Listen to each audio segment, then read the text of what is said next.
but she's not an expert in deal making. Her assessment of damages is built on nothing, and it's wildly speculative. Are you familiar with Ms. Arnold's opinion that it's customary for an actor to renegotiate the fee for a subsequent picture option in a multi-picture contract when a film is successful?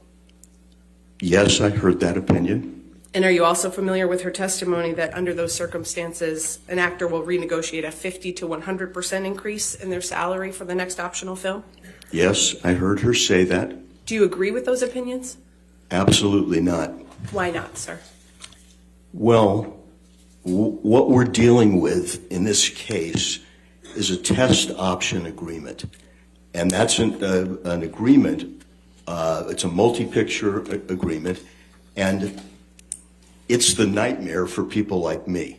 The test is going to take place, let's say, for 10 actors the next morning at 9, and you have to fully negotiate a contract that might cover 4 movies and have it signed before they're allowed to test, so that if they're chosen for the part, we have the full contract. There's no renegotiation.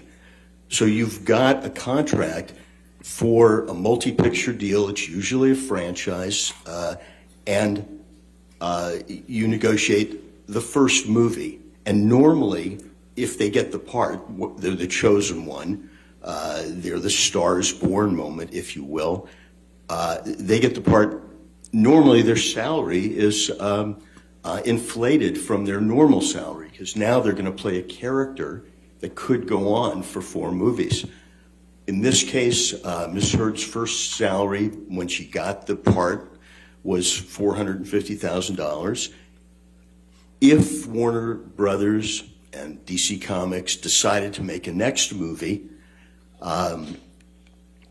they could recast her. They had no obligation. All they had was an option.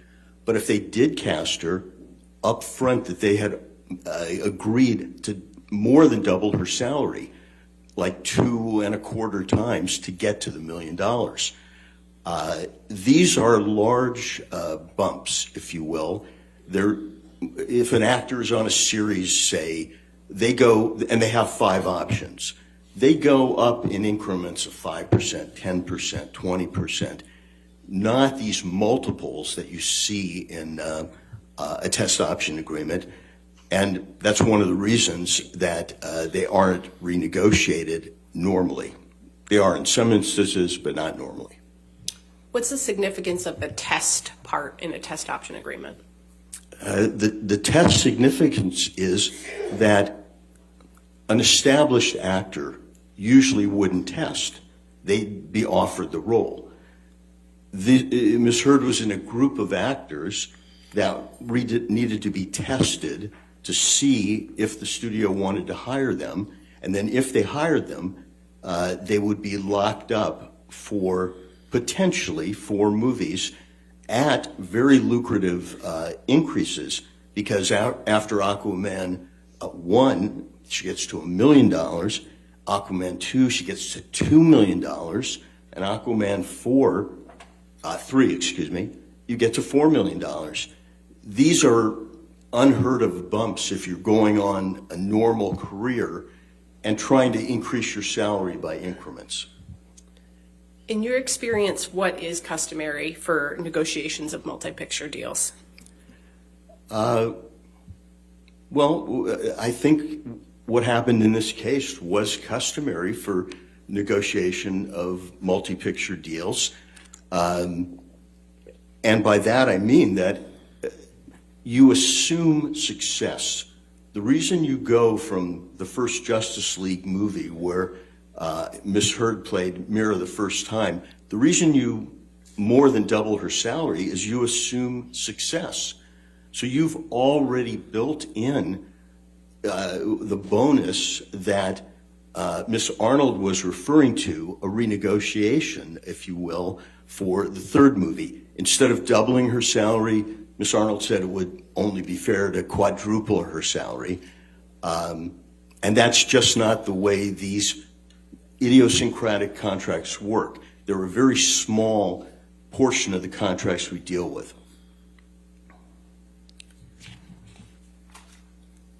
Are you familiar with Ms. Arnold's opinion that Ms. Heard's salary for Aquaman 2 could have been renegotiated to around $4 million? I am. Do you agree with that opinion? No. Why not? Well, as I've said, that would now be, after a healthy first payday, it's more than doubled, and now it would be quadrupled. That's not the way it happens. Walter Hamada, who is the president of that part of the studio, said it doesn't happen. They're not going to do it. Ms. Arnold, for some substance, says, well, Jason Momoa got to do it, but she doesn't give us any of the details. We know that Jason Momoa was in a movie before the Justice League. He played Aquaman in a movie not with Ms. Mira in that movie. So he had a history before the first movie with Amber Heard. He played Aquaman. We don't know what his contract, the state of it was when you got to Aquaman 2, and she says, unsupported, that he renegotiated. We're not sure what he renegotiated to. But I can say that at the end of the option period, when you've only got one option left, and you want that star in more movies, you may renegotiate, but it's not a gratuity. It's, we'll give you more for the last option if you'll give us 3 more options. It's a give and take. And unfortunately, Ms. Arnold didn't give us any of that background or those building blocks.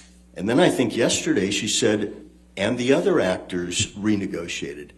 And again, we don't know their salary history. We don't know their contracts. We don't know anything except she's asking you just to believe her as what I refer to as a professional expert. Are you aware that Ms. Arnold's opined that, but for the alleged defamatory statements by Mr. Waldman, Ms. Heard would have earned $45 million in the last 18 months and then the next 3 to 5 years? Yes, I am. I'd like to address some of the components of that one by one with you, Mr. Marks. Are you familiar with her testimony that Ms. Heard would continue to make films for approximately $4 million each following Aquaman 2? Yes. Do you agree with that testimony? No. Why not? Well, again, in Aquaman 2, Amber Heard has already had this huge increase. She worked on Aquaman 2 for $2 million. What Ms. Arnold is saying is, oh, she should have worked on it for $4 million, which I disagree with, and I think there is reasons to negotiate. They weren't here in this case. So the $4 million I have a disagreement with. But even if it was at $4 million, or if it was at $2 million, the 4 or 5 movies that Ms. Heard might get might be independent movies. They might be standalone studio movies. They might be passion projects. Every actor has a quiver full of quotes, and their highest quote is for the superhero fantasy journey.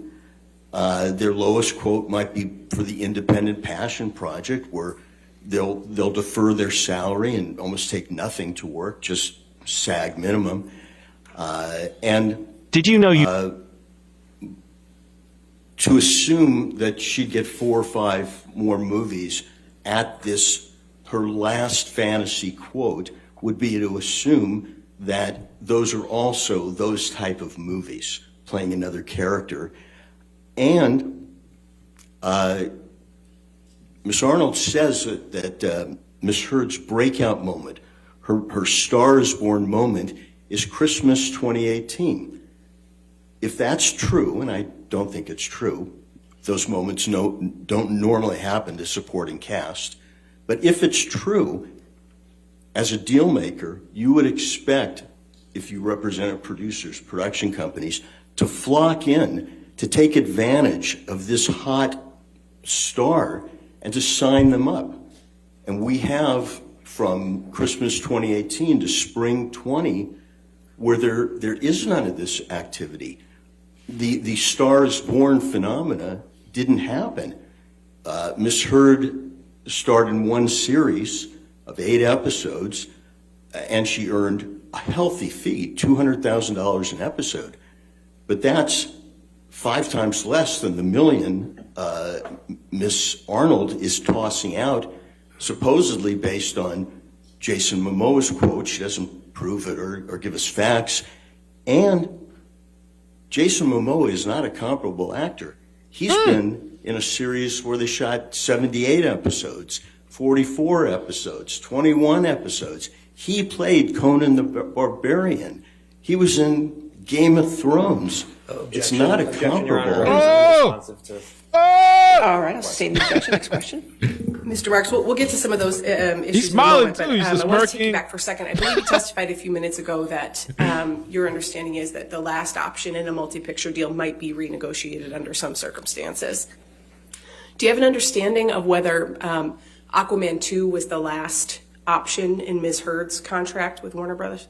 Oh, no. Aquaman 2 has not even been released, and Warner Brothers has a 4th option for Aquaman 3 or another movies where Mira appears, that character, and they've agreed to double the salary again. So it's in success, and that assumes that they recast and that they make the movie. Are you aware of Ms. Arnold's testimony that Ms. Heard would have made several $1 million on endorsement deals, such as the one she had with L'Oreal? I'm aware of that testimony. Do you agree with that opinion? No. Why not? Again, this is a business of personalities.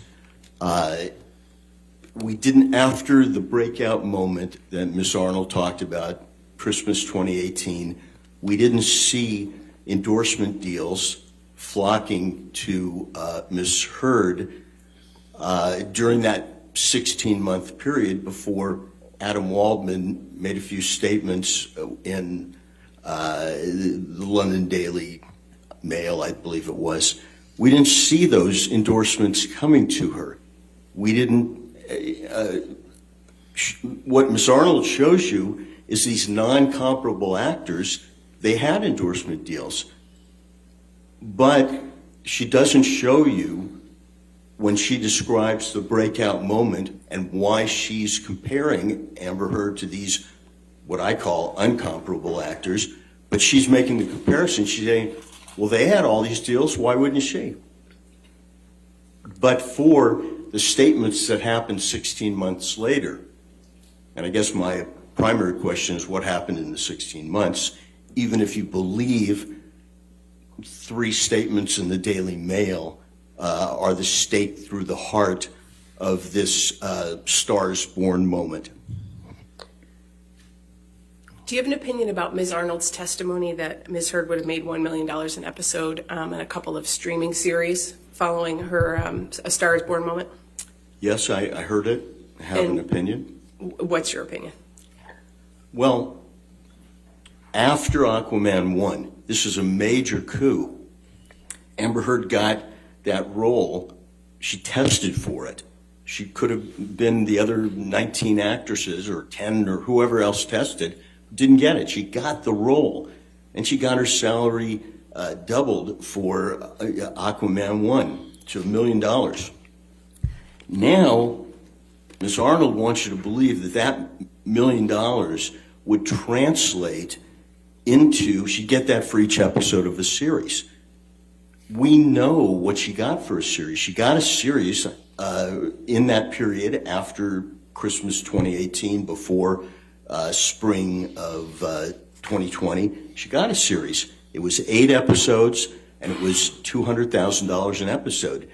And Miss Arnold is from somewhere in a glib way saying she got a couple series and $1 million each. And I can tell you, as someone in the trenches, rarely does an actor get $1 million for a series episode. And again, in those 16 months, there were no offers for series at $1 million an episode.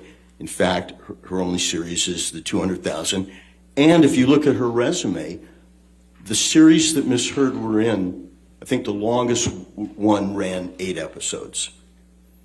Jason Momoa, if you were to believe Miss Arnold, and somehow Jason Momoa's agent broke their confidentiality in the agreement, and he had a series at $1 million an episode, if you're to believe that, Jason Momoa has had a series with 78 episodes, with 44 episodes, with 21 episodes, with 18 episodes, with 21 episodes.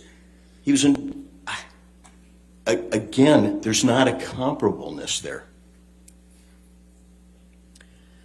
We spoke a few minutes ago about the test option agreement. What's the significance of the option part of that agreement? The option part of the agreement gives the employer, the studio, the option. They don't have to do anything. They have an option to either employ you at a very healthy salary to play this role or not. They can recast the superhero role. You just have to think of how many actors have played Batman or Superman. They can do what they want. And indeed, since there's no contract, they only have a choice to exercise their option or not. They might say, we're not exercising unless you reduce your compensation. Who knows what the negotiation would be? But it's not a contract until the studio exercises the option, and they don't have to. What's the alternative to an option agreement? Well, the alternative is most agreements in Hollywood, you're hired to play the role. Or once you exercise the option, then it becomes, for that picture, an agreement like others in Hollywood. You are now hired to play that role. So most contracts are guaranteed, you're hired to play the role. In an option agreement, once they exercise the option, for that movie, it becomes a guaranteed contract.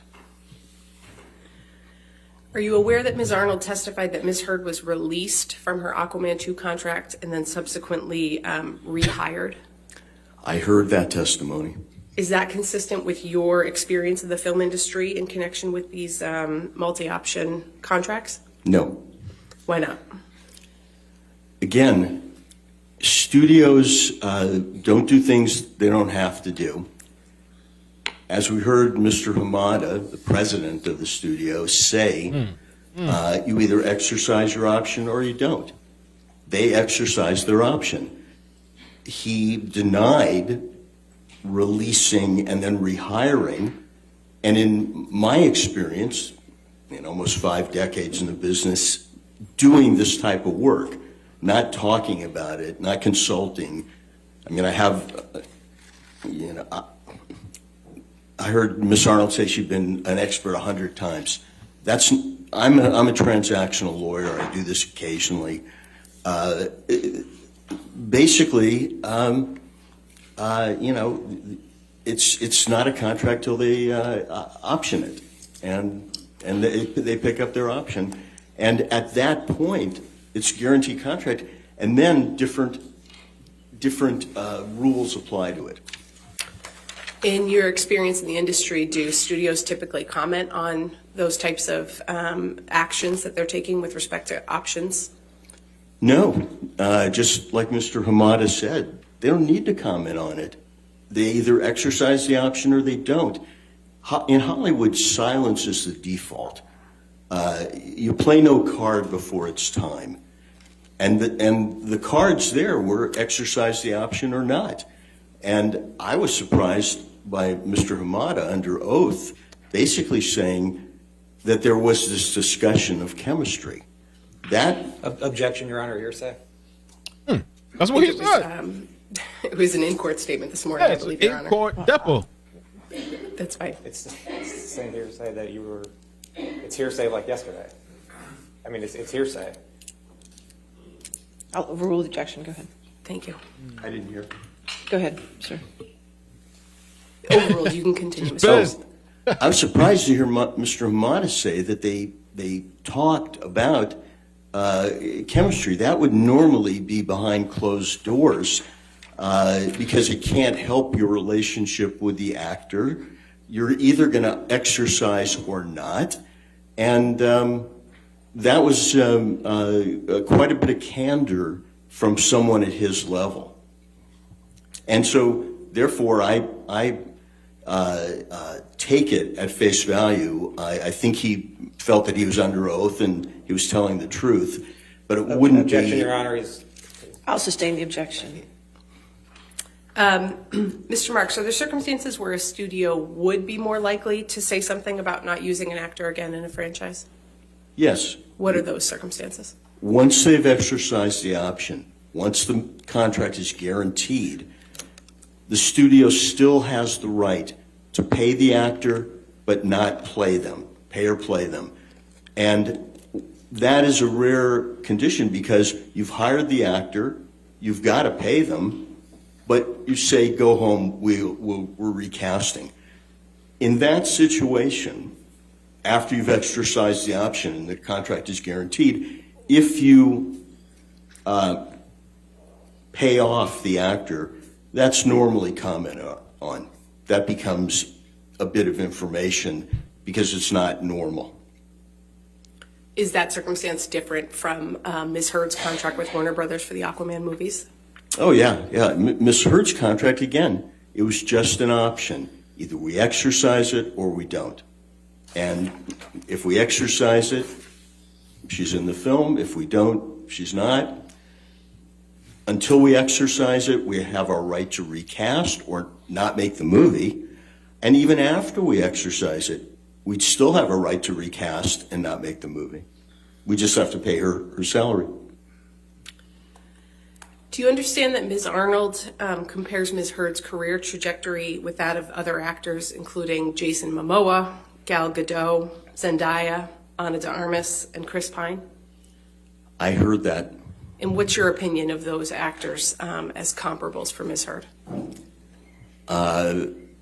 Even Ms. Heard's agent, Jessica Kay, said that four of those actors weren't objection, Your comparable. Honor, hearsay. I believe same response, Your Honor, that it was in testimony that was played in court earlier this week. I mean, that's not what she testified to. I mean, he's characterizing testimony that was from days ago, and I don't even think she testified to that, Your Honor. Or you can cross-examine overrule. Overruled. You may continue, Mr. Marks. Again, they are not comparable. Woo! Jason Momoa was Aquaman. Chris Pine was Captain Kirk. Gal Gadot was Wonder Woman.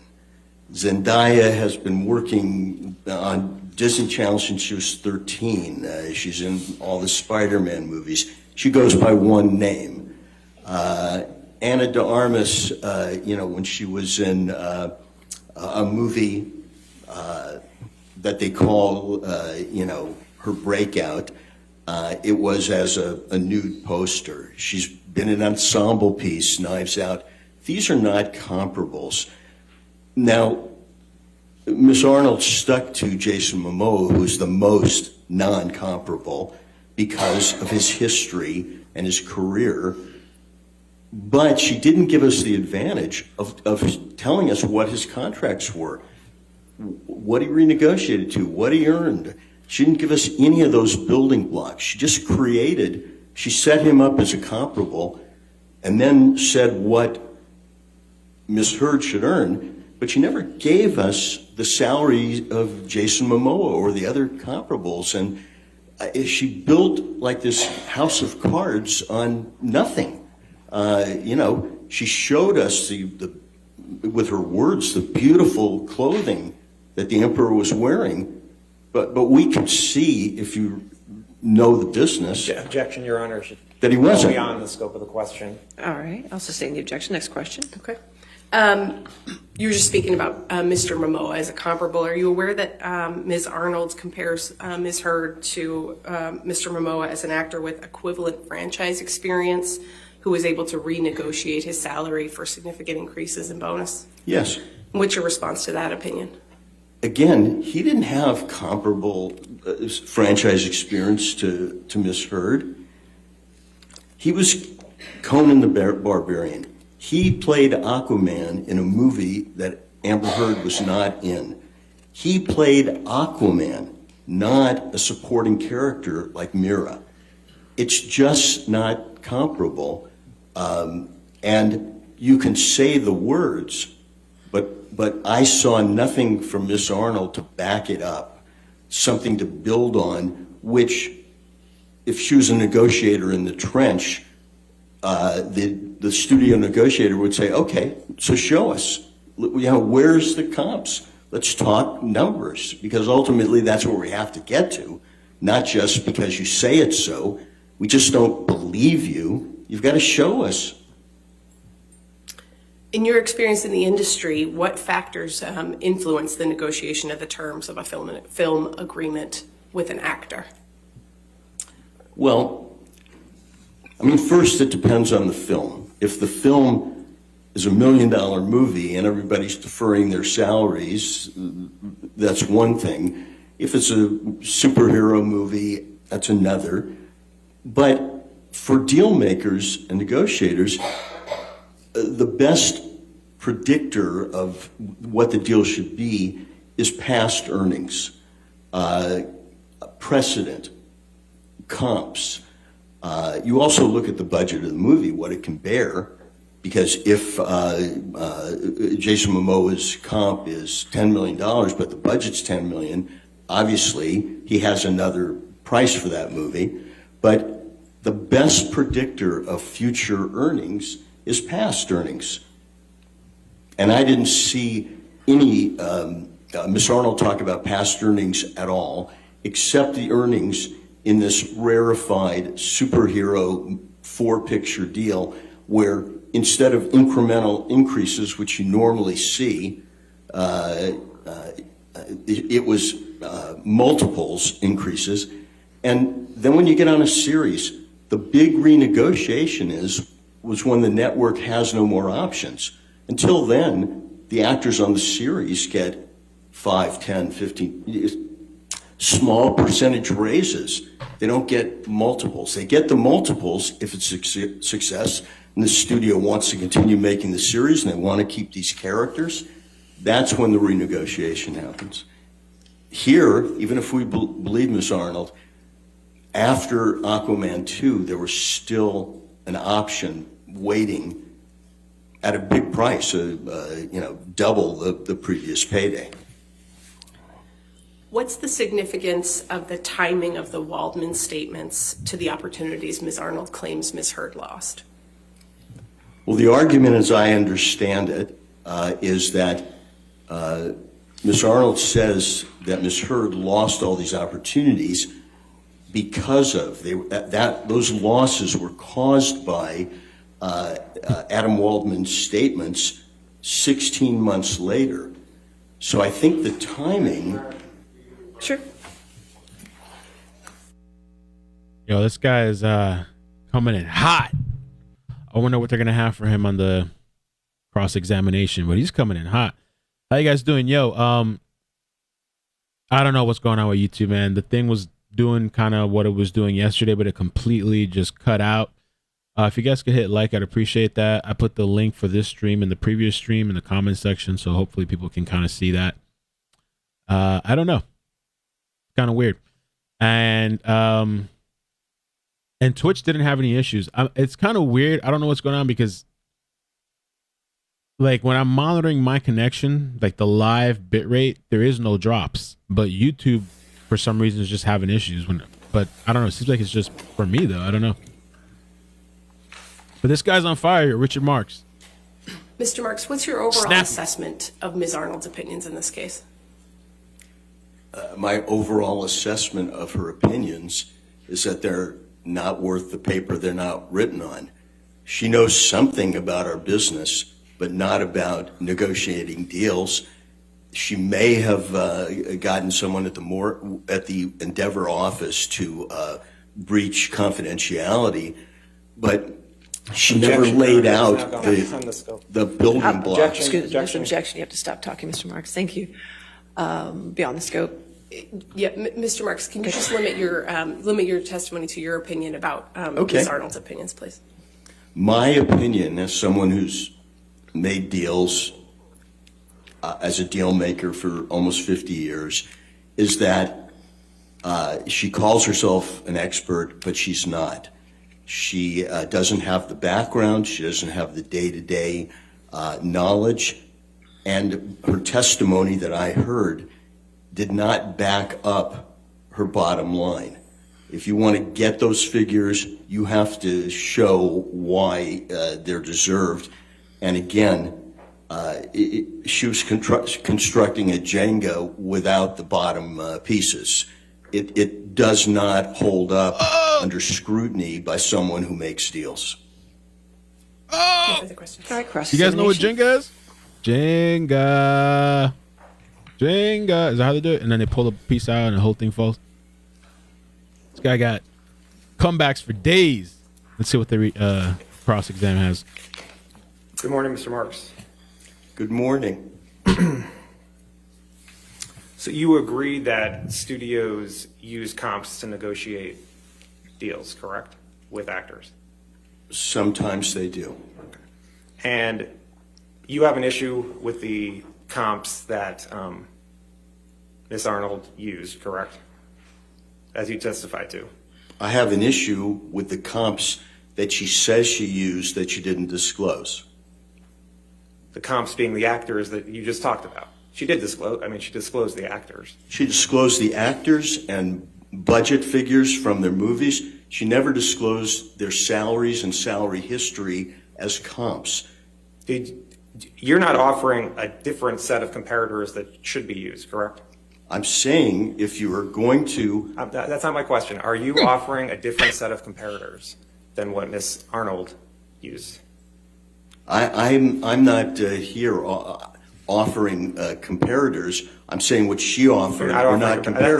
That was my question. You're not offering comparators, correct? No, I would say that Ms. That was Heard's my comparisons sir, are where you respectfully, that look. was my question. Could you motion to strike after the? All right, we'll strike after that. Just answer the questions, Mr. Marks. Thank you. Now you're a deal maker, correct? Yes. What actors have you negotiated for in superhero movies? Well, recently I've negotiated for Chris Pratt in a superhero series for Amazon. I've negotiated a deal for Michael Douglas, not in a superhero movie, but a historical movie. I've negotiated recently a deal for Paul Rudd and Will Ferrell on an Apple series. Billy Crudup on an Apple series. Those are the recent talent deals. What actors have you negotiated for in a superhero movie? As I sit here now, I can't remember a superhero movie that I've negotiated. I've certainly negotiated over my career franchise movies and fantasy movies. Your Honor, so it's no, you haven't negotiated with for any actors for superhero movies, correct? So you would define like, I don't know, Jungle Book isn't a superhero movie. It's more of a fantasy. Okay, so no, correct. Your answer Okay, is no. all right. So as I sit here, I can't think of a Marvel type superhero movie that I've negotiated. Although I know there's one or two in there. Now, you testified and you agree that Mr. Momoa negotiated his multi-picture contract for Aquaman 2, correct? I heard Mr. Hamada say there was a renegotiation, but no facts were pro-offered, such as he didn't have an option. His options were out. What he was earning and what he renegotiated to, and he is Aquaman Man. So yes, I did hear there was a renegotiation. And you understand that his salary went from $3 to $4 million to $15 million. If you tell me that, I haven't seen his contract and I haven't heard any testimony under oath that that's where the leap was. Now, Ms. Heard's contract. Did he get more? Ms. Did Heard- they get more options for when Ms. they made Heard- that leap? Did they get more options? Ms. Heard's contract was a talent option contract, correct? Yes. Okay. And you agree that for if there's an Aquaman 3, Ms. Heard would have an option to receive $4 million, correct, for the movie? Well, actually, you would language it, Warner Brothers would have the option to engage her. And if they engaged her, she would receive $4 million, correct? She doesn't have the option to refuse. They have the option to engage her. And she would receive $4 million, correct? Yes, $4 million. Would you agree that the money Amber was making on Aquaman 2 or 3 would be her market rate for future studio movies? I would think it would be her rate for future studio superhero movies, but not necessarily studio movies that aren't superheroes. That could be standalone. That could be other type of studio movies. But for studio superhero movies, it would be $4 million, correct? If I was Ms. Heard's agent, that's where I would start. Assuming everything was equal, the budget of the superhero movie, that she was in the ensemble. There's a lot of ifs to look at, but all things being equal. You agree that Aquaman was a breakthrough role for Ms. Heard, wasn't it? It's the first movie of that ilk that she makes, but she is not Aquaman. She is Mira. But it was a breakthrough movie for Ms. Heard, correct? For her, it's a breakthrough movie to be in that film and in the ensemble. Absolutely. And she was the female star of that movie, correct? I believe so. You would agree that for all of the actors Ms. Arnold listed as comparables, their career trajectory went up after their breakthrough, correct? She didn't give us the raw materials to look at, but I'll take your word that all those unrelated actors in unrelated films, except for Jason Momoa, they went up. As did Miss Arnold when she went from 1 to 2. In your experience, can you identify an actor or an actress who's not been able to get a new studio movie after a breakthrough performance in a superhero movie? As I sit here now, I haven't been asked to opine on that, but there are lots of supporting characters in movies that don't appear in the next movie. But a female star in a breakthrough movie in a superhero movie, can you identify any actress who's not gotten another studio movie after that? Well, after Miss Heard's breakthrough in 2018, she did get Aquaman 2. Aquaman 2 was already, she already had the option for Aquaman 2, all right, correct? so she did. Miss Heard did not get any movies after 2018, long before the Adam Waldman statements. Other than Miss Heard, can you identify any actor or actress who's not gotten another studio movie after their breakthrough in a superhero movie? As I sit here now, I haven't been asked to research that, and I can't. That would be a normal thing. And you're not providing an alternative number for Miss Heard's damages, correct, for the jury? Correct. I'm not providing an alternate number. I think, she's been more than adequately paid.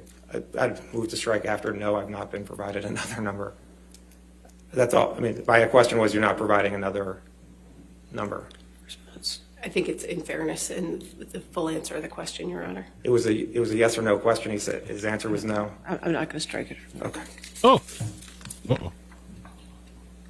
All right. No further questions. All right. That's it. Redirect. A wrap. Or redirect. Uh-oh, Amy. Mr. Marks, in response to some questions from Mr. Lederhaft, you were discussing some franchise and fantasy movie agreements that you've negotiated with actors. Could you just describe some of those for us? I've had such a long career that I mainly forget what I've done, but I negotiated all the contracts for Pinocchio, if you will, that was produced. Is Coming to America, the original, is that a fantasy movie? The Golden Child, is that a fantasy movie? Classic. Yeah, and by the way, I may have negotiated contracts, and ultimately the film wasn't made. But as I sit here now, those are the only ones that come to pass. If I was looking at my resume or going through my files, I might think of others, but there isn't a deal that I haven't made. And I think you also testified in response to Mr. Nadelhoff's questions that you have negotiated some deals for Chris Pratt and Paul Rudd. Do you recall that testimony? Yes, these are for a streaming series. Do you happen to know if both of those actors have played Marvel superheroes? I believe they have, but don't quote me because, that's not my genre. Okay. No further questions, Your Honor. All right. Thank you, Mr. Marks. You can, you're free to stay in the courtroom or you can leave, okay? Thank you very much. Thank you. All right. Your next witness. Plaintiff calls Michael Spindler. Michael Spindler. Okay, Michael Spindler. Let me fix this here. You've testified previously, correct, Mr. Spindler? All right. Just a reminder that you're still under oath, okay, sir? Yes. All right, thank you.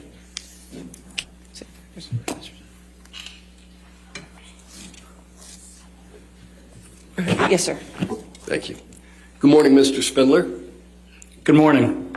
Can you remind the jury who you are and what you do? Yes, I'm Michael Spindler. I'm a forensic accountant. I'm a CPA, a certified fraud examiner, amongst some other certifications. I'm with B. Riley Advisory Services, a national firm that does forensic accounting, bankruptcy and restructuring work, and business valuations and appraisals. I've got over 40 years of experience. Are you familiar with the testimony rendered by Ms. Arnold in this matter? Yes, I am. Do you understand that Ms. Arnold testified that Ms. Heard has suffered economic damages resulting from 3 statements made by Mr. Waldman? Yes, I do. Do you have an opinion of that claim? I do. Objection, Your Honor. May we approach? All right. So this guy has been on before already, and he's coming back. And like he just said, they're asking about because Amber's counter lawsuit is claims about what Adam Waldman has said that has damaged her, I guess. And so they're bringing on this economic damages expert, among other things, to testify. I think Amber's people are a little bit pressed, especially after this lawyer. I love that the entertainment lawyer. That guy's kind of funny.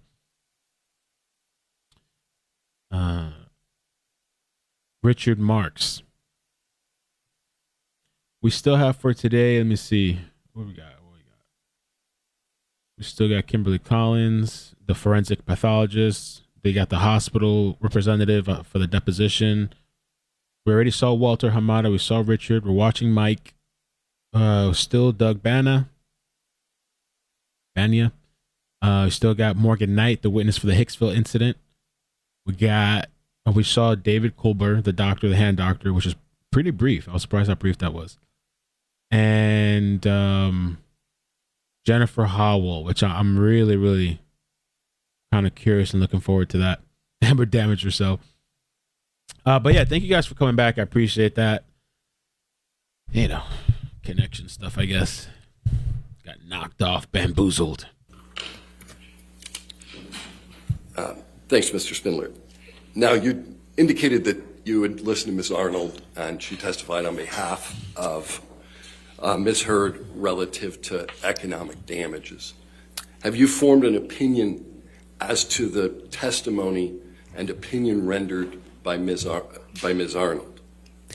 Yes, I have. And what's that opinion? It is not adequately supported, and it is unreasonable.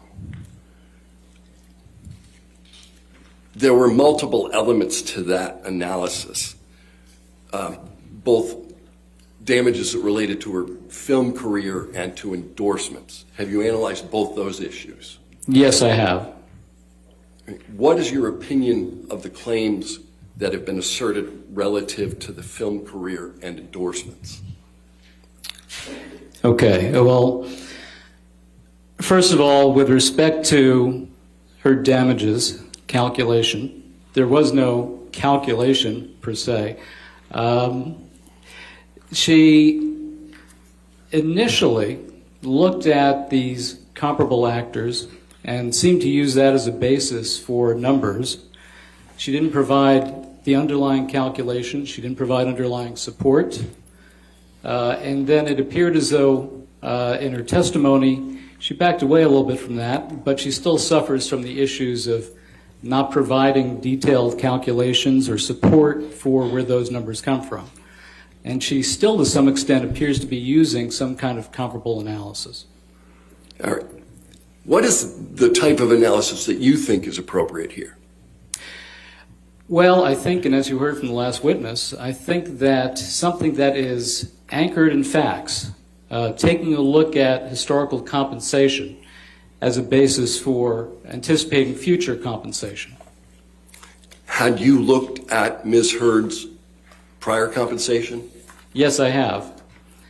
I've looked at tax returns that were provided for the period of 2013 through 2019. Why do you want to use historical earnings? Well, once again, you want an analysis that's anchored in fact. I don't believe that Ms. Arnold has done that in her analysis.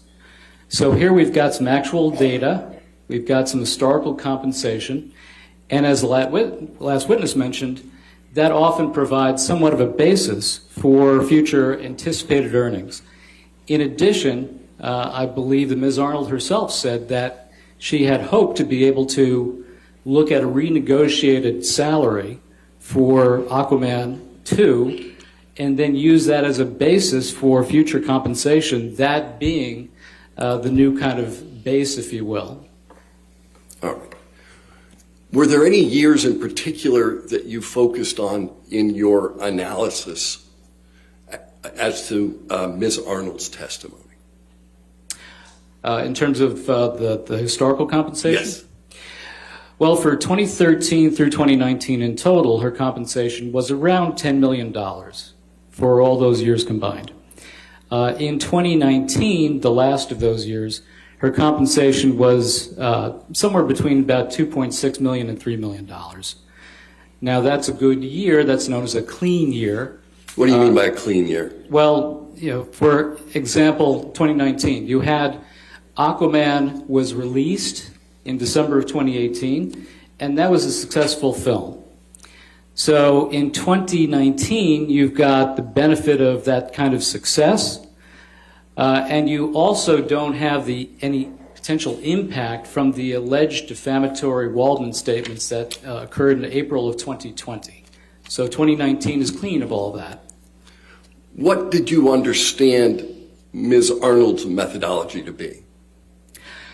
Her methodology initially appeared to be based on these comparable actors that she had identified, and theoretically, the compensation that they earned, although she doesn't identify what that compensation is or provide any support for it or any calculations. What is your opinion of that methodology from an accounting perspective?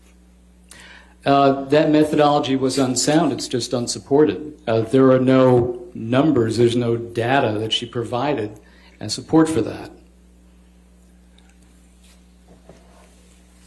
What methodology did you understand Ms. Arnold to adopt at trial? Okay, well, it looked like somewhat of a mix and match approach. She used different approaches, I believe, for different elements of the damages. Although it's still a little bit unclear to me, a little bit vague. But there are 4 basic components that she was looking at, and we can go through those in any order you wish. All right. With respect to the television series portion of her analysis, what do you understand that methodology to be? Okay. Objection, Your Honor. May we approach? Right now, I don't see a camera for Amber. Lisa said, Mel, can we see Amber? If I see one, I will put it up.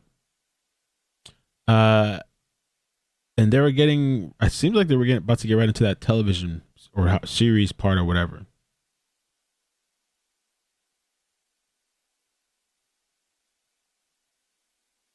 Amber's over. I mean, not Amber. Elaine's over there smiling though.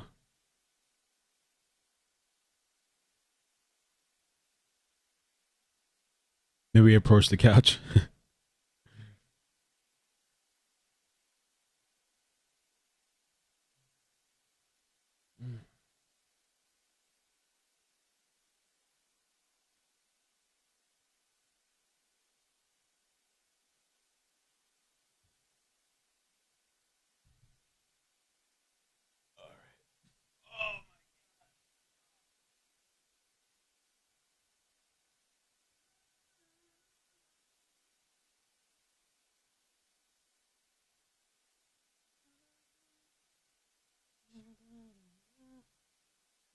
Can't believe we're already at the end of this.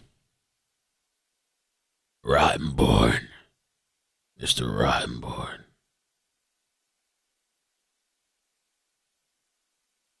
They don't want this out there. They want to stop this witness from talking. So does somebody have like a stopwatch for each time? I guess that's how they keep in track. Is that how it works? And if there is somebody with a stopwatch, is it one person with a stopwatch, or is it two different people monitoring the times with stopwatches? How does that work?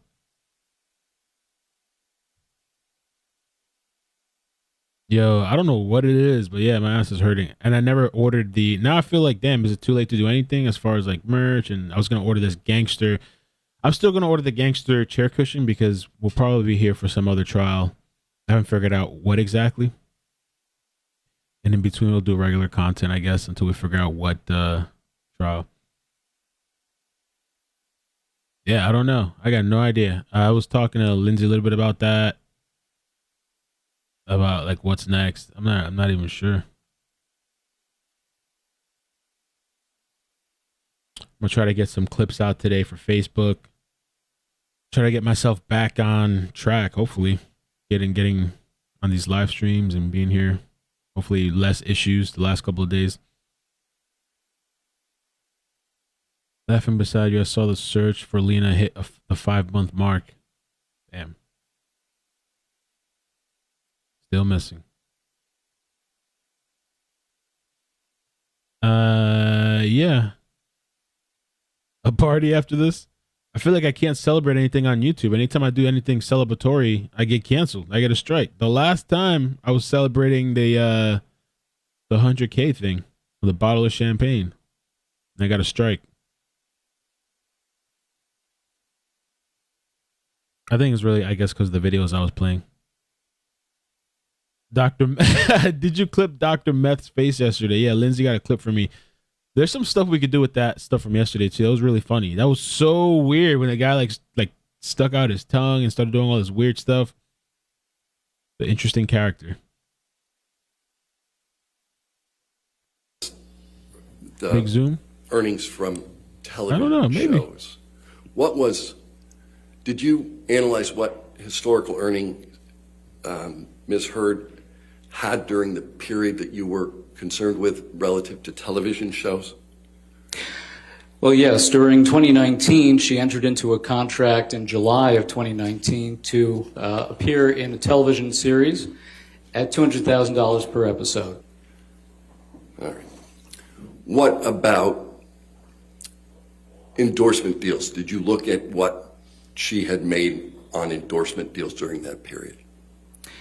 She did have a contract with L'Oreal at $1,625,000.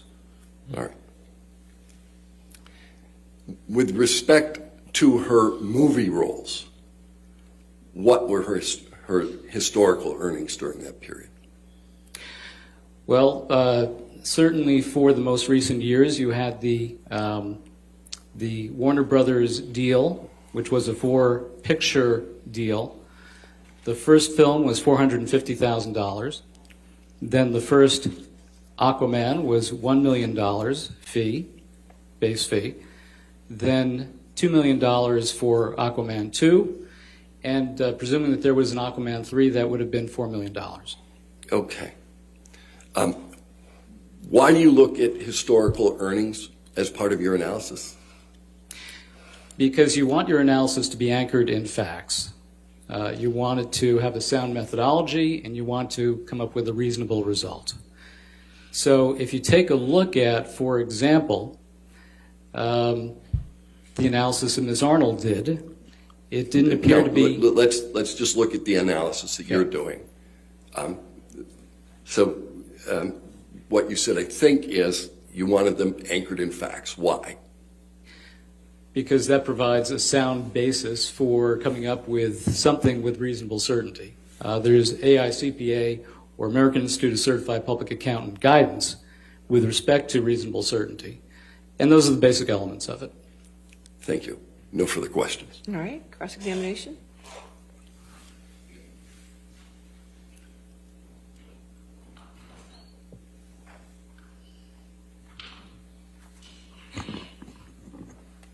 Hello again, Mr. Spindler. Good morning. I'm going to ask you a few questions that may refer to the statements in Amber's counterclaim against Mr. Depp. When I refer to those statements, I'm going to refer to them as the Depp-Waldman statements. Do you agree that we can both be on the same page what I'm referring to when I say that? That's fine. You can use your terminology. I'm sorry, there's an objection, sir. Hold on. Can we approach? Okay.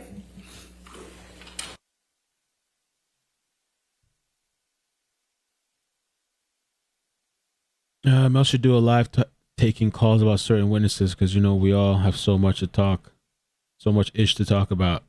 Some. Maybe we could do that during lunch. I was trying to figure what we're going to do for lunch. I ordered some food just to eat. I'm a little hungry. Yeah, we'll see. Maybe we could do, I don't know, maybe we could do calls. Today was more interesting, more spicy. Probably, Manda. I actually haven't had many though, but I don't want to speak them into existence.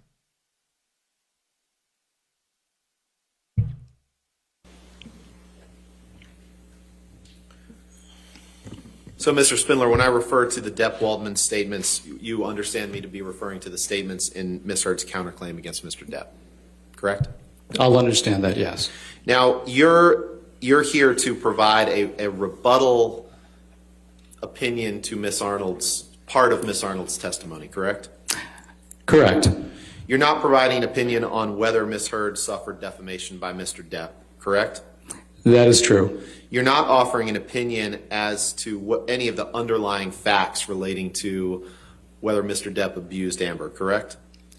That's correct. You're not offering an opinion as to the magnitude of damages that you believe Ms. Heard may be entitled to if she proves defamation by Mr. Depp. You're just reviewing what Ms. Arnold has said, correct? That's correct. And you said that you want your analysis to be accurate in the facts, right? Anchored in facts. Anchored in facts. You'd agree that what an actor earns in one period isn't necessarily reflective of what he or she may earn in future periods, correct? Correct. And that's because there can be some variability. An increase in the number of roles may lead to greater income, correct? I'm sorry, could you repeat that? I was speaking, I didn't hear. One of the reasons that what you earn in one period may not be reflective of what an actress may earn in future periods is because an increase in the number of roles may lead to greater income, correct? The number of roles or the particular project itself, yes. Sure, getting better roles may lead to greater income, correct? Correct. And the same is true for an endorsement. As an actress's profile grows, the amount of money that she may be able to earn from endorsements grows as well, correct? It can. So it depends. What Ms. Heard earned from, say, 2013 to 2019 that you testified to isn't necessarily reflective of what she might earn over the next 5 years, correct? Not necessarily. It is a good indicator, though. And you'd agree that from 2013 to 2019, in terms of earnings and star power, that Ms. Heard's career trajectory was on the upswing, correct? There was a slight increase during that period of time in her earnings from 2013 through 2019. And you'd agree that that was as a result of getting more lucrative roles, right? Yes. Now, you're not a causation expert, right? You're just a damages expert? That's correct. So you're not testifying as to whether the Depp-Waldman statements caused her to lose any roles, correct? That's correct. And you're not offering any opinion as to whether the Depp-Waldman statements kept her from being considered for roles that she otherwise would have been considered for, correct? That's correct. I'm not testifying on causation issues. And you can't speak to what opportunities may never have materialized for Amber as a result of the Depp-Waldman statements, correct? Yeah, I've not done those calculations. And you don't have an opinion about whether or not Ms. Heard could have renegotiated a contract for Aquaman 2, correct? That was not part of my work. And you don't have an opinion on the impact that additional exposure or press coverage or magazine covers or interviews would have had on Ms. Heard's career, correct? Correct. I'm just looking at Ms. Arnold's calculations. You've never served as an expert witness before to calculate damages based on lost roles by an actress resulting from defamation against that person, correct? I've been involved in defamation cases, but I've not done the calculations as an expert witness and testified thereto.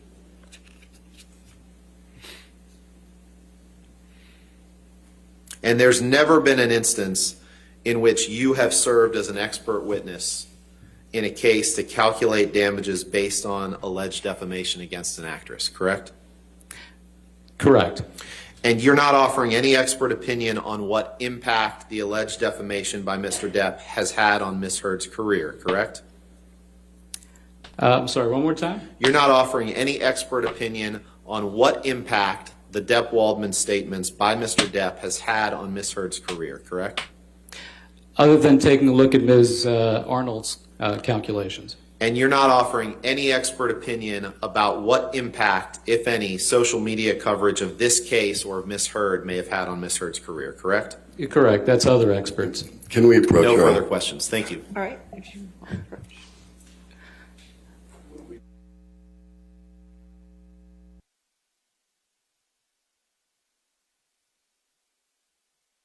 For you. Okay. All right, thank you, Mr. Spindler. You can have a seat in the courtroom, or Thank you, you're free to everyone. go. Thank you. All right, your next witness. Plaintiff calls Doug Banya, Your Honor. Okay. Can you spell the last name for me? Sir? B-A-N-I-A. Thank you. Who's next now?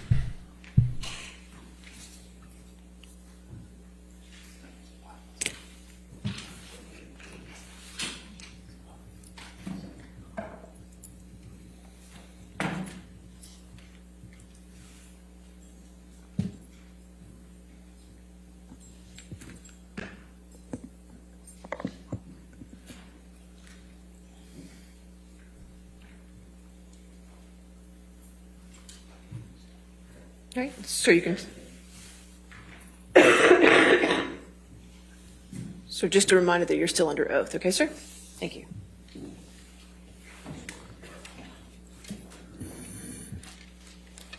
Good afternoon, Mr. Banya. Good afternoon. Can you briefly reintroduce yourself to the jury, please? Yes, hi, Doug Banya. I am from Nevium Intellectual Property Consultants based in San Diego. I value intellectual property. I provide litigation support in infringement and defamation cases, as I'm doing today. And I use internet and social media analytics in both of those services. Since you last testified in this case, the jury has heard testimony from Ronald Schnell and Catherine Arnold. Are you familiar with their testimony? Yes.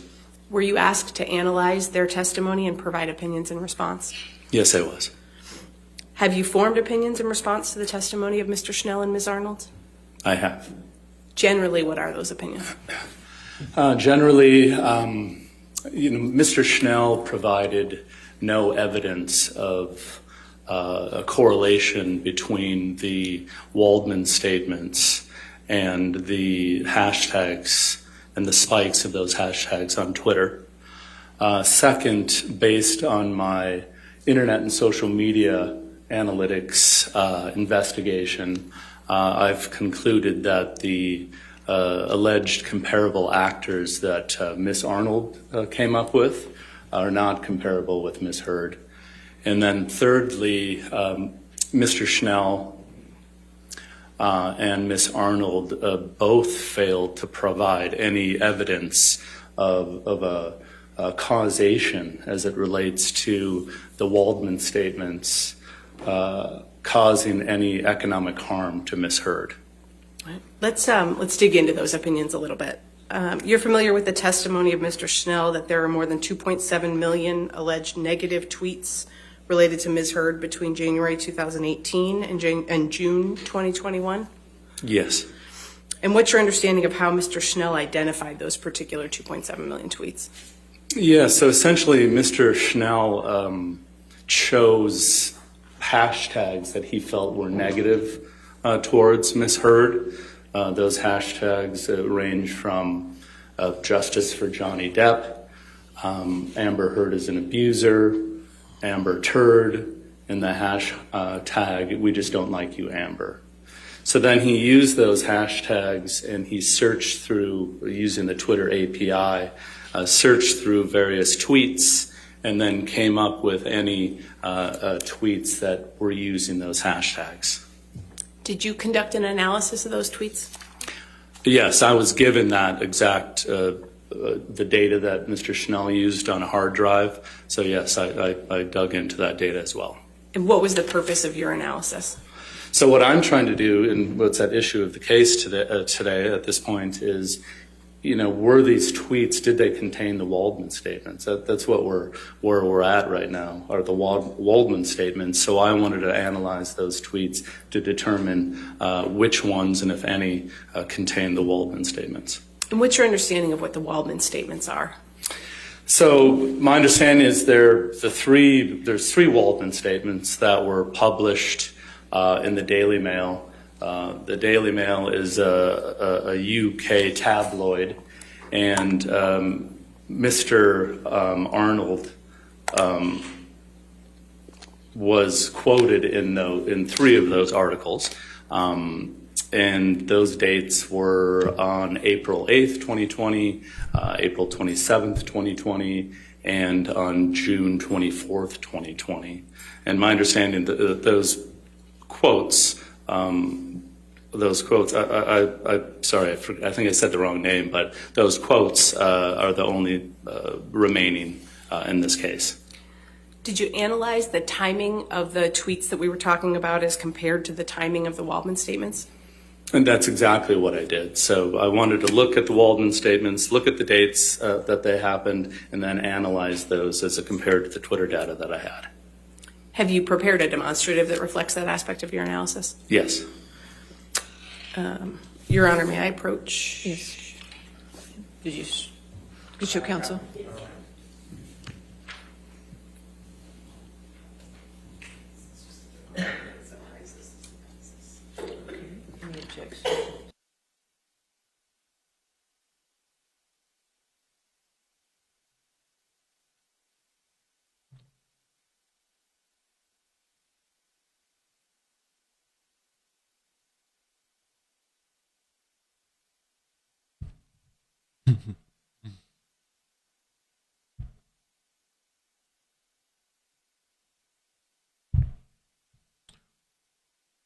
So that's Banya, David Banya, right? My food came. These people forgot the salad dressing, and they forgot the beans that I ordered. But I got a chicken Caesar salad. Fail. All right, so 1293 will just be marked for identification as demonstrative and can be published to the jury.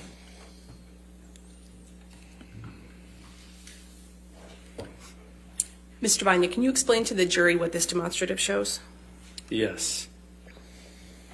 So this shows the total hashtags and tweets that Mr. Schnell was analyzing.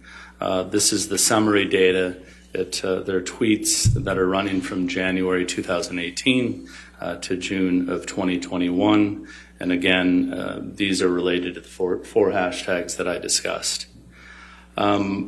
whenever I get an assignment such as this, when I'm dealing with a defamatory statement that's allegedly gone viral online, where there's economic damages involved and there's a lot of data involved, I like to take the data and I like to do a 30,000-foot view of the data to see what I'm looking at, to see if there's anything interesting, odd, different about the data. And the first thing that I noticed is 35% of the tweets were prior to the Waldman statements. So again, remember, my assignment is to determine if the Waldman statements are a part of the tweets that Mr. Schnell analyzed. So obviously, if these tweets were prior to the Waldman statements, in no way could they have anything to do with the Waldman statements. So that was the first issue that I noticed. Then I noticed what I like to call kind of the alleged defamatory time frame. And as I discussed, that's when the Waldman statements were published. That's the date down here. You know, the first one was in the beginning of April, and the last one, which is the third one, was at the end of June. But what I found interesting is only 2% of all of the tweets happened during this Waldman statement period. So really, these are just observations, and for me, there were red flags that I made note of, and then I just continued with my analysis. What other work have you performed in connection with forming your opinions about the purportedly negative tweets? Yeah, so now I realize that 35% are irrelevant and 2%, only happened during this important period. I just continued to dig into the 2.79 million tweets that Mr. Schnell provided. And Tom, can we take that one down? And Mr. Banya, have you prepared another demonstrative that depicts that analysis that you were just describing? Yes. Your Honor, may I? Okay, yes. Yo, they said 2% Okay, we'll just see if he has an objection. was during the Waldman statements. There was more shit going on before Waldman, is what he's saying, I think. No, I'll give you time to look at it, sir. So he's saying it's BS that that the Waldman caused all these tweets or whatever. I don't know. That's how I'm interpreting it. A screenshot. I didn't even like to put their logo on the screen. I don't know. That's how I kind of took it. All right, plaintiffs, could you turn on your microphone? I'm sorry. No objection as a demonstrative. Okay, all right. Plaintiffs' Exhibit 1294 will be marked for identification as a demonstrative and will be published to the jury. Thank you, Your Honor. Mr. Banya, can you explain what this demonstrative shows? Yes, this is showing the various spikes as it relates to the hashtags that Mr. Schnell testified about. This is actually an exhibit or a demonstrative that he used in his testimony. What this is showing are the largest spikes related to the hashtag Justice for Johnny Depp. I don't know if you remember his testimony or any of his demonstratives. The other three hashtags did spike at the same time, but a very small spike. So what I'm showing you here are the 6 top spikes in Mr. Schnell's analysis. And what's important here again is the very first spike and the largest spike, again, happened before the Waldman statements. So what I'm trying to figure out is what tweets were related to the Waldman statements. So this number 1 spike, which is the biggest spike, was prior to the Waldman statements, so it's irrelevant to the case. And then the second thing I noticed that was interesting here is here are the dates in gray right here. This is the time in which the Waldman statements happened. And you're going to notice, as we discussed before, only 2% of the tweets happened during that time. But I found it very interesting for such a viral event that has potentially caused such economic harm. There's no spikes in this area. And actually, you're going to see that Mr. Waldman, his statement came out here in the first April 2020 article. Then the second one came out here. And then the third one came out in June. There's actually a downward use of the spike, downward use of the hashtags. So I'm not seeing any correlation as it relates to the Waldman statements and any spikes here as it relates to the hashtags Mr. Schnell chose. Did you analyze each of the spikes that are depicted here? Yeah, so what I did is I looked at the 6 different spikes, and you're going to notice that each spike represents a month. So the second spike, is July of 2020, and so on to the 6th spike going to April 2021. And what I did is, I don't know if you remember in my last testimony when I went into Google search, and I'm able to go into Google search, I went in and I typed in Amber Heard. And then after you hit search, you can use the tool and you can go back in time. And I chose each 6 of these dates to go back in time to see what was the media talking about back then. What was the general public being fed as it relates to Amber Heard back during those spikes. And what I found is none of them. Well, actually, I analyzed the top 3 search results because they represent 50 to 70% of what people click on. And I realized that none of them had anything to do with the Waldman statements. Are you aware of Mr. Schnell's testimony that the tweets using the 4 hashtags he looked at were mathematically correlated? Yes. What does that mean? So what Mr. Schnell is saying, which is irrelevant to this case, is the 4 hashtags that he randomly chose, they tend to go up and down together, and that's why he had these spikes here. So the correlation there is how those 4 hashtags work or dance together going up and down. But first of all, the hashtags have nothing to do with the Waldman statements. And the fact that there's a correlation with the hashtags is irrelevant to this case because we're dealing with the Waldman statements, which none of that correlation analysis he did had to do with.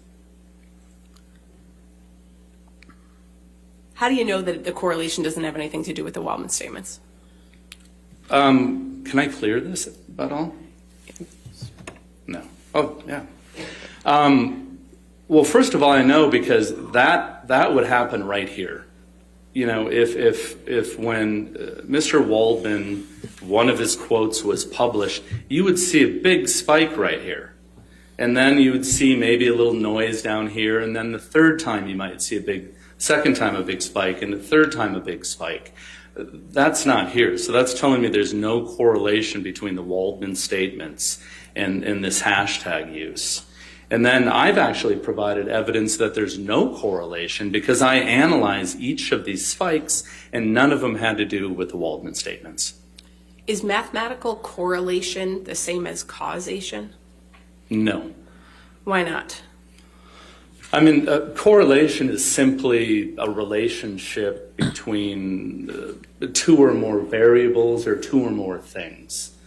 In this case, the correlation question is, when the Waldman statements were published, at the same time, did you see a correlation with spikes in these hashtags? And again, can we clear this? You see none of that right here. It's actually a downward trend. There's no spikes, there's no correlation. So, again, Mr. Schnell provided no evidence of any correlation. What correlation opinion did he provide during his testimony? Well, he provided the correlation that the 4 hashtags, spike together. But again, the hashtags have nothing to do with the Waldman statements, and the facts that they're correlating or moving together is irrelevant to the case because the case is about the Waldman statements. So what is causation then? So causation is where one thing causes a change in the other. So as it relates to this case, did the Waldman statements cause Ms. Heard to have economic harm? In other words, did the Waldman statements cause Ms. Heard not to make as much money in her career? And again, Mr. Schnell provided no evidence of this. Ms. Arnold provided no evidence of this. And as a matter of fact, during Ms. Arnold's testimony yesterday, she didn't even know what causation was. Whoa. She was asked, the difference between causation and correlation, and she said that she's not a semantics expert. We're not talking about the words. When it comes to damages, you have to prove causation prior to calculating damages. So there is no causation that's proven here. Therefore, a damages analysis is not appropriate. Did you hear Mr. Schnell testify that he agreed with your opinion in this case? Yes. And what's your understanding of the opinion that he agreed with? Well, he agreed that he failed to link the spikes in the hashtags on Twitter to the Waldman statements. Did he try to do that? He tried to do that. But again, his analysis was looking at the word Waldman and looking at the word Waldmanian, and then trying to say that 25% of the tweets included those two terms. But first of all, Waldman isn't the issue here. It's the Waldman statements. And Waldmanian, I don't even know what that is, but it's not relevant to this case. We can, I think, take that one down, please, Tom. Mr. Banya, what other work have you done in connection with forming your opinions about Mr. Schnell's testimony?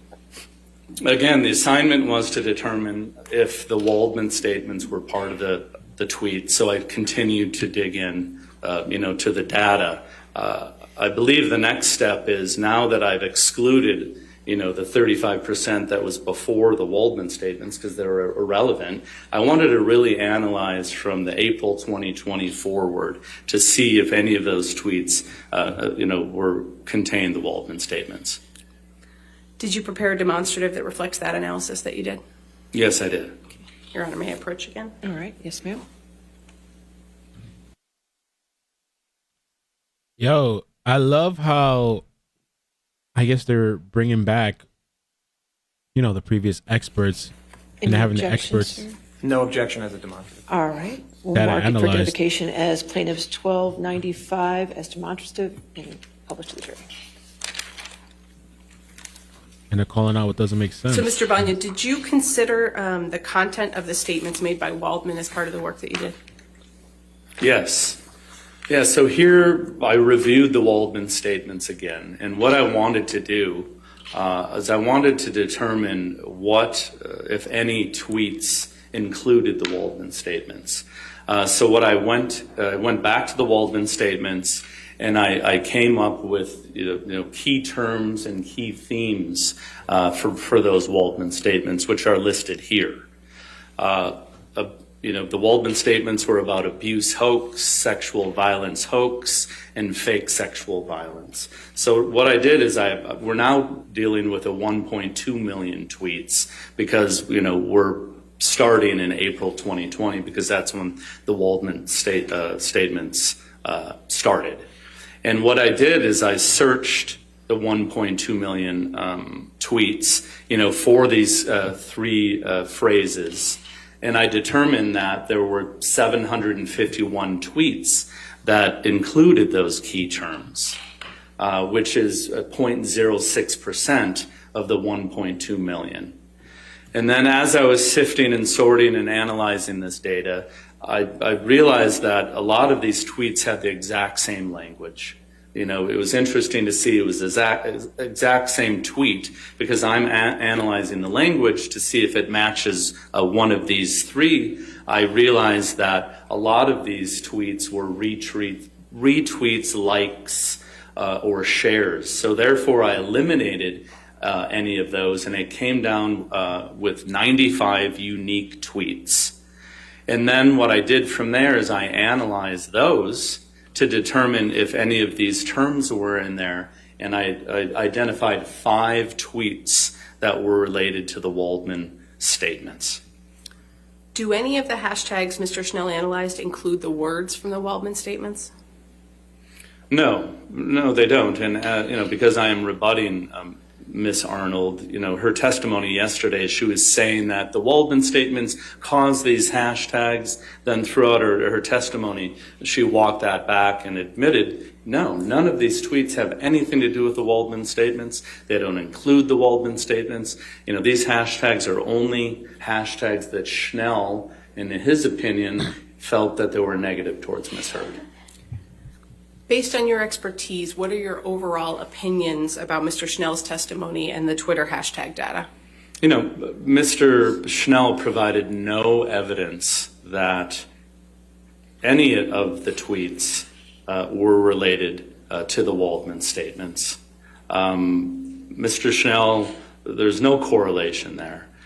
He also provided no evidence that there's any causation that, the Waldman statements caused any economic harm towards Ms. Heard. Your Honor, I'm about to switch to a different topic. I don't know if you want to break now or push. All right, it's going to be a little while, I assume? A little bit more, yes. Okay. Yeah. Let's go ahead and break for lunch, ladies and gentlemen, okay? Do not discuss the case and do not do any outside research, okay?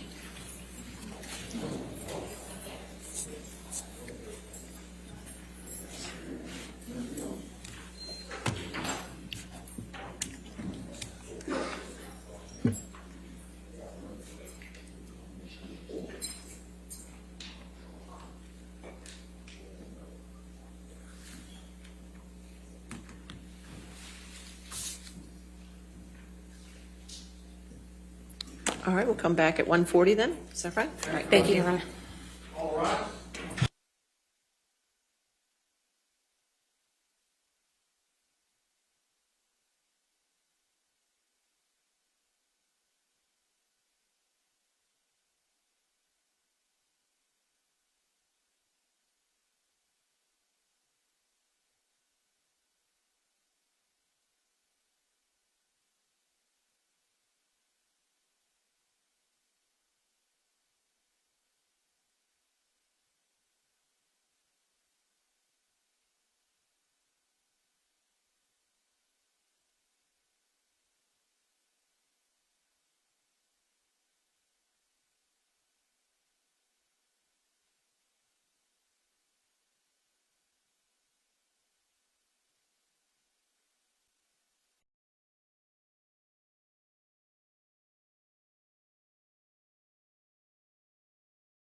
Okay. No, I knew, guys, I was muted.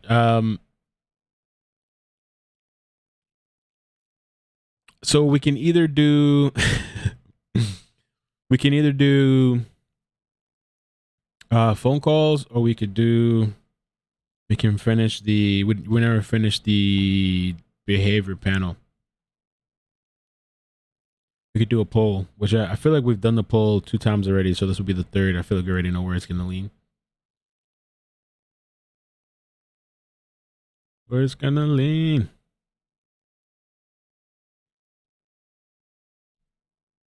At 5 today, too, I have a doctor appointment on a Zoom, so I'm going to do the Zoom on my phone, but I'm going to leave the stream running.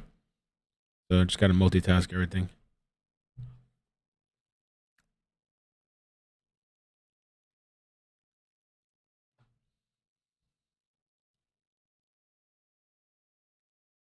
Calls? We haven't done calls in a bit, right?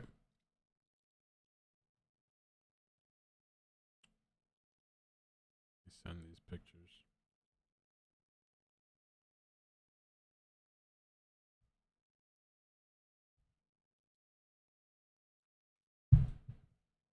Okay. You guys want to do calls? Who's the 1%? Yeah, let's do calls. I can do what I got to do in the background. For the poll, who will win the trial? 82% now say JD, 1% say Amber Heard, 17% say neither. And I've noticed that neither option has been increasing. It was way higher before for JD. I think now it's a little bit less. They're saying 1% is hoax. All right, let's do calls. What about the poll, ickEdMeL? It's not a democracy. All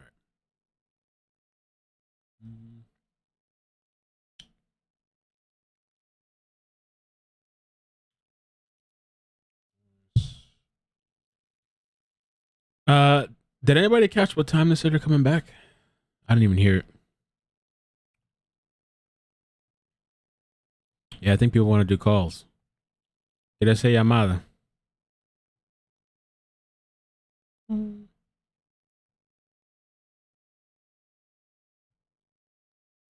140?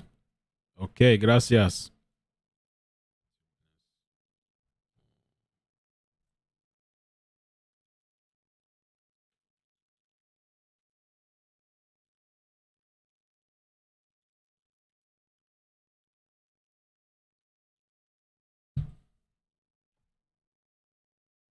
Okay.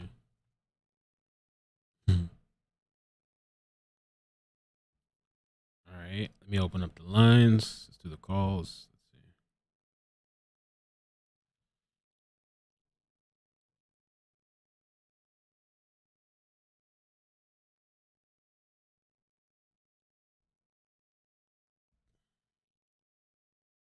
Oh, it hung up on me. Callie Sandy, thank you so much for the beautiful PayPal that you sent me with the message. Thank you. It's super kind of you. And it made me laugh. Let's try again. Thank you.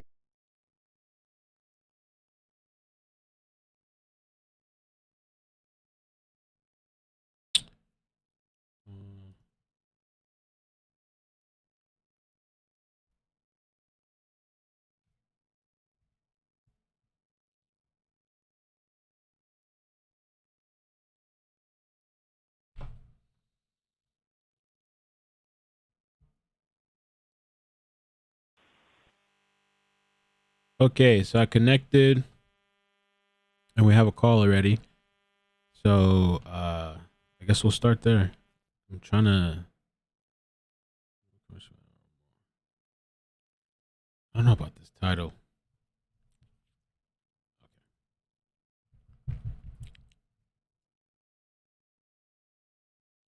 All right, let me take this call. 407. How you doing? Where you calling from? You know what, Mel? I'm so sick and tired of you. I'm about to unsubscribe. You know it's me. Cancel. Damn, bro. What's up? I don't remember shit. I see. Okay, but you know what, though? I I'll gotta give do you a Twitch pass. You had the birthday, so I'll give you a pass. Memory's I'll still give you there. a pass. Memory from what? Right. It's old age. It's just old age. Yeah. I'm telling you. So listen, I'm loving this guy. What was the guy who was like, yeah, I heard her testimony and ain't no way in hell Amber was standing to make that much money. We don't even know who she is. Are we I talking love about the it. guy before? Not this one. The guy before, right? The I entertainment can't lawyer. remember his. Yes. What was his I name? love how he's like, yeah, I heard all that testimony, and I don't know where she was pulling these numbers from. Richard Marks. Girl, Yo, yeah, he's spicy, yes. man. And he's enjoying it too. He's like kick back, relax doing this shit. Oh yeah. I'm still trying to figure out where they found that lady yesterday. We were all in the chat like, so she's an expert at what? Running her mouth? Because she really don't seem to have the expertise in nothing. Nothing at all. But yeah, it's been interesting. And so, you know, just trying to keep up with everything and whatnot. Oh, I do have to give a shout out. That Set and Diggs did amazing yesterday. Amazing yesterday. Thank Shout you. out Yes, to you did a two good ladies. Yes, they did. I was in a Discord like right before, and people were like freaking out. I'm like, okay, calm down. Think he's having some of the mods. Get it together. I do remember him saying it. You know, I caught what I could on Law and Crime until, you know, everything got set up, and then I switched over to you, you know, where my loyalty lies. But, you know, I didn't want to miss out. So I was like, well, I'm going to let them get it together. But I know that Mel said that he was going to be having them look into it. So otherwise than that, it's been very interesting. Yesterday, again, was another one of them rough days I'll be telling you about where I'm listening, but I'm zoning out because I'm like, yo, what are they talking about? Like, what? Because that lady yesterday was just going on and on and on, and I'm like, okay, I'm here, but I'm not here. I'm just all in the comments and the chat and just like, okay, this is where I need to be right now. So, because I don't know what this lady is talking about. Yeah, completely zoned out. But this guy here, this entertainment lawyer, I love him. He's like, yeah, I heard all that shit. Where's she pulling these numbers from? How you gonna compare Amber? And this is what's pissing me off. How do you compare Amber Heard, pretty much a nobody to a lot of us who had no idea who she was before this, to Jason, what's his name? I always call him Jason Mimosa. God damn it. Momoa? Momoa. I don't know how to pronounce it. Yeah, Momoa. Yeah. Okay. Jason Momoa. How do you compare? This man has had an established career, like a legit established career. So how do you figure that Amber is going to be able to pull in the type of numbers that he pulled in? And I also love the fact that they did bring in somebody from the actual film. It was like, yeah, bro, chemistry was not there. Like, it just wasn't. Like, we're not going to sit there and lie about it. So, that was the Warner Brothers exec. Yes, but I do hate how they're also kind of checking Jason's pockets, because I know if he's sitting at home, he's probably like, bro, I don't want no parts of this. But they all in my paycheck. In my paycheck. What if he's ducking and dodging the IRS? IRS was like, oh, word, that's how much you made? We got that ass. We got that ass now. Jason Mimosa, you thought you could miss? Listen, I'm going to always call him Jason Mimosa because he's a tall drink that I would love to have. I'm sorry. Shit. Oh, yes, Jason Momoa is hot. Okay, I know. I'm not even looking at the chat, but I know a good 75% of the ladies in there could feel me. Of course. Jason Momoa is fine. The guys too. Probably 10%, 15% of the guys too, 20%. they might listen. Whatever floats your boat, tickle your pickle. I'm down for whatever it is. What it is. You like who you like. You love who you love. Damn it, Jason's hot all the way across the board. All the way across the board. But anyways, I just wanted to call in, let you know that I'm watching and I'm working per usual. But I wanted to also say again, happy birthday. And I guess I will see you when we come back from lunch. All right. Will we come back from where? All righty. When we come back from lunch, are we on lunch right now? What are we doing? Oh, yeah, lunch. Yeah. I thought you said March or something. Yeah, I had to stop and get gas. Yeah, I had to stop and get gas, so I had to put you on the charger and leave you in the car while I handled that. So. Okay, cool beans there. Well, I will see you. you guys Appreciate you after calling. lunch. All right. You're welcome. Bye.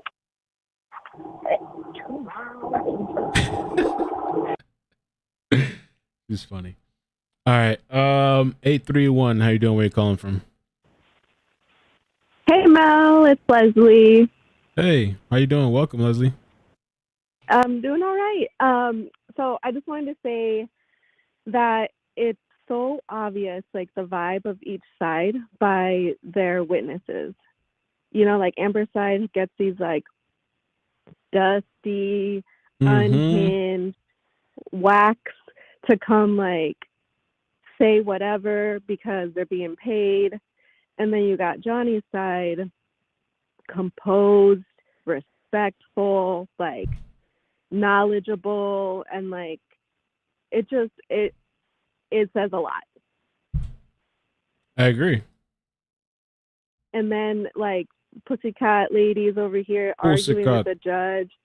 Pussycat, like she's disrespectful.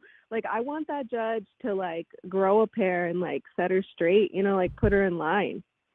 She's been taking it to a whole nother level. Like she was getting a little pissed today too. Dude, she's too much. But yeah, that's all I wanted to say. I just want to call in, say what's up, and I've been here since day one. Oh, thank you. Well, I appreciate that. Thank you for watching. Yeah, of course. All right, Mel. Have a good one. All right, take care. Bye. Bye. Let me just get this done real quick. I'm like too distracted.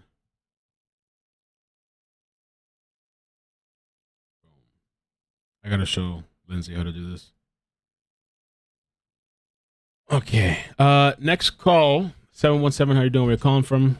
Look at a little recap too. Hello. Hello. Hey, hello, welcome. Mel. Hi, it's Katie from Pennsylvania. Katie, PA, welcome. Whatever. Bro, what is going on? Oh my God. Am I the only one that's watching this by themselves or with kids and looking around like, what is happening? Like, this can't be real. Like, the dude from like the Back to the Future movies was on yesterday. What is he doing? What is happening? So that's the first thing. Oh, Here, lost because you? I'm getting a. Oh, There you go. Got you. I lost you. I got you. Yeah, My yeah. house is like really. Do you like see like a long plan, like what Johnny's rebuttal is looking like? Because it's looking I have really no dull. idea. Like as for when he comes on himself, you're saying if he comes on? Yeah, so I mean, obviously we read that Kate Moss is going to be here tomorrow. I think, and then it's going to end Thursday evening, like Thursday afternoon, and then the cross is, or like the closing arguments are Friday. So I'm wondering if they're like trudging us through this and they're going to end with like pizzazz, right? Like with I don't Johnny know. and Kate Moss and yeah. It could be. Yeah. It could be. So do you know, or does anybody in the chat know anybody else other than Jennifer Howe and Kate Moss and Johnny coming back? Or is that all we're given? I mean, we gotta, let's say Kate Moss for tomorrow. It's Kate Moss, Brian Newmister, a metadata expert, Morgan Tremaine. I don't know who that is. Lydia Phillip, the flight attendant, which I think could be interesting if it's the one I'm thinking about, where the whole incident happened on a plane where she claimed, or supposedly Johnny had lashed out at the flight attendant, according to Amber. Then they have Shannon Curry coming back as well, the forensic psychologist that everybody loved, and Johnny Depp. Ooh la la. Yeah. Yeah, for Okay, I mean, tomorrow. everybody loves her. Okay, so there's going to be from somebody from the plane incident where the Pussycat Lady was born. That's the moment that she became who she was her stuff on the plane. Yeah. Anyway, my second thing is I'm like 3 hours from the courthouse. Hypothetically, if I were to go there, would you want me to like reach out to you and like let you know like via email or something, and then I could you just were in like the chat. like. You were in the Well, chat, I right? mean, yeah. Or was somebody in the chat earlier said they were about 3 hours away? Maybe, I don't know. No, Oh, I wasn't I you? don't think I was chatting. I've been okay, mopping okay. my floors today. No, Oh, yeah, okay. I haven't been looking at the. So if I go, I would just. You want me to like take video, or we'll just correlate through that? I mean, does anybody know? Again, I just have way more questions than just bullshitting today. But does anybody know, like, when the jury gets the case? Terry might know. When the jury gets the case, are they breaking for the weekend? Are they coming back on Tuesday? Are they sequestered? Does anybody know? I don't think they're. Well, I don't think they're going to be sequestered. So they're not going to work all weekend, most likely. No. I don't. I think the weekend they're closing. I think Monday too, because Monday is like was it Labor Day or something? Or? Yeah, Someday. Monday's Labor Day, and then my birthday's Tuesday. Yeah, our birthdays are pretty close. happy early Yeah, I know, we're birthday. both Geminis. Yeah, crazy Geminis. Yeah. I know. Yeah. Okay. All right. Well, I'll check her. When we talk to Terry, I'll try to get in the chat when she's on and ask her if she knows how they're going to do it, because that'd be really cool to be there when the I verdict could comes probably out. call her. Yeah, at some point I can call her and see what she has to say. All right. Well, keep trudging along, man. Shake Okay. off the birthday, hangover, if you will, the hangover from your mini vacation. Appreciate All right. it. All right. Take care. Bye. Bye. Okay. Another caller, 447, long distance, I think. Hello. Hello. Hi. How you doing? Can you hear me? Yes, I'm I good. hear you. How are you? Good. Where are you calling Okay. from? I don't. Ireland. I'm calling. No, I'm calling Oh. from Somerset, which is a really tiny place in England. Oh, nice. yeah, happy birthday for yesterday. I'm going all Thank you. embarrassed and red, even though you can't see me. So I'm You're good. LB in the chat, LB. just in case. LB, yeah. LB, okay. So LB, you follow me on Twitter, so I've sent you a couple of things regarding the trial. Okay, thanks. So, Awesome. basically, Johnny has a place 5 miles away from where I live. And he's quite well known to all the locals as being one of the coolest people around here, because we have like Nick Cage up here, the Beckhams visit, and they're all a bit, you kind of stay away from them. However, he's really happy to have his autographs taken, like in his pictures. He's just a really, really good man when it comes to living around here anyway. What I was going to sort of ask, because your legal system is much better than ours, let's be honest, is all the jurors have to agree. Am I right? Or it's a hung jury? Yeah, that's how it normally works here. So they normally have to agree. Yeah. I mean, there was So one they've all time got where to- I was on a case and we didn't agree, and the judge like really pushed us to go back and try to come up with a solution. But hey, normally everybody has to agree, to my knowledge. I mean, I don't know if it's different during a defamation case. I don't know if it's just a certain amount. I'll have to ask Terry that. So they're basically, it's either he gets 50 million or she gets 100 million, and that's Yeah. it. Well, no, they could also get nothing. Both of them Yeah, could not get true. anything. That's what Terry told me. She said, I mean, you know, it might be better. I just mhm. thought, wouldn't it be nice if somebody did win and actually used that money to give to the children's hospital or to the ACLU, whatever, but to actually use that money to put something right? You know, that's Right. just a small thought anyway that goes through my brain. But just mainly wanted to say hi because I absolutely love your stream. Thank It's you. brilliant. And your mods and all the people here. I wanted to say hello. I feel so nervous. No, you're good. Don't worry. Don't worry, you're good. I've It's never just you and made a me. call into these types of things. So, and you looked really happy yesterday, which is upsetting for the rest of us. A couple people told me that. Yeah. I guess because of the weekend with my girl. I don't You know. look all glowy. So enjoy that glow.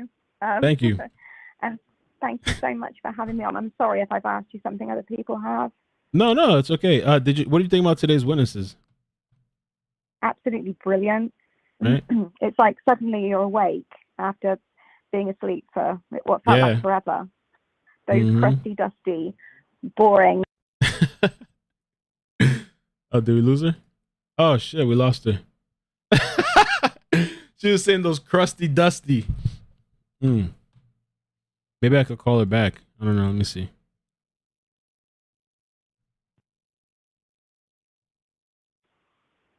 Hello? Hey, I think we I'm dropped so connection. sorry. Oh my goodness. I'm No, we're so good. sorry that we dropped. Well- Yeah, I was going to say it was just a complete wake up call. And wasn't it fun? Like finally enjoying and just going, ooh, that's so good. That's amazing. Yeah, Okay. especially compared to yesterday. A lot better today. I really like how, like, I guess these expert witnesses now have watched the other expert witnesses, and so now they're countering their testimonies and the data that they brought forward. I thought that's pretty cool Yeah. too. I didn't know they were going to do that. Yeah, no, me neither. And it was absolutely brilliant. I work in data analysis. It's really, really boring.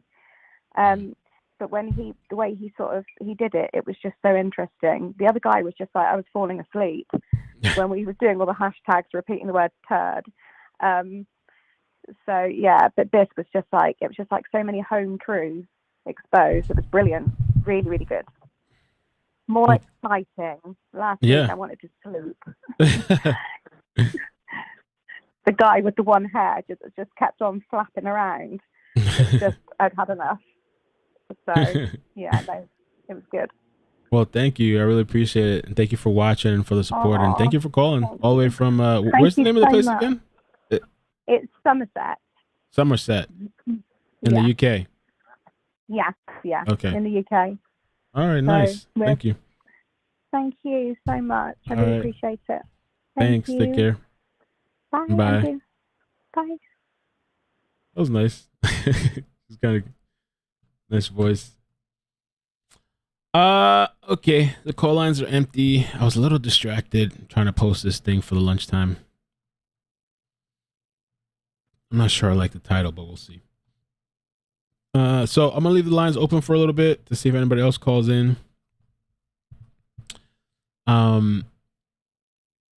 Can go over this a little bit and recap. We could also still watch the video as well.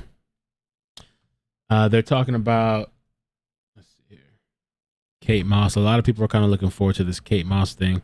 Will Kate Moss give evidence? Yesterday we heard the news. We heard the news that the British supermodel Kate Moss could testify later this week. Moss dated Johnny Depp in the 1990s and has been mentioned by Amber Heard during the trial. Find out more about their relationship here and why the notoriously private Moss may now tell her side of the story of their romance. Damn.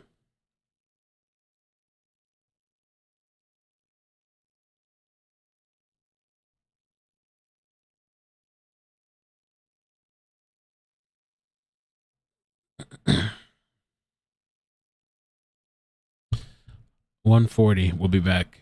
About 40 minutes. We got a long way to go. Oh yeah, if you guys get it liked too, since we had to restart the stream over. And Dad said, can you tell me where we left off, if you remember yesterday, on this thing with the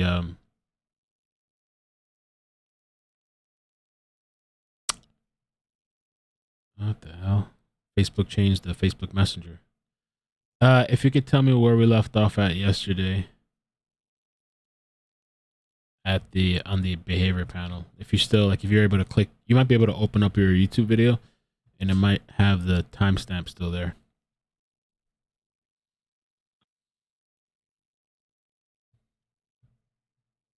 What's up, Desi Marie? How you doing?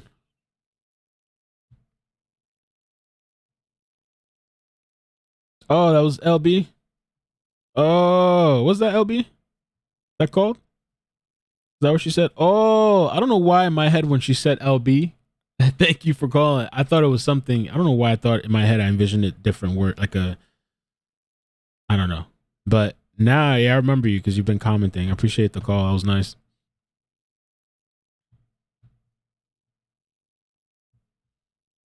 No, I can't. I can't.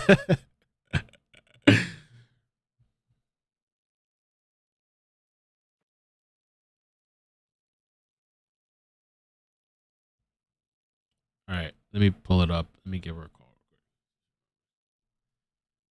She's not watching.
Okay, so I got the behavior panel. Apparently we left off at like 1 hour yesterday.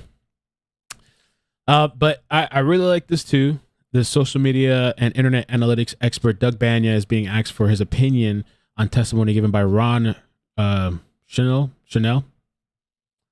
another social media expert and entertainment expert, Catherine Arnold. So these are the two people that we're referencing, and I believe that these two people were for Amber's side. And so this guy Doug Banya kind of came back and gave his thoughts and opinion and kind of like trying to shut them down. Mr. Bannon tells the court that generally Mr. Schnell provided no evidence of a correlation between statements made by Johnny Depp and Johnny Depp's lawyer Adam Waldman about Amber Heard and hashtags that they were written about her on Twitter. Earlier in the trial, Michelle told the court that some of the negative hashtags he found about Heard between April 2020 and January 2021, they included hashtag we just don't like Amber, hashtag Amber Turd, hashtag Amber is an abuser. Mr. Chanel said the majority of messages also contain the words hoax, fraud, fake, similar to words used by Mr. Waldman. So I guess that's how he was trying to correlate them. Mr. Banya said he also analyzed the same data to see if tweets contained the Waldman statements. A reminder, the Waldman statements are 3 quotes published in the Daily Mail in April 2020 and June 2020, which form the basis of Heard's counterclaim for libel against Depp. She says these statements damaged her career. Mr. Banya tells the court his analysis shows that 35% of the negative tweets were prior. That was big. I thought that was like a big ass, like, boom. It's kind of like demolishes your whole argument. His analysis shows that 35% of negative tweets were prior to the Waldman statements being made, and just 2% of the tweets were posted during the period in which statements were published in April 2020 and June 2020. Also, I remember people in the chat, I forgot who said it earlier. Somebody in the chat said what was it hashtag Waldonian or Waldomania or whatever the hell they said. They claim that was made by Amber. I don't know. Alleged.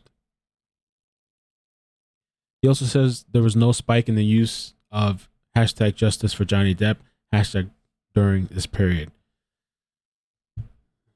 I thought that was interesting, man. I thought I was like, oh shit.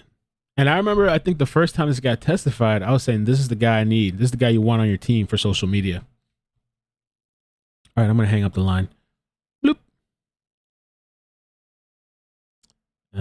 Thank you for the guys that called. Don't forget to, what? Oh, yeah.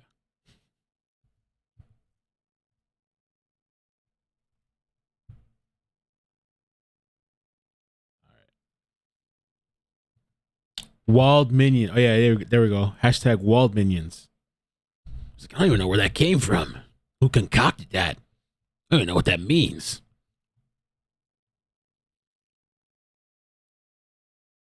It's definitely not looking good for Amber's people, I'd say. I mean, they're just kind of shutting them down.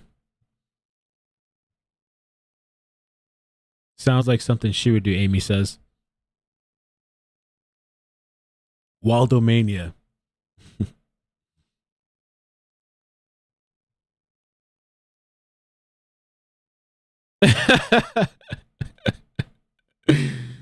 Oh my god.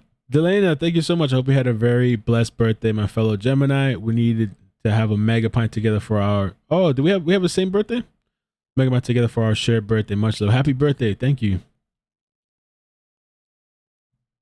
I saw a pic of the tweet Amber put Minion? Don't know what she was trying, but it means cute Waldman. Oh. Yo. Shit. I don't like what Facebook just did. They changed the way Facebook Messenger works.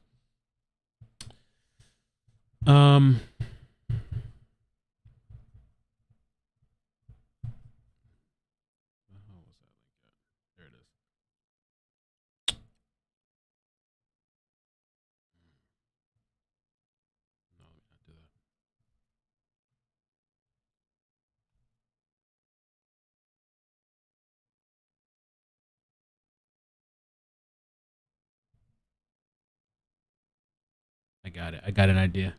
I got an amazing idea. Give me 1 second. Ooh. My hair's looking kind of like rough today or something. It's not like cooperating.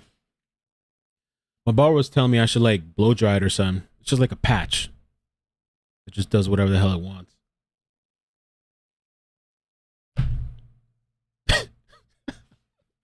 I don't know, man. Maybe I'll just cut it all off. Just go bald and shit. Go bald. Go bald or go home. All right. Let's see this. Take a look at this real quick. This is what we were looking at earlier when we got shut down. I like that better. Me gusta eso más. So we'll take a look at this again. I'm gonna record this for a clip.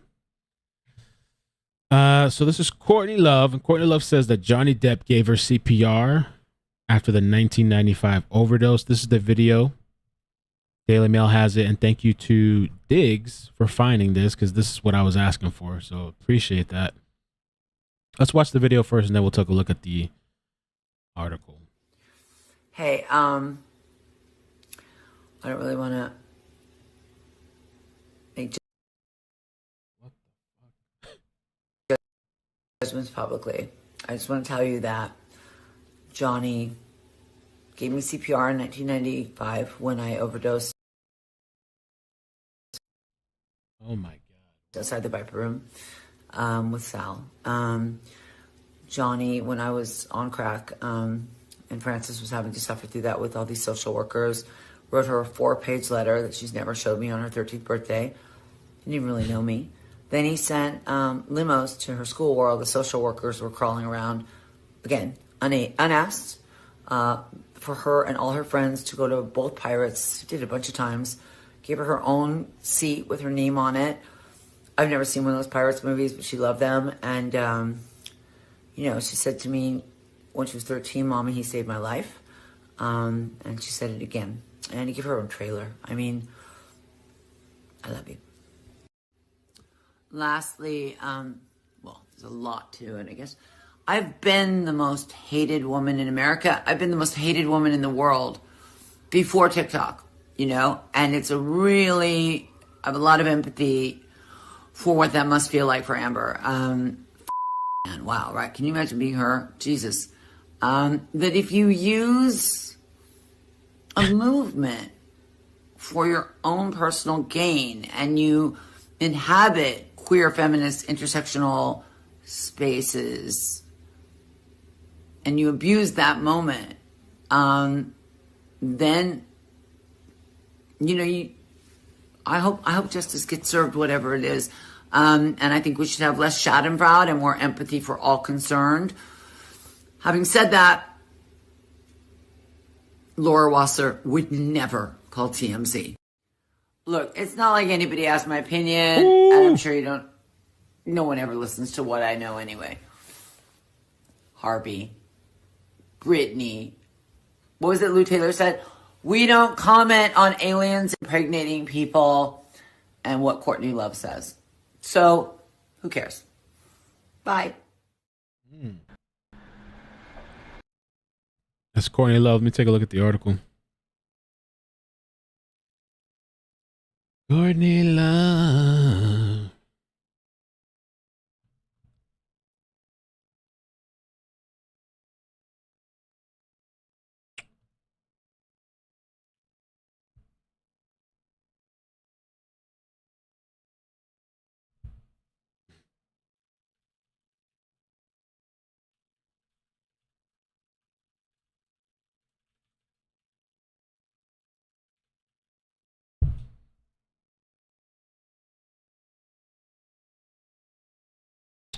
All right.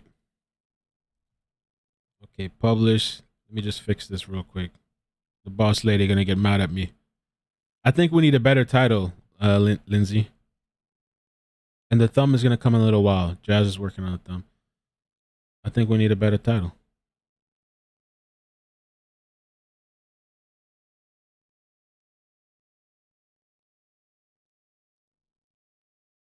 Something catchy, flashy. Like everybody else, the clickbait stuff. Insane breaking news. Nothing really happened. It's just to bring you in here. Insanity. I was never good at that. I gotta do that. Like bullshit. Insane, groundbreaking, shattering. Johnny Depp to take the stand again and reveal more bombshell testimony as blockbuster trial against ex-wife Amber Heard enters his final week. I guess this has nothing to do with Courtney. I thought it had something to do with Courtney. Courtney's just a video. I guess there's not much to say about that, I guess. Let me see, Courtney. Courtney Love. Courtney Love.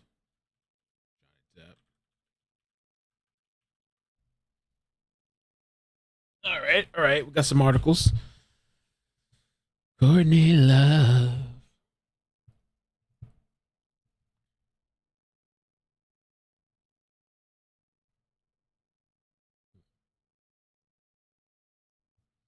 Courtney Love backtracks on weighing in on Johnny Depp and Amber Heard. I was wrong. Oh no! She backed out. She ran. The Whole Front Woman, 57. What the hell does that mean? The Whole Front Woman? Is that a reference to a movie or something? Was previously seen in an online video speaking out in support of Depp. Cancelled. Courtney Love is apologizing for expressing her thoughts on ongoing Johnny Depp and Amber Heard defamation lawsuit after a group of videos in which she appeared was accidentally posted online. Accidentally. In a new social media post shared on her Instagram account on Saturday, the Whole Front Woman 57 indirectly addressed her previous statements found in a series of videos shared online in the weekend by her friend Jessica Reed Cross's Instagram account. Now, this woman's Instagram account was taken down, as we saw earlier, and she was kind of complaining about it on Twitter. Do you think it was, what was it? Was it Amber's people, or was it Courtney Love pulling the strings in the media to protect herself and have this shit taken down? I engaged in expressing thoughts online. The platform accidentally posted a story I didn't want public. I'm sure it was not deliberate, Love wrote in the caption next to a video in which she was seen walking her dog. Oh shit, let's listen. You got one? Listen? Let's listen. Oh.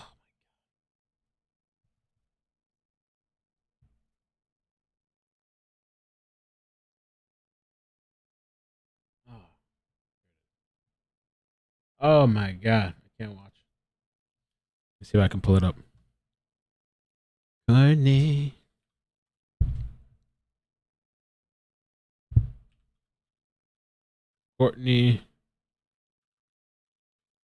Now it's going to be a bitch editing this. I wanted like a straight shot. Courtney Love. Courtney.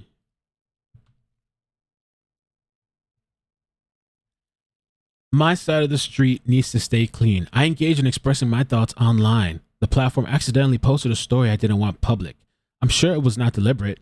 In it, I'm weaponizing snark. What else do we think with snark? What else do we with snark?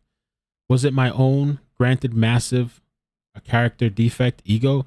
Was it a genuine expression of support for someone who's been a wondrous presence in my life? Is it any of my effing business? No, let's let that sucker drown. F him, even though he was there for me while I was overdosing and dying. Fuck him. What about the times I've been publicly defamed? My true friends have done so much to help me during these public, ritual, systematic humiliations. It's a ritual. That shit matters.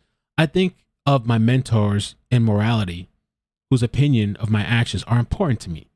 I am an addict in recovery for now. I outsource those people's values.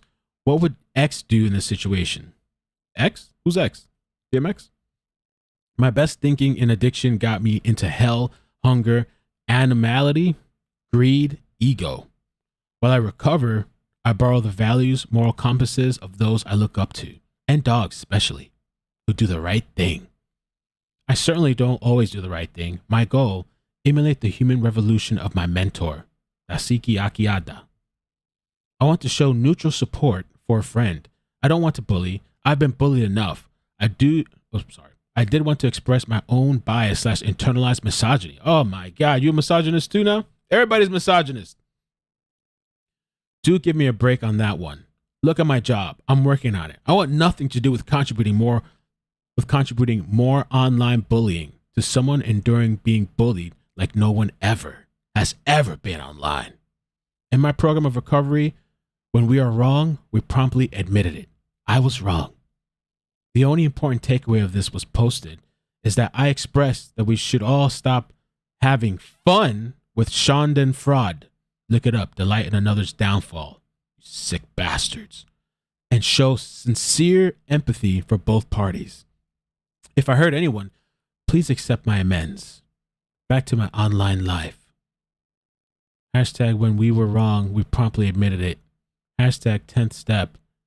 Hashtag shade fraud is bad karma. Hashtag peace, love, empathy. Hashtag Nami Orengai Ko.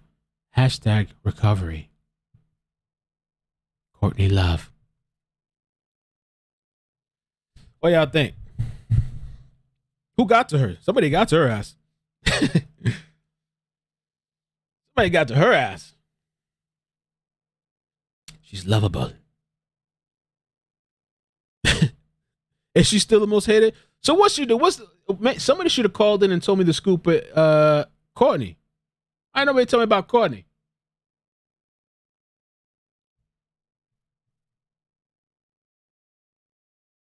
And we just read that directly. We just read all this.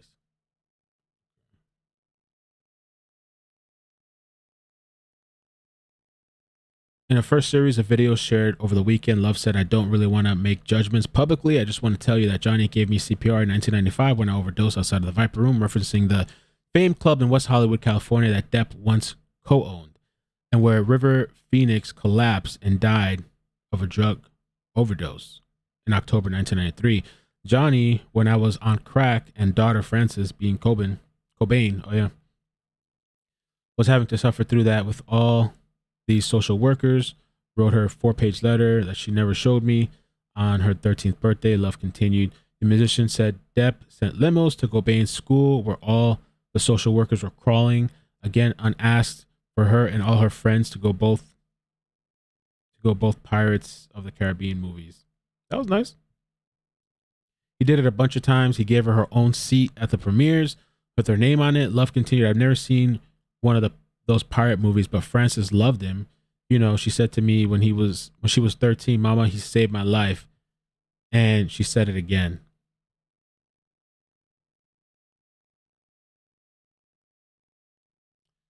Love said near the end of the video post that she has been the most hated woman in America, in the world, before, and has a lot of empathy for what she must feel like for her. So she sees herself as hurt. Why people hate her? Because the Kurt Cobain stuff? Wasn't there like a conspiracy where they thought she killed him or something? Like she had something. Oh, when's the Crumley trial? You guys said we did kind of start on that, right? When's the Crumley trial? Crumley. I can't even talk. That's what I was talking about. There's things. Can't even talk. There's things coming up. The Crumley. I don't know if the West Boys is gonna happen or not. There was some other shit. I don't remember. I forgot. There was a couple of them that I thought were interesting. The West, the Crumleys. Oh, maybe the Laundries, if that actually goes through. I don't know when it's happening. Lori Vallow at the end of the year. I mean, we got options. There's a bunch of stuff coming up. We just have to decide on the right one. On the right one.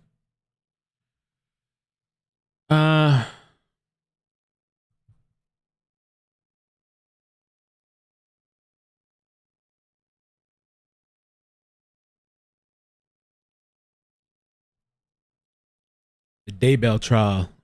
That's what the research people were telling me. They were saying I haven't really followed it, but they've been following it the entire time. They said that's gonna be big. The Daybell should be in like the beginning of 2023, I think, right? Cody Bigsby. I'd love to follow that too if it's aired. When does that happen? Do we have any dates yet? What's going on with that? Laundry's August next year. Damn.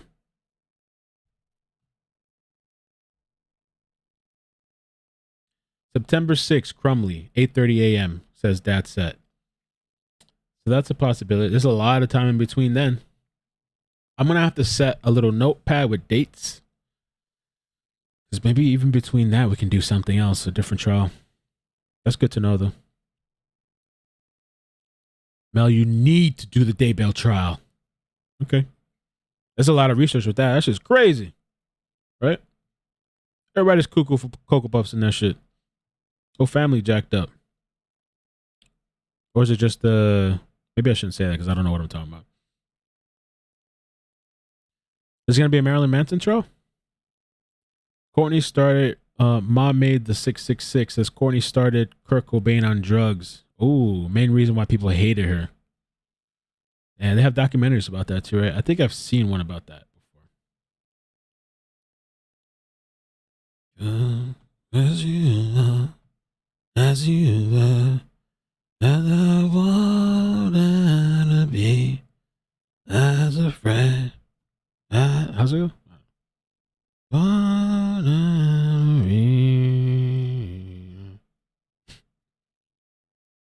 I was thinking of another one, but I was like, let me not sing that before I get canceled. The rape me, my friend. All right, let me see how Facebook is doing. Real quick.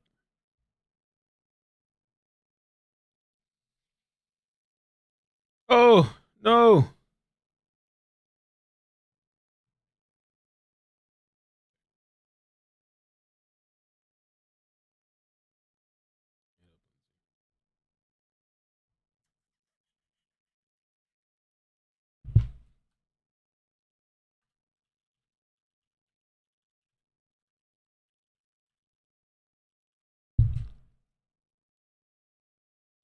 Okay.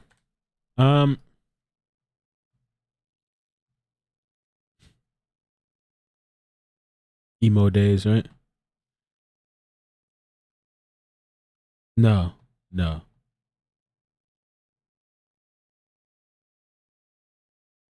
Somebody, Matt the Mad Botanist says Kurt got into drugs because he had stomach issues his whole life. I thought.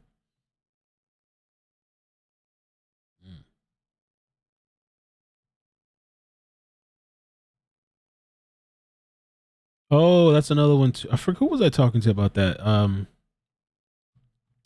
think Lindsay, the whole that crazy woman, Show business. That bitch chopped the guy up. Oh, she did all kinds of stuff. I'm not even gonna say on here. And then she was smiling about it too, I think, with the police. Cut the guy's head off, put it in a bucket. Then the guy's mother comes down eventually to the basement because they were in the basement when it happened, and the mother, like, it's the mother's house, and so they came to the basement. She came to the basement. The woman was already gone, and she finds her son's head decapitated in the bucket. I was like, damn. Then this bitch smiling.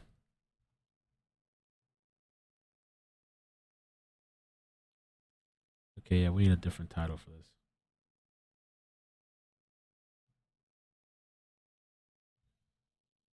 All right, let's do this.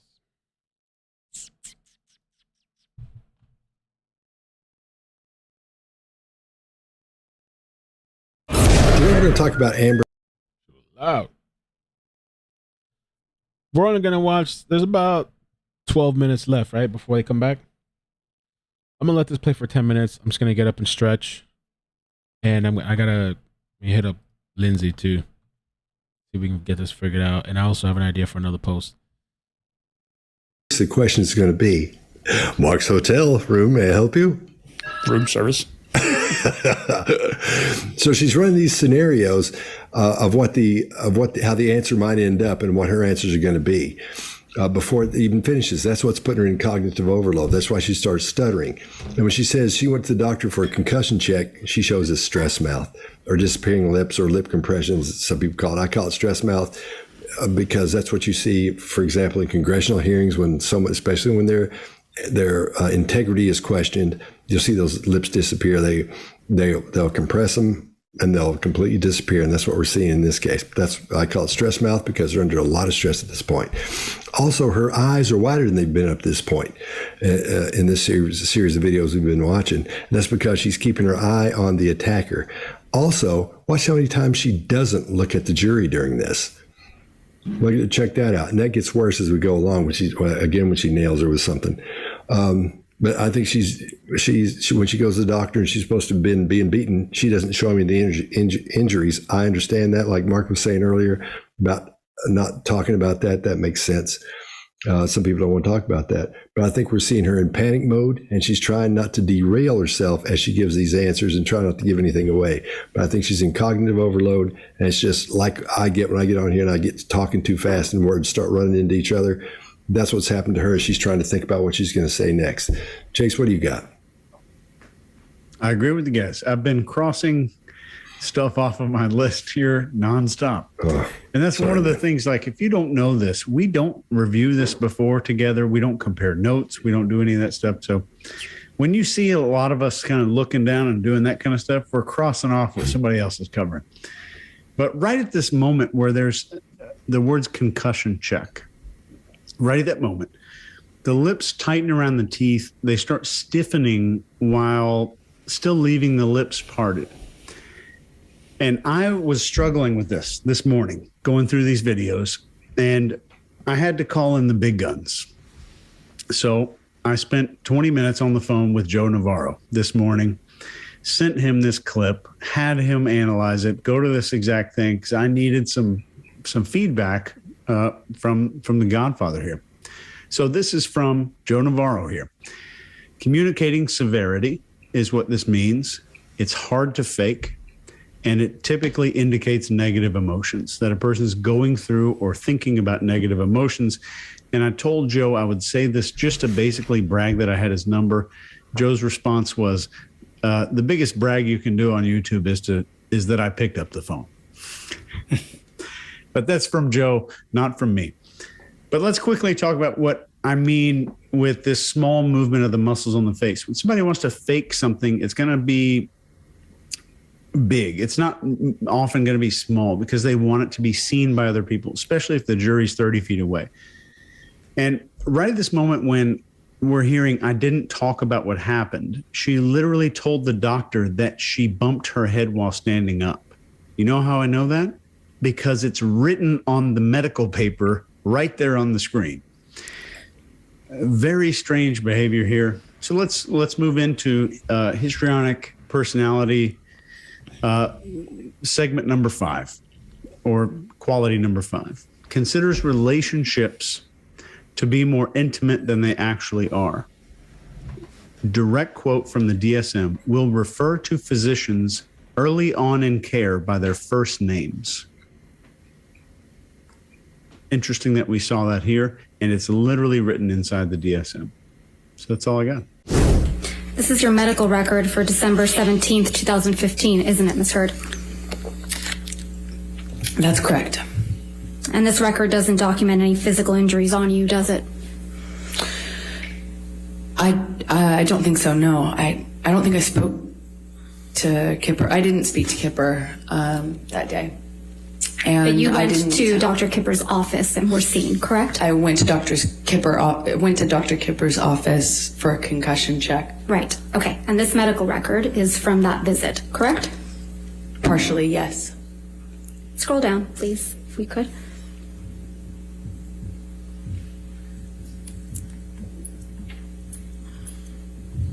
The signature, Kipper, down below. This is the entirety of the medical record. Right, Ms. Heard? Yes, what I meant by partial is I didn't talk about what happened to me. I didn't get into my injuries. I didn't get into what happened or ask for anything other than should I get some sort of scan done. But this record doesn't document any physical injuries on you, does it? I'd have to read it in full, but I don't know. Well, let's do that. Directing your attention, Ms. Heard, to the photograph. This is a photograph you took in March of 2013, right? That is correct. And this was taken at your apartment in Orange? Yes. And this is your breakfast table? That is correct. And it's your testimony that Mr. Depp left this breakfast table just the way you took it? That is correct. So this is what the table looked like after Mr. Depp had been doing cocaine? Well, clearly he has yet to snort these lines. There are 4 lines of cocaine on this table, right, Ms. Heard? In this picture, I see 4 lines. There isn't any cocaine residue around those lines, right? Not that I can tell, no.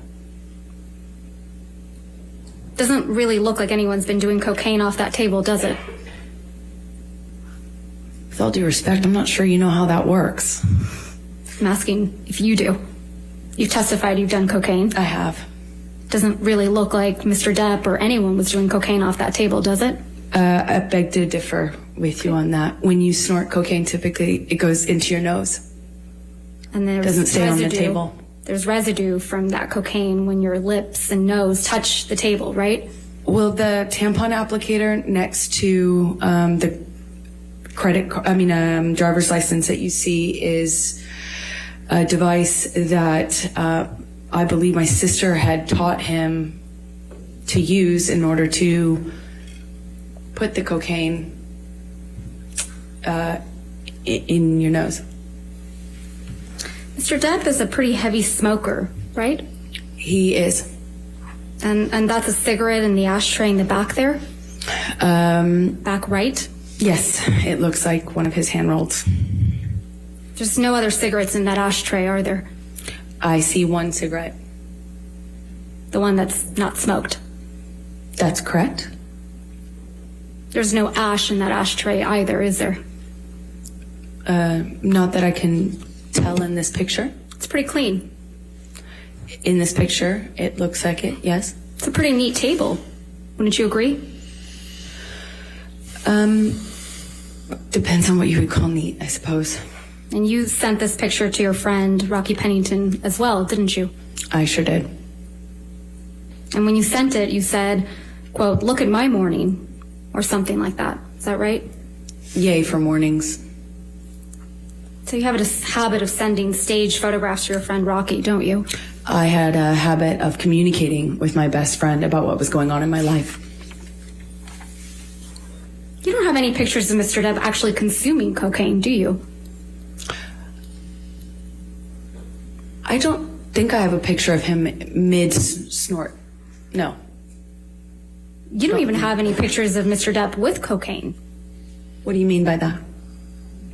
Holding cocaine, standing next to cocaine. Sitting next to cocaine. I don't know. I don't know. Well, you haven't shown any of those pictures like that to the jury, have you?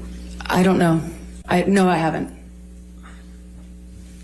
And you were never able to catch Mr. Depp with cocaine on film either, were you? I never tried.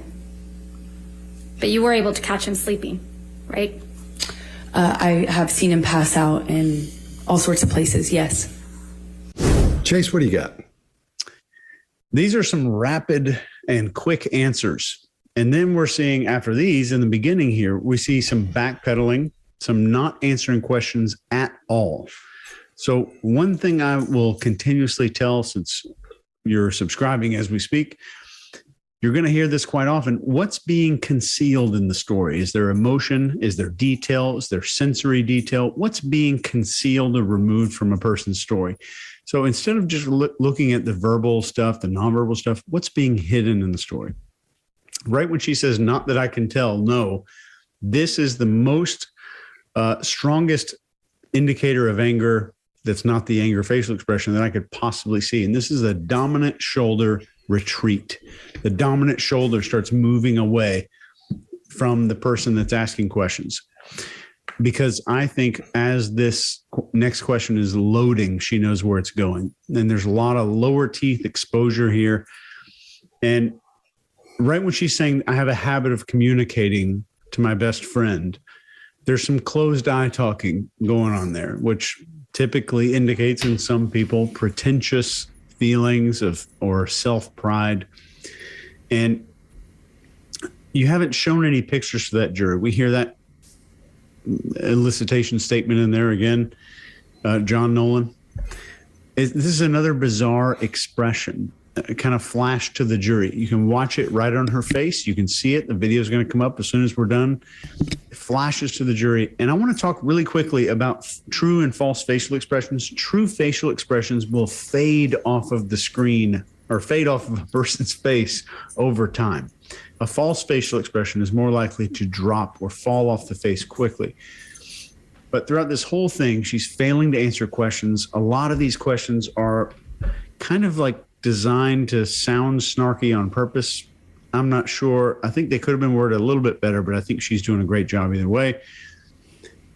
Staging photos question is like, I think a way it could have been asked is like, is your testimony here today that you didn't adjust a single aspect or detail of a single object on this table before taking this photograph. And that might elicit a different response. So let's get to histrionic behavior profile indicator or diagnostic criteria. Number 6, this person is suggestible, easily influenced by other people. In June 2021? Yes. And what's your understanding of how Mr. Schnell identified those particular 2.7 million tweets? Yeah, so essentially Mr. Schnell chose hashtags that he felt were negative towards Ms. Heard. Those hashtags range from justice for Johnny Depp. I don't know if they're actually back. Abuser, Amber Turd. And I don't think they're back. Tag, we just don't like you, Amber. So then he used those hashtags and he they're my bad, guys. They're replaying. Searched through various tweets. They're replaying the old stuff. I just want to make sure. Okay, no, hold on. Let's see.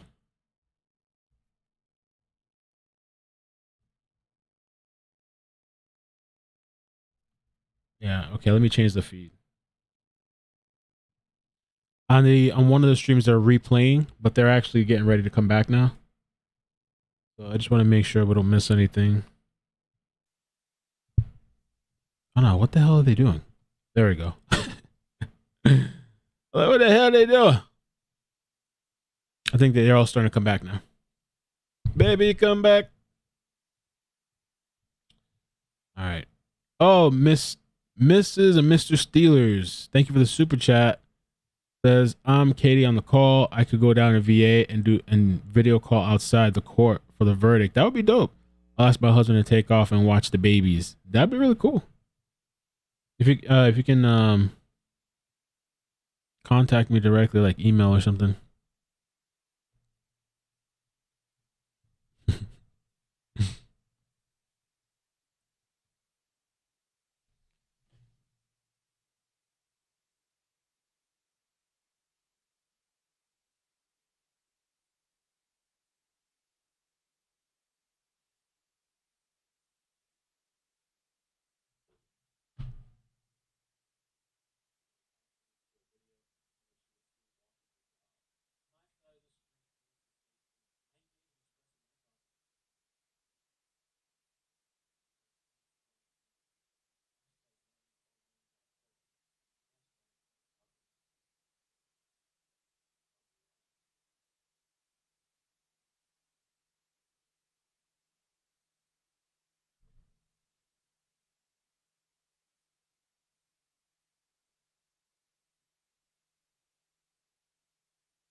Don't forget to watch the movie The Game.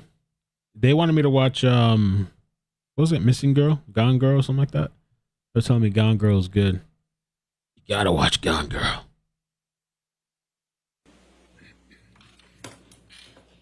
Thank you. I like that title way better. I think that's dope.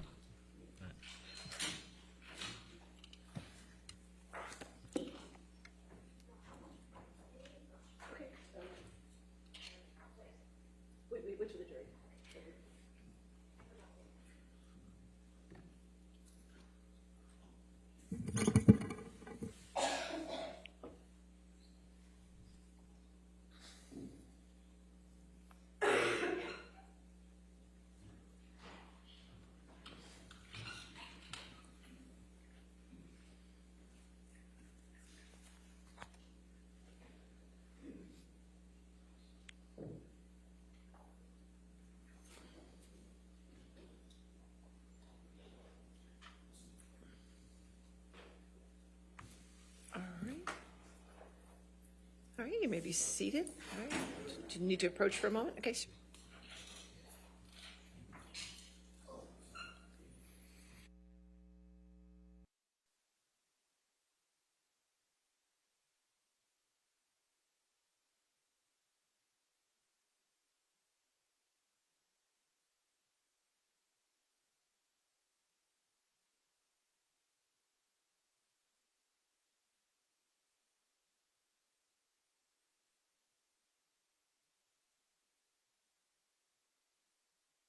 Your next question.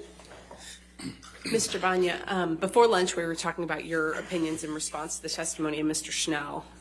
Did you also analyze the testimony of Ms. Arnold in this case? Yes, I did.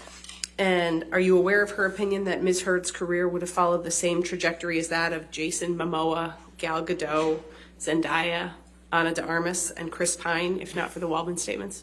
Yes. What's your understanding of Ms. Arnold's basis for her opinion that Ms. Heard's career should have been similar to that of those identified actors? Ms. Arnold stated that when producers or her industry is looking to hire talent and actors, that it's important to best understand the public's perception of the actors that they're considering, and that it's important to look into social media to see what is happening with the actors they're considering for either a movie or even an endorsement opportunity with companies. So that was her approach. And is that the process she followed in providing her analysis of those purportedly comparable actors? No. Although she stated that, she went in and brought in these alleged comparable actors, and without really reasoning behind that.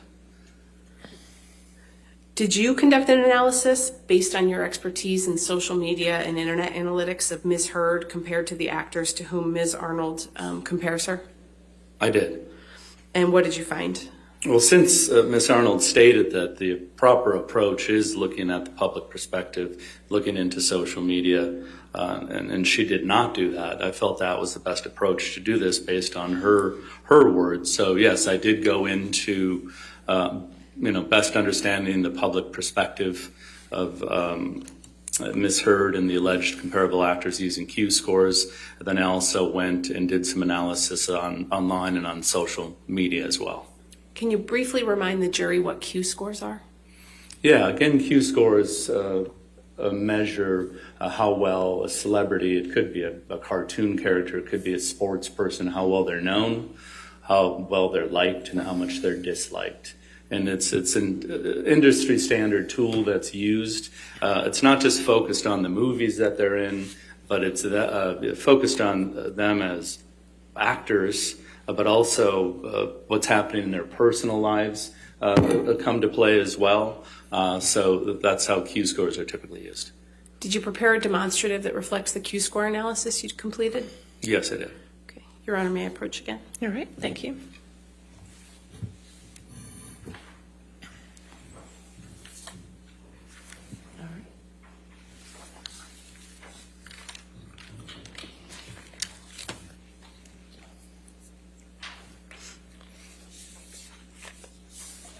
No objection to the demonstrative. All right, we'll identify plaintiffs 1296 for identification and publish to the jury. Mr. Banya, what point in time do these Q scores represent that are reflected on your demonstrative? So these are the winter 2019 Q scores that are reflected here. And what was important for me is I wanted to find Q scores that represented Ms. Heard after Aquaman. And remember, Aquaman is December of 2018. These Q scores were gathered January and February of 19, but before the Waldman statements. And what did you find based on the Q scores that you looked at? So as you see here on the left are positive Q scores, and the higher the number, the better. As you can see, Ms. Gadot has the highest Q score out of the group of actors here at a 28. But you're going to notice Ms. Heard has the lowest positive Q score. She has a 9. So I find that very interesting that she doesn't appear to fit in as a comparable with these alleged comparable actors. I think what's also interesting is the average Q score for all actors being scored at that time, which include all the alleged comparable actors here, score at an average of 17. And you can see, again, she is 9, well below that. And then on the right side, you're going to see the negative Q scores. So this is how much people dislike you. So the lower the score is better. You can see Mr. Momoa is over here with the lowest at an 8, but you can see Ms. Heard is over here at a 28, which was quite a difference. A 20-point difference from Mr. Momoa, and also a 10-point difference, from the average of all actors. So she is very, very much her positive score is very low, and her negative score is very high, which tells me that she does not fit in as a comparable as it relates to these alleged comparable actors. What opinions did you form based on that Q-score analysis? My opinions as it relates to these Q scores is, Miss Arnold used these actors as allegedly comparable actors. But really listening to her testimony yesterday, it appears that she's abandoned this approach. I don't think she's using these comparable actors or these alleged comparable actors anymore. She's more relying on her experience, and I agree with that. Did Ms. Arnold offer a criticism of your use of the Q-scores here? She did, yes. And what's your understanding what that criticism is? Well, what I believe she was saying is that I should have ran Q scores for these allegedly comparable actors after each of their breakout films, which I disagree. First of all, Q scores doesn't work like that. Q scores are available twice a year, so it's not that I could pick a month or a different month for each of the Q score actors. So I feel that, what was important for me, and this doesn't always happen when I'm using Q scores, you can get this perfect moment in time, as Ms. Heard said, but as Ms. Arnold said, that, Aquaman was Ms. Heard's breakout moment. So these scores reflect that breakout moment, and they're terrible Q scores. How would your analysis change if you had used Ms. Arnold's logic with respect to the timing of the Q scores that you looked at? I mean, if you really think about what Ms. Arnold was saying, is she's saying that she thinks Q scores are the highest for each actor right after their breakout moment. So I would think, if anything, these Q scores could have been a bit lower, because it's not right after their breakout moment. But what's important for me is the fact that these scores reflect, who Amber Heard was at the time before the Waldman statements, but after the Aquaman release. We can take that one down, Tom. Thank you. What other work have you done in connection with forming your opinions in this case? Again, taking the advice from Ms. Arnold, it's important. She says the industry looks into social media, what their followings are like, with the numbers as it relates to their followers, into social media, what is the public perception what they're following. So I analyzed their social media accounts, but prior to the Waldman statement. So. And how did you do that? Yeah, so what I did, I don't know if you're all familiar with the archive.org.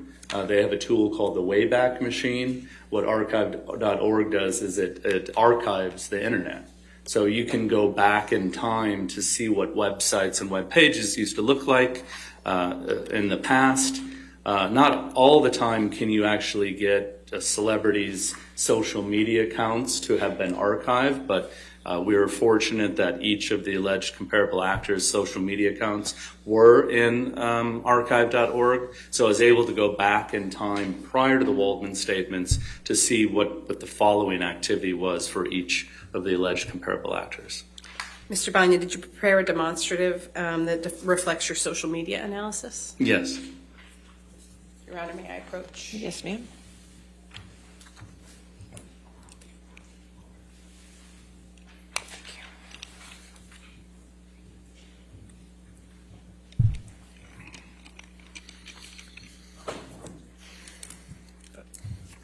No objection to the demonstrative. All right, we'll mark it for identification purposes, plaintiffs 1297 and publish. Mr. Banya, could you tell the jury what you found when you looked at the social media? Yeah, so what I found, again, this is prior to the Waldman statements. First thing you're going to notice here is not all actors use social media. You're going to see Mr. Pine doesn't have Facebook, Twitter, or Instagram, and Momoa and Darmus don't use Facebook or Twitter. But what's important to look at is you have Ms. Heard prior to the Waldman statements with 3.8 Instagram followers and 142,500 Twitter followers. And then you move down to Gal Gadot with 37 million Instagram followers compared to her 3.8 million. And 2.3 million Twitter followers compared to Ms. Heard's 142,000. And you can then even go down to Zendaya with 65.9 million and 17.2 million Twitter followers.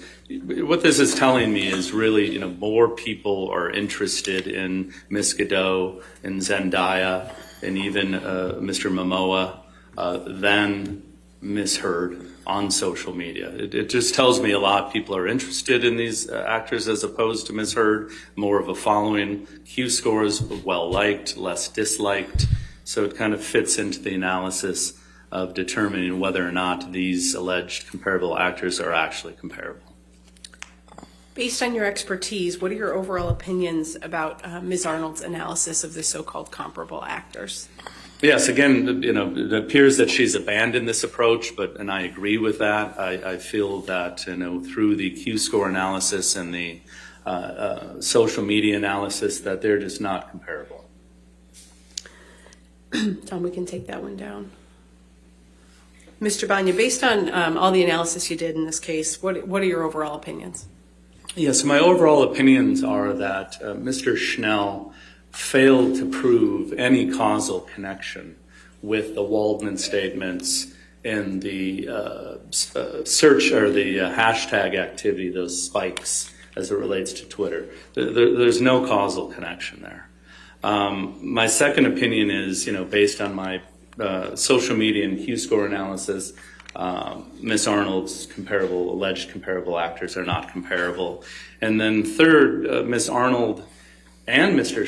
Schnell both failed to prove any causation as it relates to the Waldman statements causing economic harm to Ms. Heard. So, as a damages expert, which Ms. Arnold is, you need to take into consideration causation before you can calculate damages.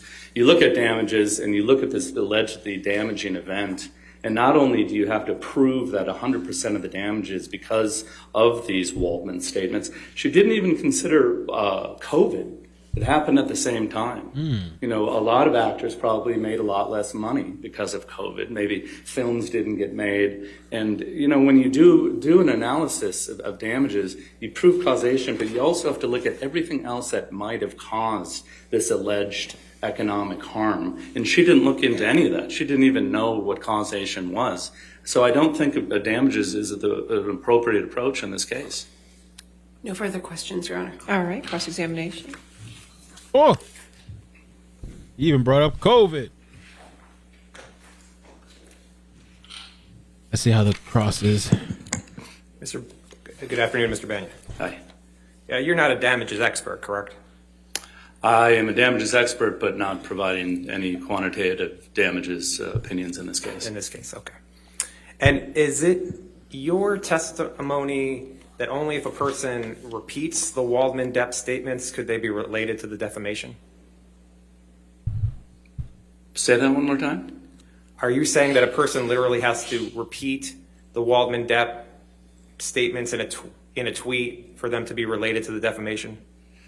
No, if you looked at my analysis, I did pick the 3 themes as it relates to the tweets, and I analyzed those themes, and I came up with 5 examples of when those themes were used. And you ran searches for, quote, abuse hoax, sexual violence hoax, and fake sexual violence, and you ran all those in quotes, correct? I did.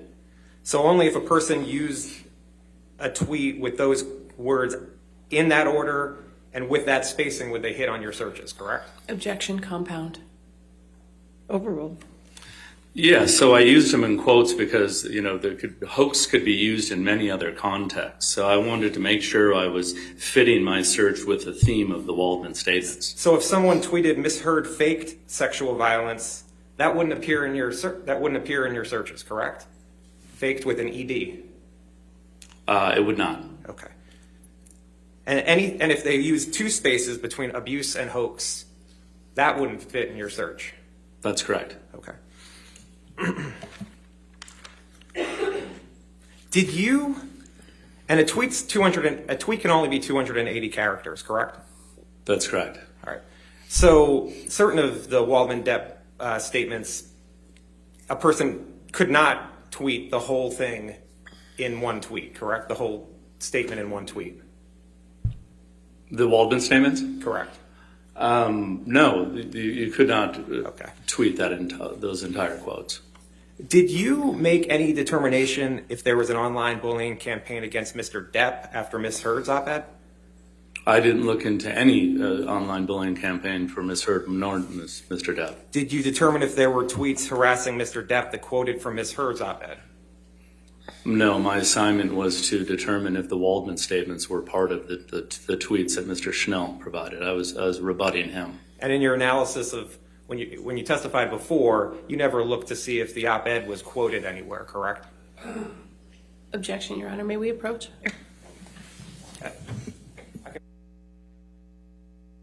All right, questions withdrawn. Next question. Now, you have no objection to Ms. Arnold's use of comparables, correct? Just the use of comparables in general. I listened to her testimony and my understanding that she abandoned that approach. But as it relates to my testimony today, my opinion was related to those specific alleged comparable actors, that they were not comparable. You're not offering an opinion as to who the appropriate comparables should be to Ms. Heard, correct? Correct. Okay. And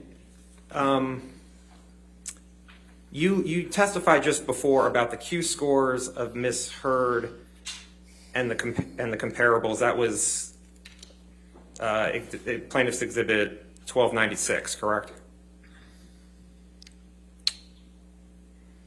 I don't know what 1296 means. Okay. The demonstrative in front of you. Mine? Yes, that's correct. And you said that those were all for the winter of 2019? I said Ms. Heard's were from the winter of 2019. Because isn't it true that none of the rest of these people were from the winter of 2019, correct? That's correct. Okay. In fact, Mr. Momoa's was from the summer of 2020? That's correct. Not all alleged comparable actors had Q scores for that date.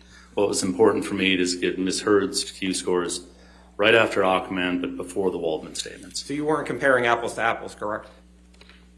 I wouldn't say that. I'm saying that it's not the exact same years. Well, so in the winter of 2019, that Q score comes out. That the field work dates for that is from January 22nd, 2019 to February 7th, 2019, correct? That is correct. So that would be so the field work would be starting almost immediately after Aquaman just came out, correct? Yeah, in her Star is Born moment, yes. You'd agree that for the winter of 2020, where you took Jason Momoa's Q score, would have more time to account for the rise in popularity of the film Aquaman, correct? Well, actually, if I use Ms. Arnold's suggestion, these celebrities tend to have, the celebrity moment right after they have their breakout film. So I disagree with that. I think maybe his Q scores could be lower as it relates to when I use them. You'd agree that for the winter of 2020, Mr. Momoa's Q score would have more time to account for the rise in popularity of the film Aquaman? I don't know if it accounts for the rise of popularity. Again, using Ms. Arnold's words, usually a Q score will be the highest right after the film, like I did measure Ms. Heard. All right. Do you show? All right, thank you.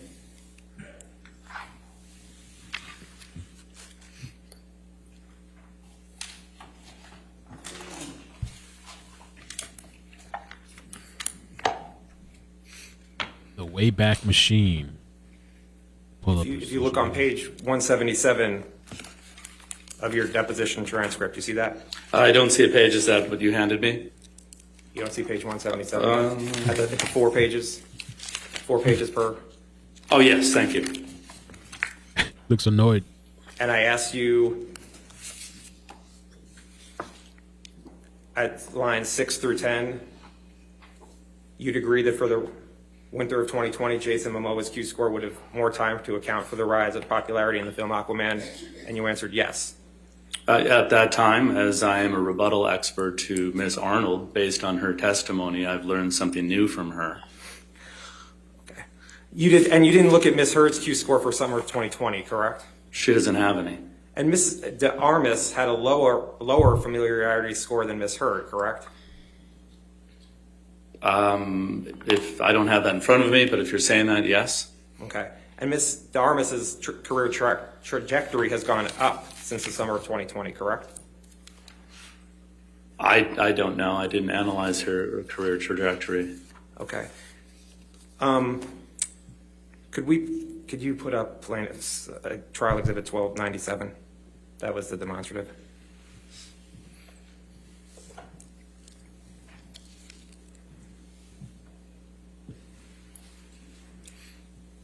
Ms. De Armas has less Instagram followers than Ms. Heard, correct? Correct. And Ms. Heard has more than double the Instagram followers of Ms. De Armas, correct? Yes. Okay. And isn't it true that you get more social media followers the longer you're on social media?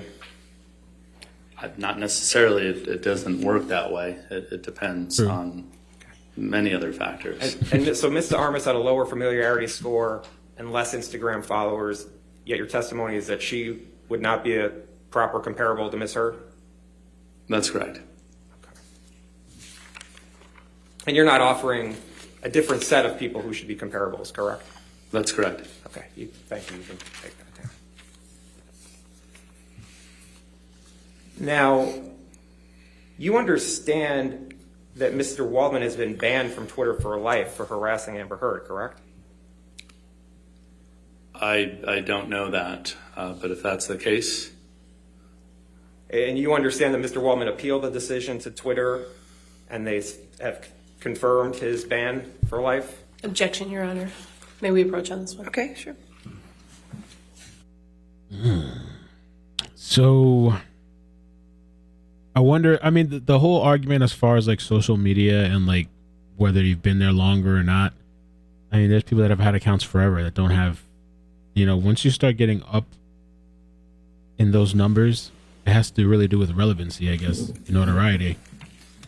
Whether you had an account for 10 years or 1 year or 5 months. You agree that in looking at Mr. Schnell's data, 65% of the uses of negative hashtags relating to Ms. Heard occurred between April 1st, 2020 and June 15th, 2021, correct? Correct. Okay. And you would agree that 5 of the 6 highest spikes of the negative hashtags were after the Depp Waldman statements, correct? Correct. Okay. And where you talked about the February 2020 spike, and the 65%, by the way, even includes the February 2020 spike of tweets, correct? That's correct. Well, there was no spike in Feb 2020 during the Waldman statements? Well, the spike in February 2020 was before the Waldman statements, right? I would have you. Can we pull up the chart again if you want to talk about the spikes? Sure. Can you put up 1294? Let's take up more of your time too. Yeah, pull up that chart. Number one. Yeah, that spike happened before the Waldman statements. Okay. And there was hardly any activity in negative hashtags until February 2020, correct? That's correct. And you understand that the spike in February 2020 was related to the partial tape that Mr. Waldman and Mr. Depp leaked to the Daily Mail, right? I'm aware that the articles were related to Heard admitting to hitting Depp. And you understand that Mr. Waldman testified that Mr. Depp and Mr. Waldman met with the Daily Mail in person to provide the partial tape to the Daily Mail. Objection, Your Honor. He talked about what the number one related to. What's the objection? Sorry, lack of foundation, and I'm asking if he knows or he doesn't. All right, we'll rule. So what's important to me is the fact that this spike is prior to the Waldman statements. Do you know if Mr. Waldman testified that Mr. Depp and he met with the Daily Mail in person to provide the partial tape? No. In February of 2020. You don't know one way or the other. It's irrelevant to my opinion. Okay. And the spike in July of 2020 came right after the last defamatory statement by Mr. Depp and Mr. Waldman, correct? The July spike, which is number 2, is not related to the Waldman statements, and there are articles related to abuse between Heard and Depp and feces found in Depp's bed. And that's based on Google searches you did? That's correct. Okay. And the July spike in time came after the June 27th, 2020 defamatory statement by Mr. Depp and Mr. Waldman, correct? That's correct. Okay. And 5 of the 6 spikes came after the defamatory statements, correct? After the Waldman statements, yes. Okay. Now, you testified before that you eliminated shares and likes of the Depp-Waldman statements from your analysis, right? Repeat that, please. Did you say that you eliminated shares and likes of tweets that included the Depp-Waldman statements? That's correct. When I was doing my analysis, I noticed the exact same text was a part of many of these tweets. Don't shares and likes disseminate the negative information? That's quite possible. Okay.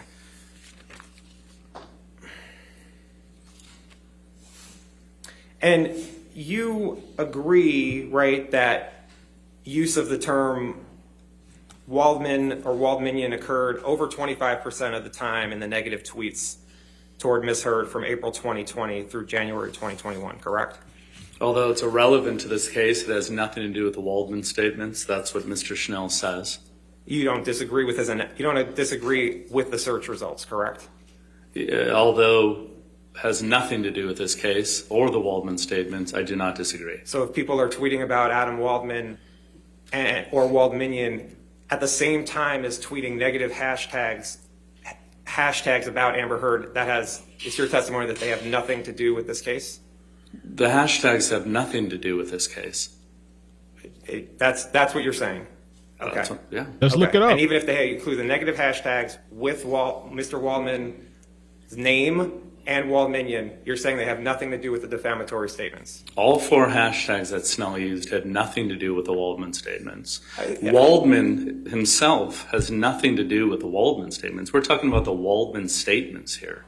Waldmanian, I don't even know what that is, but again, it has nothing to do with this case, and it's not related to the Waldman statements. That's what's important. And the reason you're saying they're not related to the Waldman statements is because someone didn't literally copy what Adam Waldman said in the Daily Mail and tweet it out?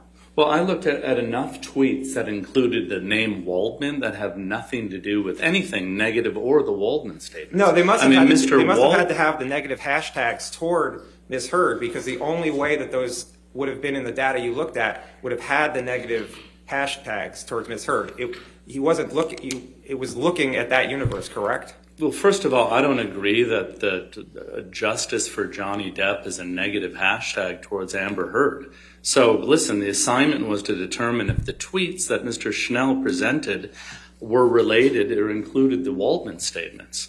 In your review of the tweets related to Ms. Heard, you cannot point to any that were positive toward Ms. Heard, correct? Again, I was not looking for that. And you did not review the hashtag Justice for Johnny Depp during the time frame from April 1st, 2020 to January 1st, 2020 to see if there were any that were not negative toward Ms. Heard?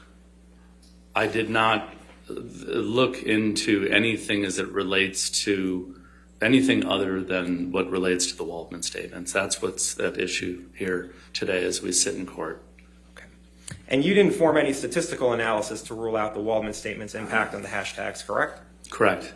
You did not analyze whether media and press coverage other than the Waldman statements affected Ms. Heard's career, correct? Correct. Okay. Looking at the exhibit that's in front of you, where you have the numbers here, those you said are related to Google searches? The 1 through 6? Correct. Yes. Okay. And can we put up plaintiff's 888?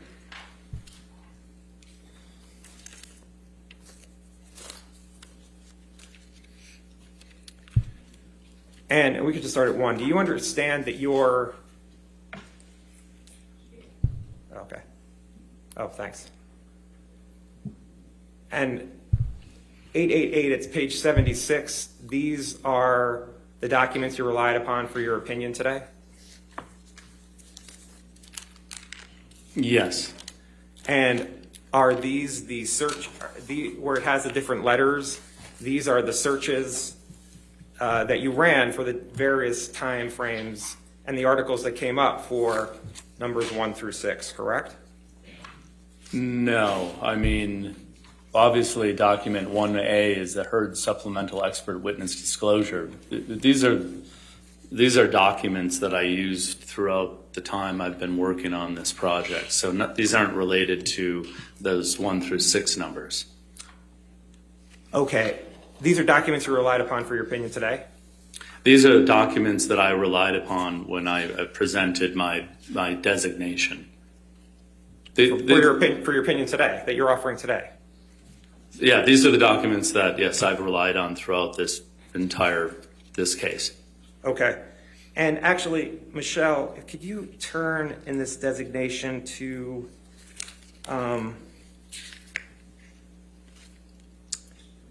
let's see.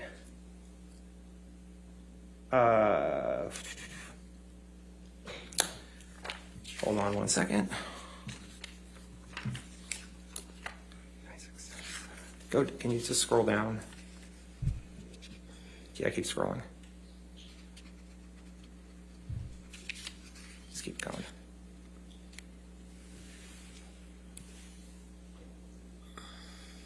Keep going.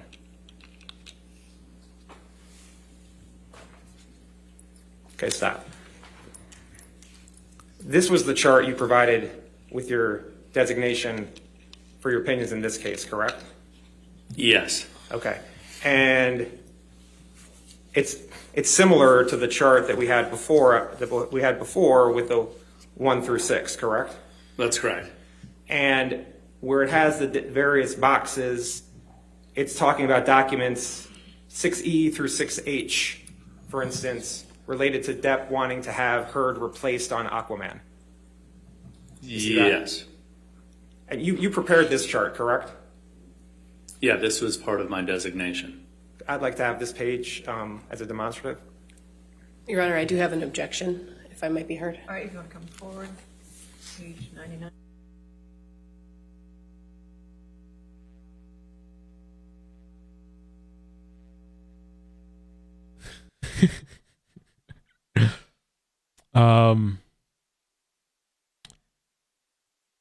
What I want to say, I don't even know. My mind's all over the place. Yo, thank you to all the mods that have been throughout this entire trial helping out. Thank you to the research team. It's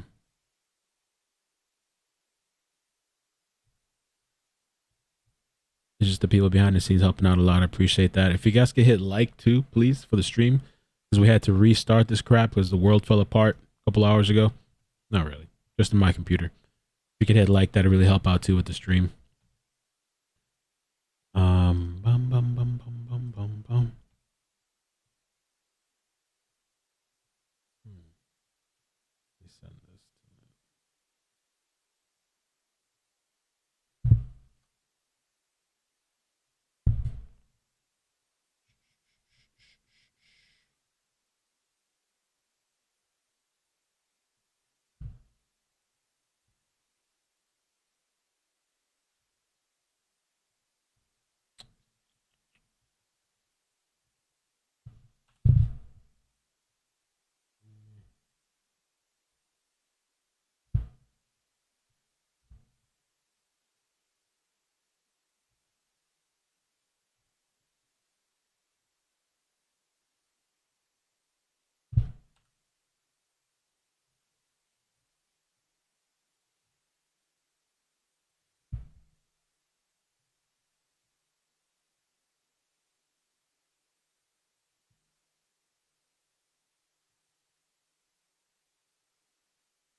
How much time left? And we got a long way to go. As far, I mean, overall today, you talking about, or like with JD's people? It's 2:30 right now. I think we're going till 5:30 today.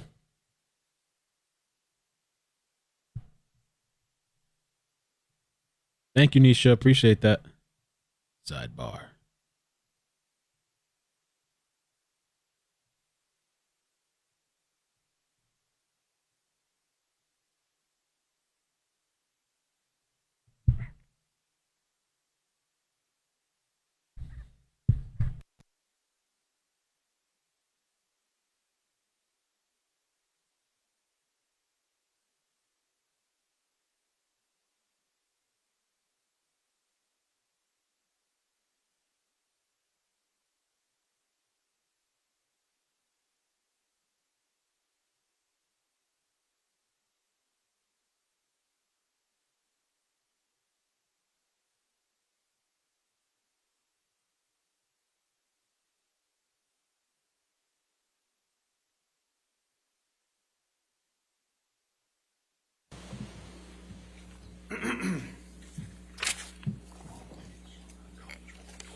Mr. Banya.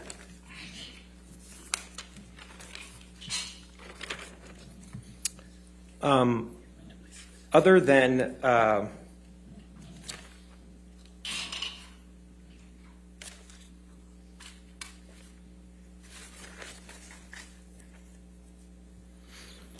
so as I understand it, the way you determined that the tweets were not related to the Waldman statements was that you looked at time and then you ran certain Google searches, correct?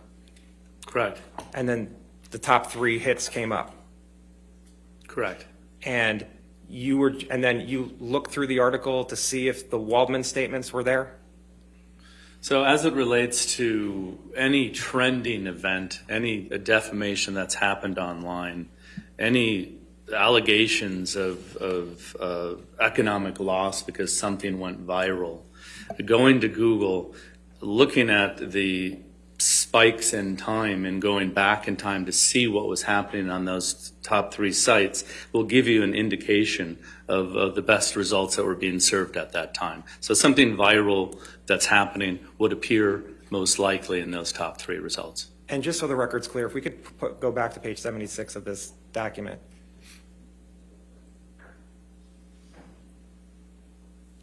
Numbers 6A through 6N, going to the next page, those are the headlines of the searches that you found? Correct. Okay. And you don't disagree that that negative tweets toward Ms. Heard have continued throughout the analysis of the tweets, correct? I'm not looking at whether they're negative tweets or those hashtags are negative. I'm determining if those tweets are related to the Waldman statements. Well, okay, and you have no opinion whether the tweets were positive or negative towards Ms. Heard. That's what you're saying? Yes, I'm just analyzing whether or not they're related to the Waldman statements. Okay. Thank you. Nothing further. All right, redirect. I have no further questions of this witness, Your Honor. Thank you, Mr. Banya. Yes. Sir, you can leave the courtroom or please. Thank you. All right, your next witness. All right, ladies and gentlemen, we're going to take a brief recess for you at this point. Hopefully within 15 minutes we'll get right back to you, okay? Do not discuss the case and don't do any outside research. Sorry, do not discuss the case and don't do any outside research. Sorry, we'll just take a short break.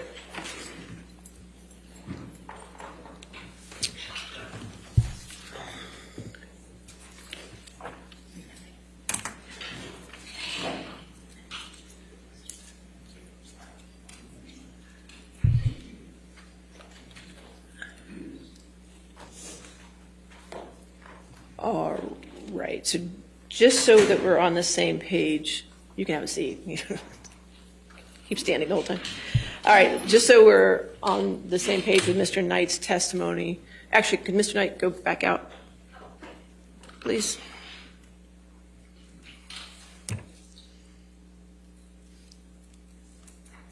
All right.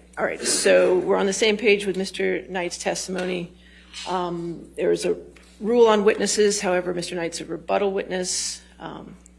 The purpose of excluding witnesses from the courtroom, usually it's a courtroom, is to deprive a later witness of the opportunity to shape testimony to correspond with that of an earlier witness. The issue we have here, obviously, if it was a direct witness in the direct testimony, you had time to do a rule on witnesses, let them know about the rule on witnesses. With a rebuttal witness, it's a little different because they didn't know they were going to be a witness. You didn't know they were going to be a witness. I understand that part. The problem is the courtroom in this particular case appears to be the world. So what we have to do here is I'm going to do a voir dire, and I'll allow both sides to ask questions as well of Mr. Knight to see what he has seen of the case. And I'm just going to use the factors that the case law in Virginia uses, which the factors to consider, because the court does have broad discretion to permit or prohibit a witness to testify in this particular circumstance. So the factors I'm going to consider is if the impropriety was intentional, which we'll find out, the prejudice attached to it, also if the excluded witness learned about substantive aspects of the case from an earlier testifying witness, and whether that knowledge had any effect on his or her testimony. So those are the three factors I'm going to look at in weighing this decision. So keep that in mind when you do your voir dire. And it's my understanding that the evidence that Mr. Knight will testify only relates to Hicksville. Is that correct? Okay. All right, now we can have Mr. Knight. Come bring it back.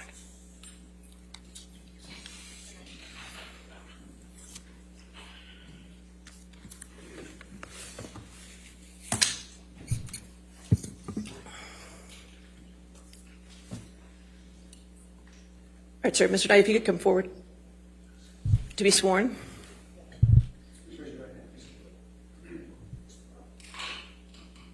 Do you solemnly swear or affirm to testify truthfully in this case and a penalty of law? I do. All right. Sir, if you could just have a seat, please.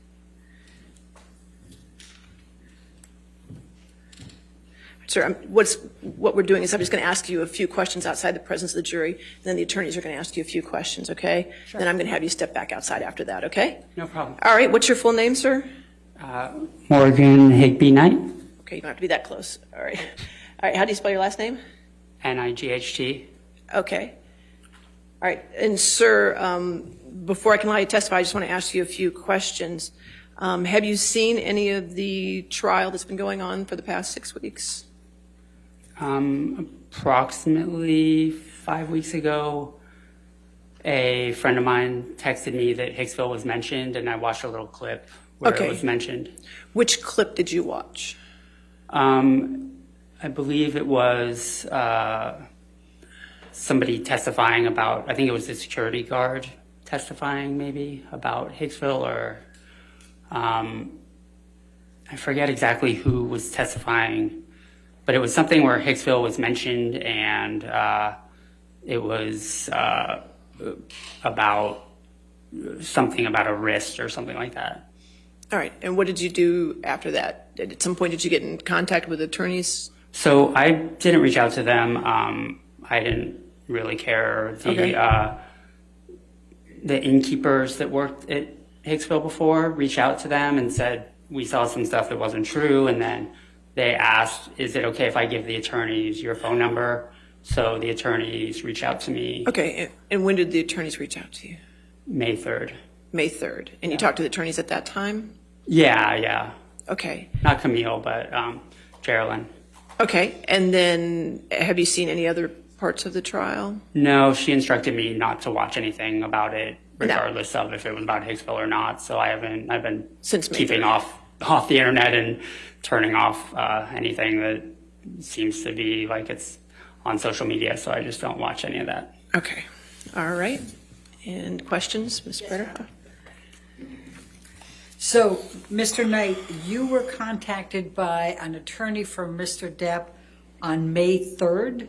Yes. Okay. And you said it was Carolyn? Geraldine. Oh, Geraldine. I got it. Okay. And what? I think it's pronounced Geraldine. Okay. Can you tell us the conversation you had with her at that time? Yeah, she just asked me my recollection of the evening, and I told her, and she said, okay, would you mind testifying? And I said, sure.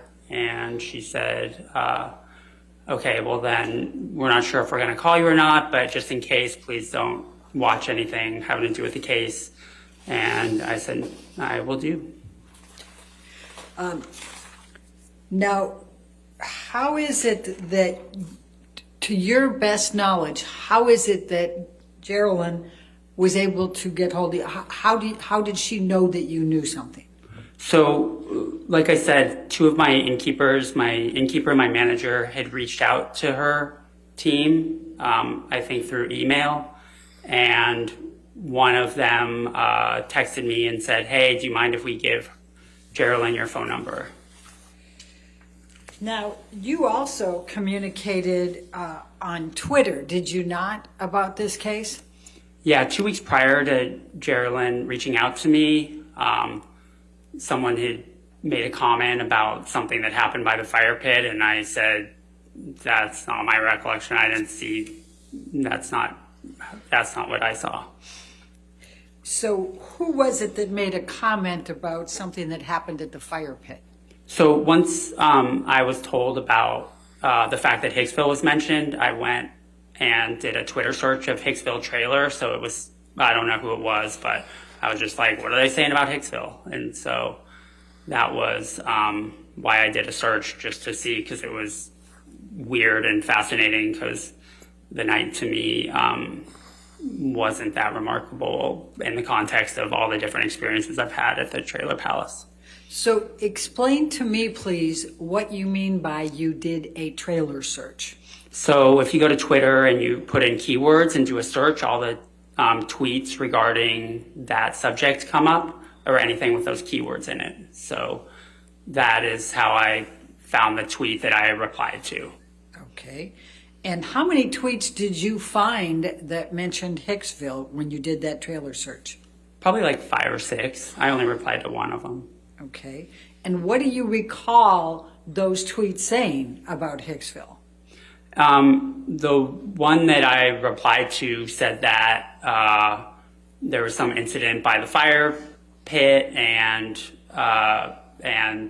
Johnny was yelling at Amber, and I replied that I didn't see that. I was there all night, and I was working that night, so I didn't see anything like that.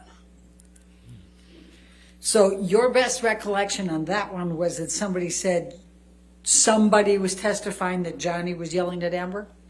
Yeah, and I believe grabbed her or something along those lines. Okay. Do you recall who said Johnny was yelling at Amber and grabbed her? I have no idea. It was a stranger, so I didn't really pay attention to who was writing it. All right, and you said that you responded to it. How did you respond to it? I said that's not what happened. I was there all night. Yeah, basically. I'm paraphrasing. It was a Did few you months say ago. anything about what you thought happened? I just said that didn't happen. I didn't say what. I believe I said maybe something along the lines of, from what I saw, Amber was the one acting jealous, not Johnny. And you said this to one of the tweets. Yes. Do you recall whether that was the Umbrella Man? I don't recall. That's a ridiculous name, though. Okay. So tell me about the other 5 tweets that you recall seeing when you ran your trailer search. I think they were similar in nature, but I don't specifically remember the details of them. That was pretty much the only one I remembered, and that's the only one I replied to. Do you remember anything about the other 5 and what was said? No. Okay. When you said that somebody told you about a security guard, what was your understanding of what the security guard said? I got a text that somebody in the trial had said that they were talking about the Trailer Palace during the trial. And so that's what led me to go on Twitter and do a search. And did you have any communications with the two innkeepers about what you knew or what you thought? No, I hadn't talked to them in years and So- still haven't regarding the case. So how is it that the innkeepers then contacted you and said, do you mind if we give you the telephone number to the attorneys? Because they still have me in their phone, and Christy, who was the manager at the time, is the one that texted me and said, hey, do you mind if we pass this along? Mr. Depp's attorneys want to talk to you. Do you mind if we pass what along? Your phone number. Right, but how is it that, what is the communication you had with the innkeepers that even led them to understand that you believed you had knowledge about Hicksville, the Hicksville incident? There was no conversation. They knew because they were both working that same night. Jenna was the innkeeper and she was there along with me that night. Christy was the one who texted me and she had come in the following morning for her shift. And I slept over. I was live-in innkeeper that night.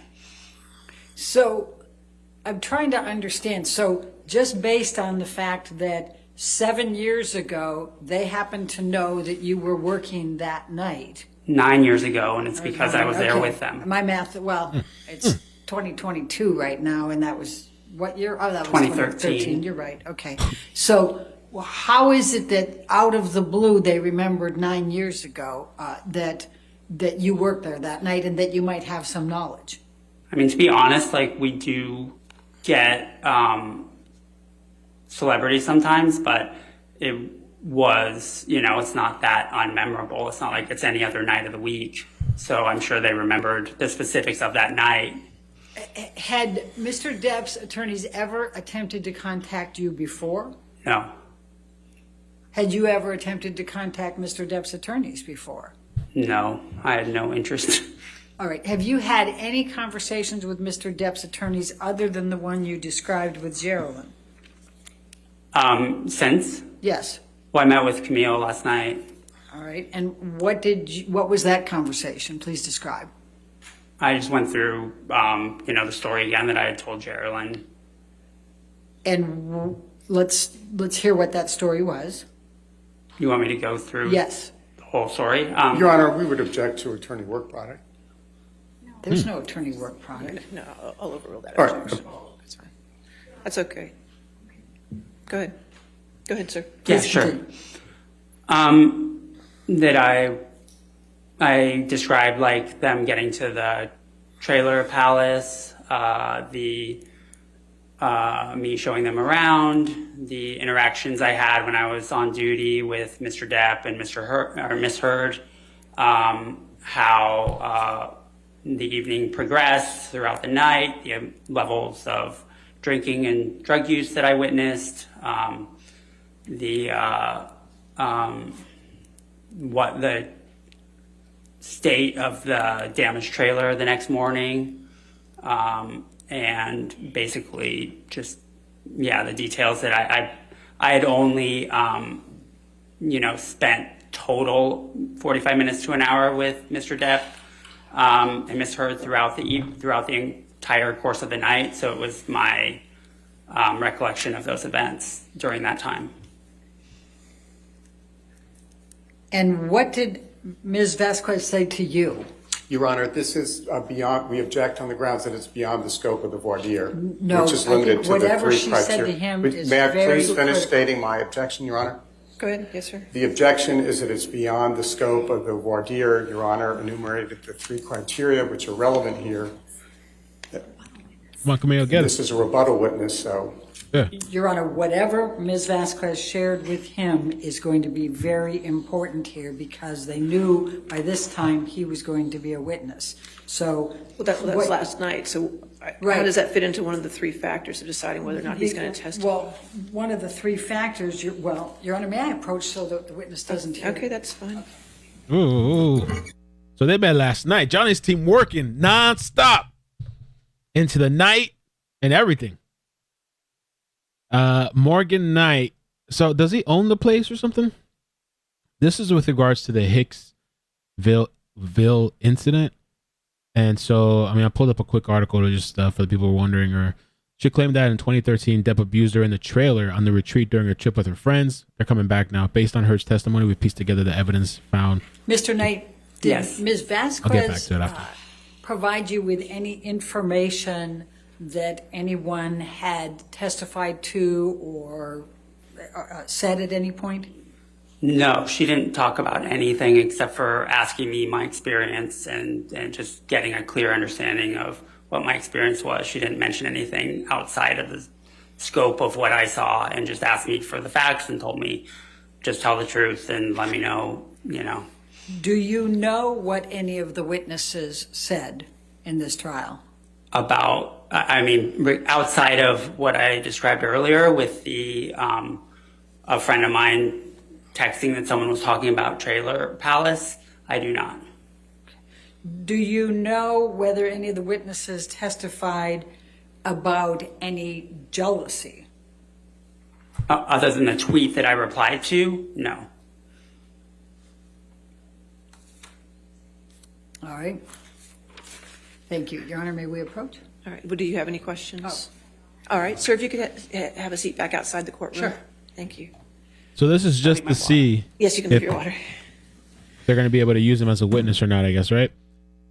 Because I guess he had watched a little bit of testimony. And, I mean, this is, I guess, a big deal, especially for Amber's people, to have this guy come on, because based on Heard's testimony, we pieced together the evidence found and found the trailer that Heard and Depp stayed in where the alleged abuse took place. So according to Amber Heard, she recounted the trip that the couple took to Hicksville with their friends. Heard's lawyer Elaine asks, let's tell the jury about the Hicksville 2013. That was in May. Can you tell the jury what transpired? And so she said that it was a fancy trailer park, like a little hotel in the middle of nowhere, set up with these little trailers. And we made a plan to go there with friends. Heard explained the plan was to go to Hicksville with a friend and do laffy drugs. Remember that shit? It's just laffy drugs. Not real drugs. It's laffy drugs. Such as mushrooms and MDMA. They planned to hang out by the campfire and listen to music. She continued on the stand. There's really not a lot else out there. It's like a getaway. She said the trip was going well until a female friend was getting too comfortable with Heard. The actor claimed Depp yelled at a friend, "Hey man, you think you're going to touch my effing girlfriend?" Heard then claimed that it led to Johnny twisting the woman's wrist before threatening to break it. I don't know what's with the ad libs, but. And so Amber Heard claims Johnny Depp was abused. Amber Heard claims Johnny Depp, abused her in Hicksville in the trailer. And she says, she testified saying that it turned into rage unto itself and he began destroying it, the trailer. He began smashing things and he picked something up. He picked up something on the table and then threw it into a glass cabinet, just chaos and ravage. She claimed he hit with his hand a wall sconce. He cleared a tabletop on the little fold-down kitchen dining room area in this trailer. I mean, it's a trailer, so there's only so much you can do, Heard said. That Depp was screaming. So this is a pretty big deal, right? I mean, so you have the guy that let me see what he's claiming too, because I think he just said he was there the whole night. So this is a big deal and could be a hit to Amber's people. Another hit. You know what I'm saying? I eventually go back into the room, the bedroom area. He comes into the bedroom. We had what I can only describe as it sounded like nonsense from him. It wasn't making sense. The actor continued her testimony. It became clear to me that he was like looking for something. He cleared things off the bed, she said. I went into the bathroom, and as I came out, he asked me, where is it and how long have I been hiding it? We're standing in this little hallway area outside the bathroom, and he starts patting me down. Then she claimed that Depp had ripped her clothes off and conducted a cavity search while looking for his missing cocaine. She said, I stood there at the stupid light. I stood there just looking at the stupid light. I didn't know what else I could do, which is so weird that when she describes these incidents, like the carpet thing, where she's just like looking at the carpet. She didn't know what else to do. So, let's see, am I allowed to play this? What's with this weird ass music? Of 11 properties, one trailer in particular matches the description given by Heard. Check out our video trailer down below. Oh my God, an inside look inside the trailer. Oh, God. All right. Okay, that's cool. That's cool. That's cool. So it's like a getaway retreat. You go have fun. You get fucked up. I like the Airbnb I was at better though. Way better. It's alright. It's alright. It's alright. You know, it's alright. I guess it's like the scenery though, I guess, right? What is that, like a Ferris wheel outside? You got the little bed. Okay, okay. A little small, dirty bathroom. Alright. Uh-huh. You guys are funny. So, I'll keep this up over here. The trailer is described on the Hicksville website. This 40-foot original 1950s trailer. So it's like the whole, I don't know, it's been around for a very long time. That's what's special about it. So based on weighing the factors, I'm going to allow Mr. Knight to testify. If we could get Mr. Knight back in. And if I knew you were going to do a sidebar, I wouldn't have made him leave. I never know.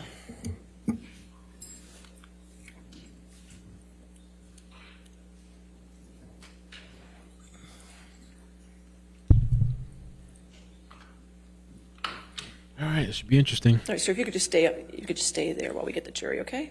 All right, are we ready for the jury? Yes. Okay. Yes, Your Honor. Thank you.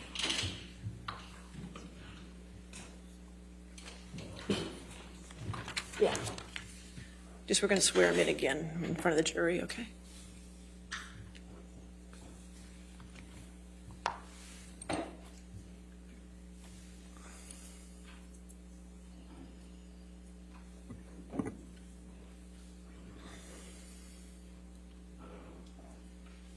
I guess it's like the ambiance or whatever. All right, this should be interesting. Curious to see what he has to say.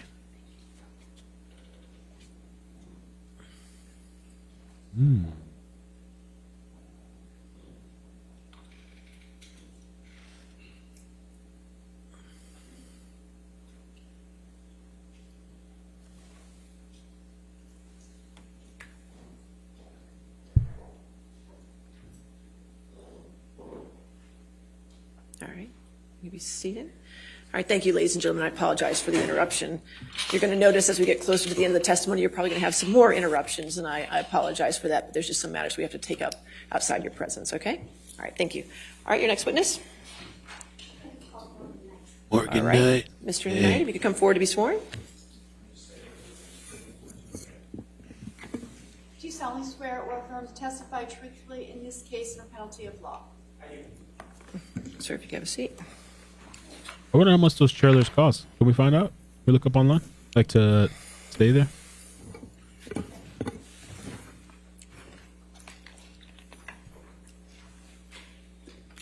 Good afternoon, Mr. Knight.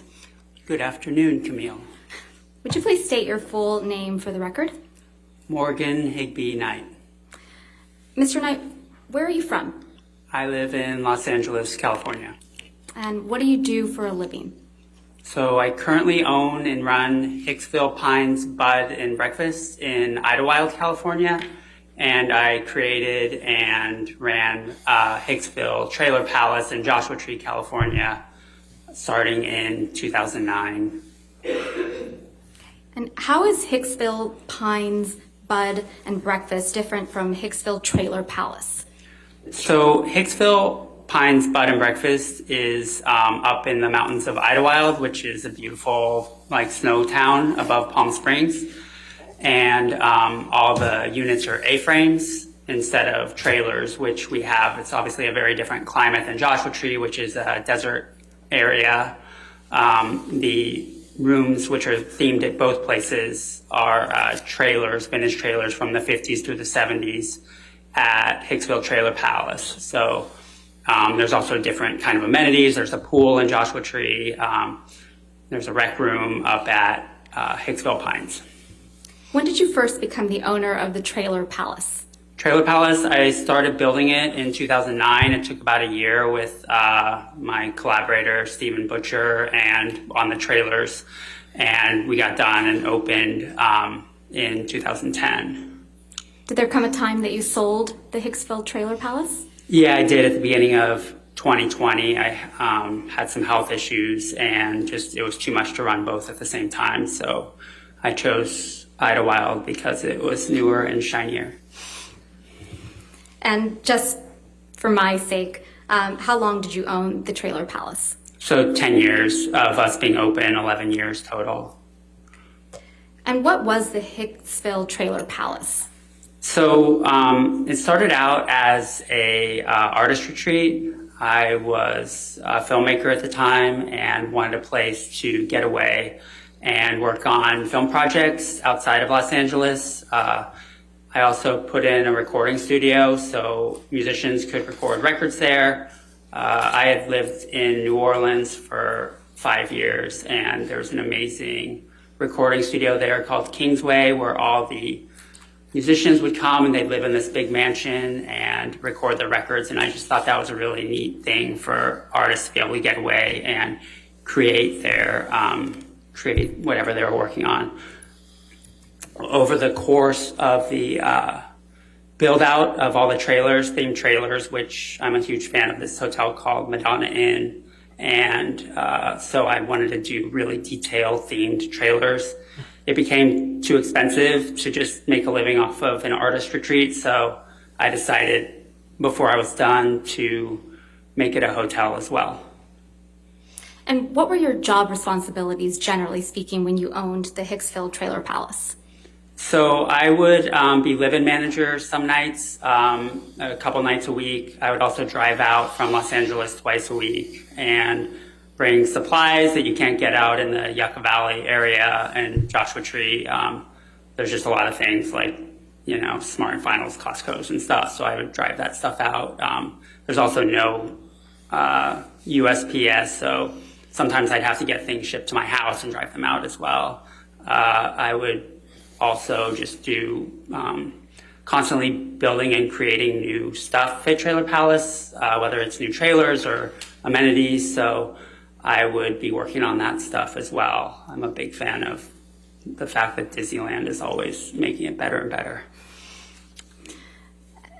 And when you were the live-in manager, does that mean that you spent the night at the Hicksville Trailer Palace? Yeah, we have a house on site where the recording studio was, and there's a bedroom in there. So whoever is live-in manager those nights stays in the house and basically lives there. There's a kitchen and everything. Have you ever met the plaintiff in this case, Mr. Depp? I had met him really briefly at the Viper Room in the late 90s. I worked with some of the people that performed there and was good friends with this girl Robin from the Pussycat Dolls and some other friends in this band, The Imposters. So I was there and I met him once.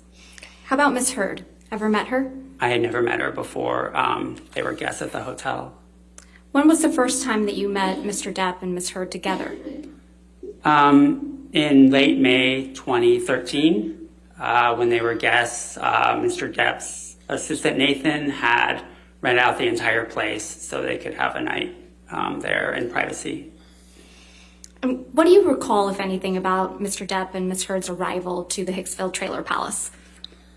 Mr. Depp got lost, so his security guard who arrived early asked me if I could go fetch them because he had an old car that didn't really fare on the dirt roads out there, which are pretty horrible. So I went out and made sure that they got themselves and the car back to Hicksville safely.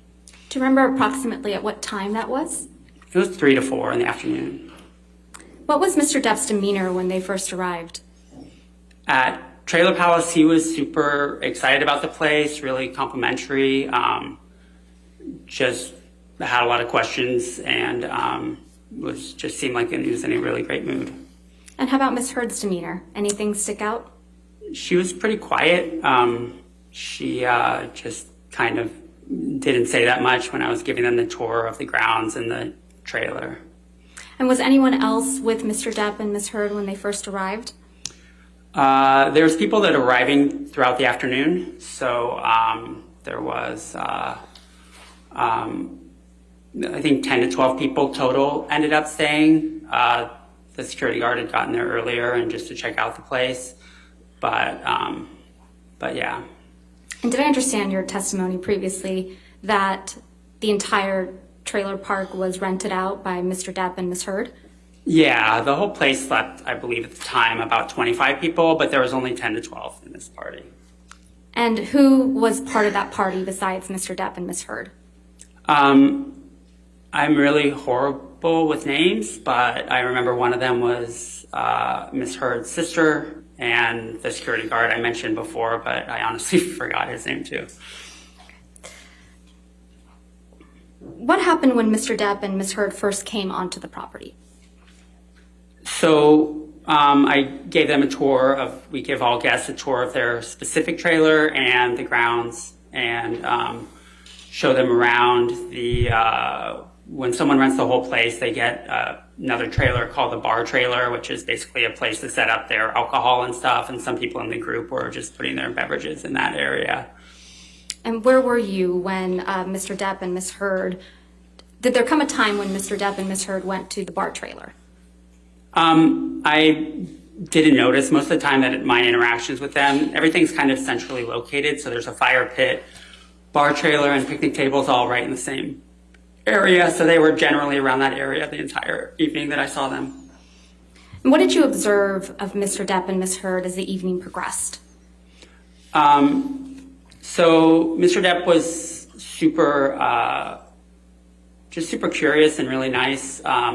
He was also really interested in my innkeeper because she was a musician, so they would talk about music a lot. At one point, the innkeeper who lived at the next door property went home and grabbed her guitar, and they had sung a song or two around the campfire in the early evening. There was another instance where Mr. Depp, the innkeeper, her name was Jenna, and myself were talking about books and music, and Ms. Heard came over and kind of interjected. She seemed a little annoyed that Mr. Depp wasn't spending time with her. What about Ms. Heard's demeanor made you think that she was annoyed? I think just generally she, it's hard. Like I think,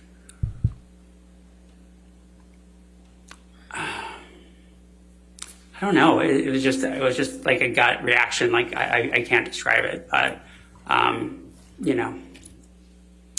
How long were you with Mr. Depp and Ms. Heard that evening, generally? So throughout the course of the evening, I was probably mostly with Mr. Depp, but 45 minutes to an hour total.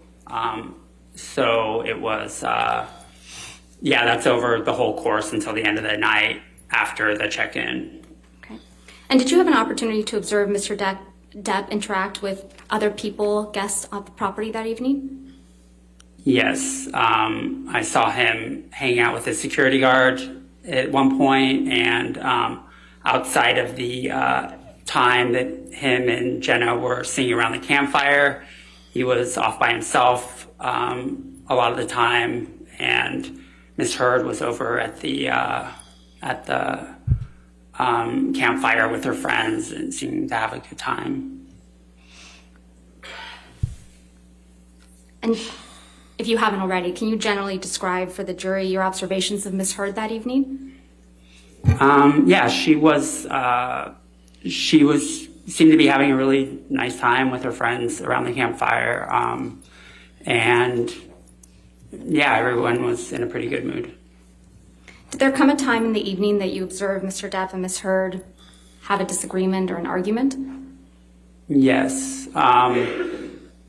I was speaking with Mr. Depp, just one-on-one, talking about Hicksville, and Ms. Heard came over and she said that I want to talk to you, and seemed really upset about something. So I went and back in the house because it was really, they went off on their own, and she started yelling at him, and I didn't want to hear it. It honestly was really triggering because I've been in an emotionally abusive relationship before. Objections. Move to strike. What's the objection? You're up. May we approach? Okay, sure. Objection. People are sending me images. They're saying that particular trailer looked all right, but they have some really nice looking, beautiful places over there. It looks dope.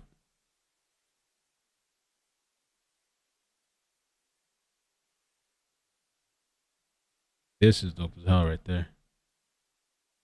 Like a mountain view, the trees. Hold on. Oh, that one too.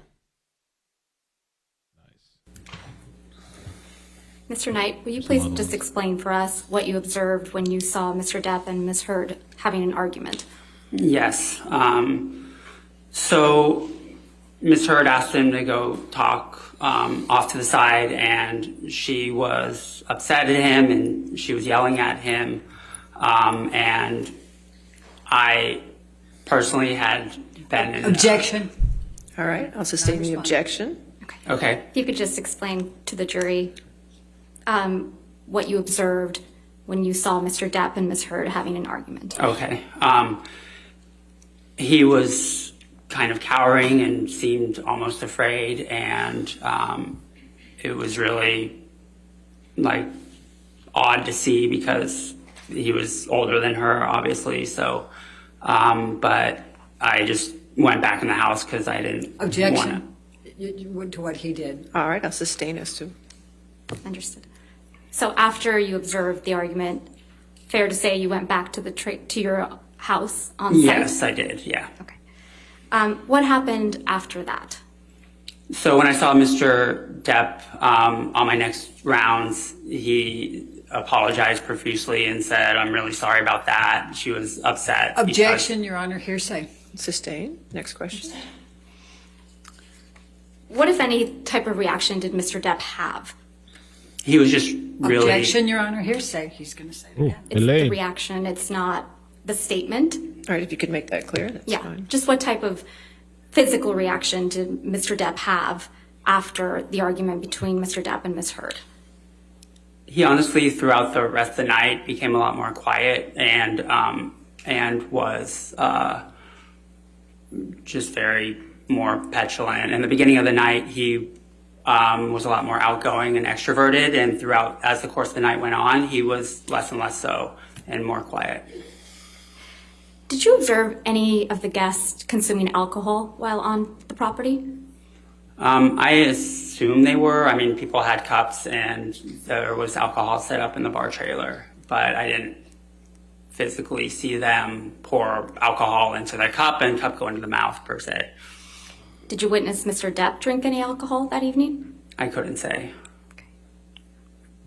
Anything about Mr. Depp's demeanor that made you think he was perhaps intoxicated?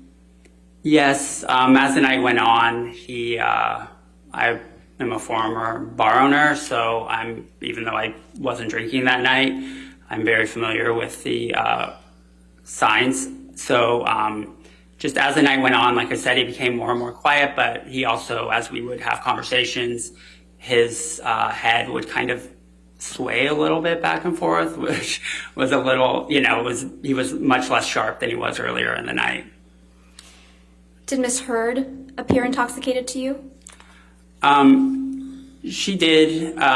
She seemed, I think when she was angry at him, it seemed like she was intoxicated, but that's just based on my experience and my own personal trauma dealing with abuse. Objection, Your Honor. Move to strike. All right, I'll sustain the objection. We'll strike it from the record. Please disregard that testimony. Did you observe anyone do or take drugs? I did not.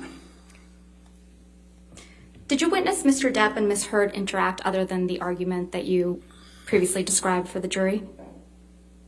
At the end of the night, I heard a commotion. I was inside the house and came out. I couldn't tell what was going on. and Mr. Depp and Ms. Heard were having a discussion about I'm not sure what, but then they went to their trailer. At that point, a lot of people had already gone to bed, so it just kind of petered out. Everyone went to bed, including myself, and I didn't hear anything else the rest of the night. What time did the evening come to an end? I'd say it was almost around 3 a.m. Did you ever see Mr. Depp grab anyone? Objection, leading. Sustained.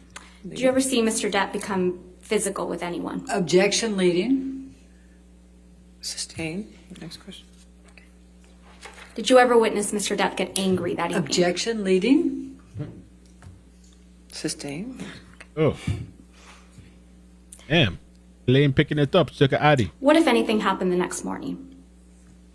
The next morning, we have checkout at noon at the time, before COVID. And so around 11 o'clock, one of my innkeepers let me know that there was some damage. Objection, hearsay.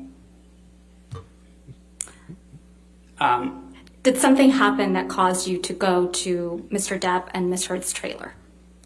Yes, I was informed that. Objection, hearsay. It's not being offered for the truth, Your Honor. I mean, may we approach on this Okay, on topic? sure. Thank you. And Elaine, she took some. She awake this time. They really don't want him talking. Morgan Knight. Kitty cat, pussy cat. Yeah, she on something today. She on one. Miss Elaine. Do it to cook.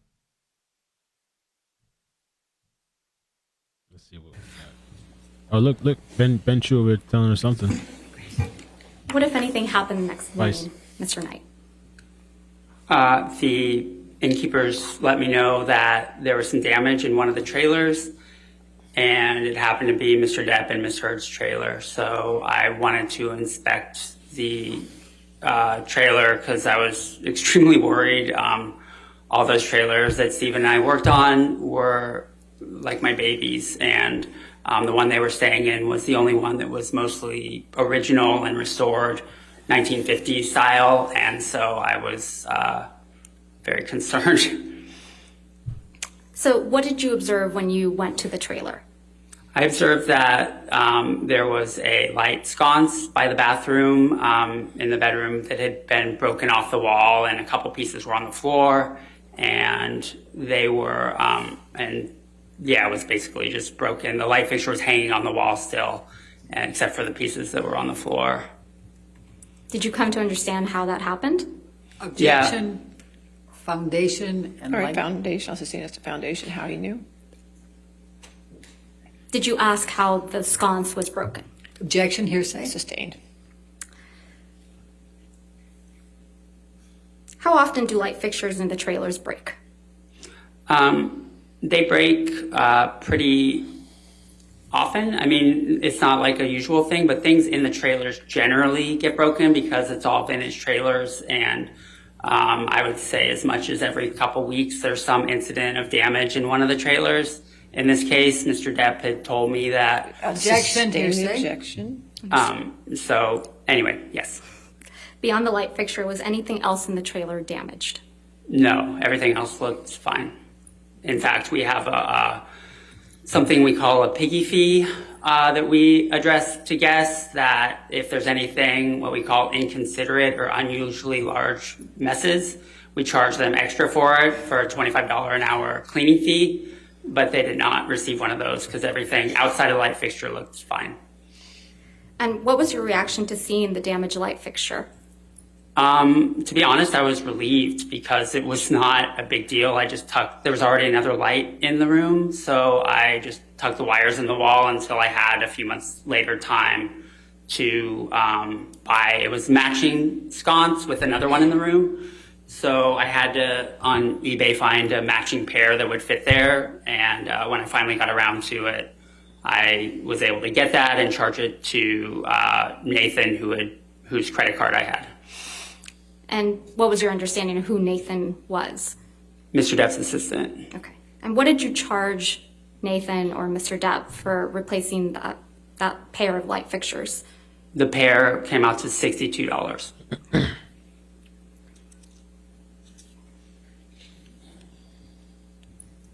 She's smiling. She thinks she got it now. While you were on site, Mr. Knight, did you ever wear a mesh shirt? No, I would absolutely never wear that. At any time during Mr. Depp and Ms. Heard's stay on the property, did you see Mr. Depp become physical with anyone? Objection leading. Overruled. That's I'm sorry, that answer was? I never saw Mr. Depp get physical with anyone when I saw him.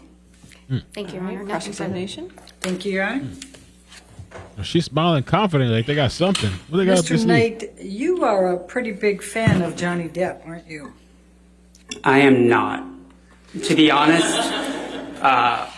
throughout the evening, Sorry, I just asked you one question. Oh, I didn't ask apologize. you the rest of that. I You apologize. wanted to participate in this trial, didn't you? I did not. I You was knew- asked by the attorney, and I wanted to. They asked me, and I said I'll be happy to come and tell the truth. You knew this was on camera, that it was being broadcast to a lot of people, and you saw testimony, did you not, in this case? And you seized the moment and responded to the umbrella guy, the lead person for Mr. Depp's Twitters. Did you not? Objection, Your Honor. Argumentative compound. Overruled. Mr. Umbrella Guy is the lead. The lead. You what? know that he leads one of the most predominant pro-Depp Twitters out there. I have no idea. I don't care or follow the Umbrella Guy. In fact, you do follow a Twitter called Johnny Depp Fan, don't you? Absolutely not. You don't? That's your testimony under oath? It is my testimony under oath. All right. And on April 21st, Mr. Depp testified in this case about Hicksville, didn't he? I wasn't here. And in fact, you tweeted in response to the umbrella guy on April 21, 22, Bro. quote, "That never happened. I was with them all night. Amber was the one acting all jealous and crazy." Do you Yes, recall writing that? I do recall writing that. Michelle, can Well, you bring that up, please? We're going to call it Defendants 1903. 1903. What they trying to say? He's a fan, I guess, is what they're saying? Yeah, Umbrella Guy got multiple shout-outs in this trial, man. And I'm going to go ahead and ask you to redact. References. Leave in the umbrella guy. He's a problem for Amber's and people. the date. And the bringing in the Hicksville. Your Honor, I'm sorry. I'm just...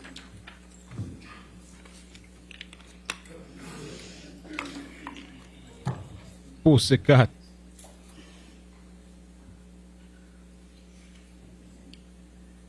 Let's see what she got.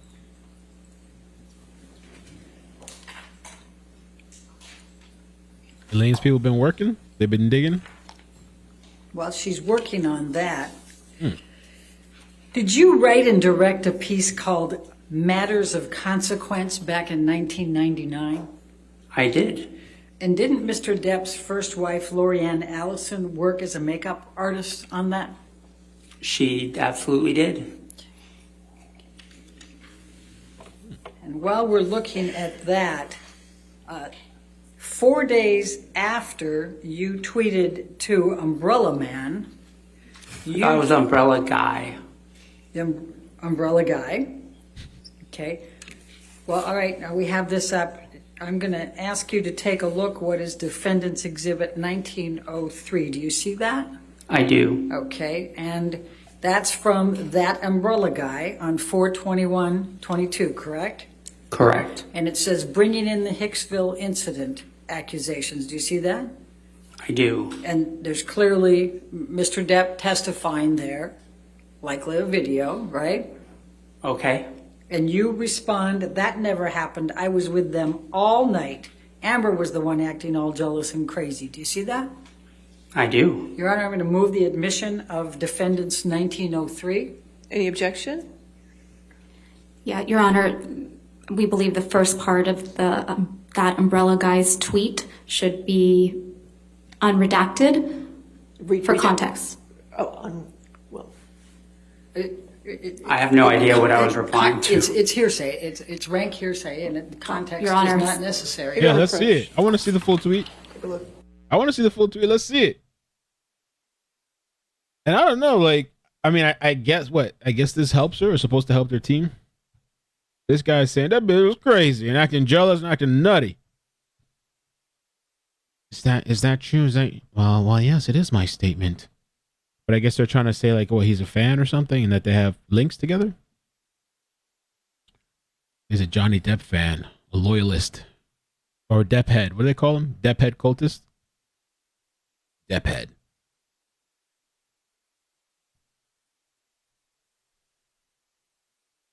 Yeah, let's see the full tweet.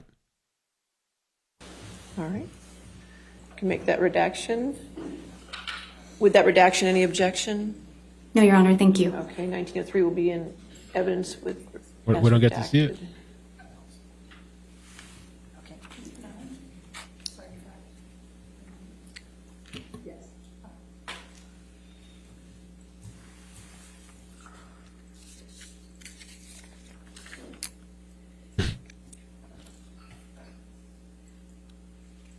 Now, so you reached out to the umbrella guy in this text, this Twitter, right?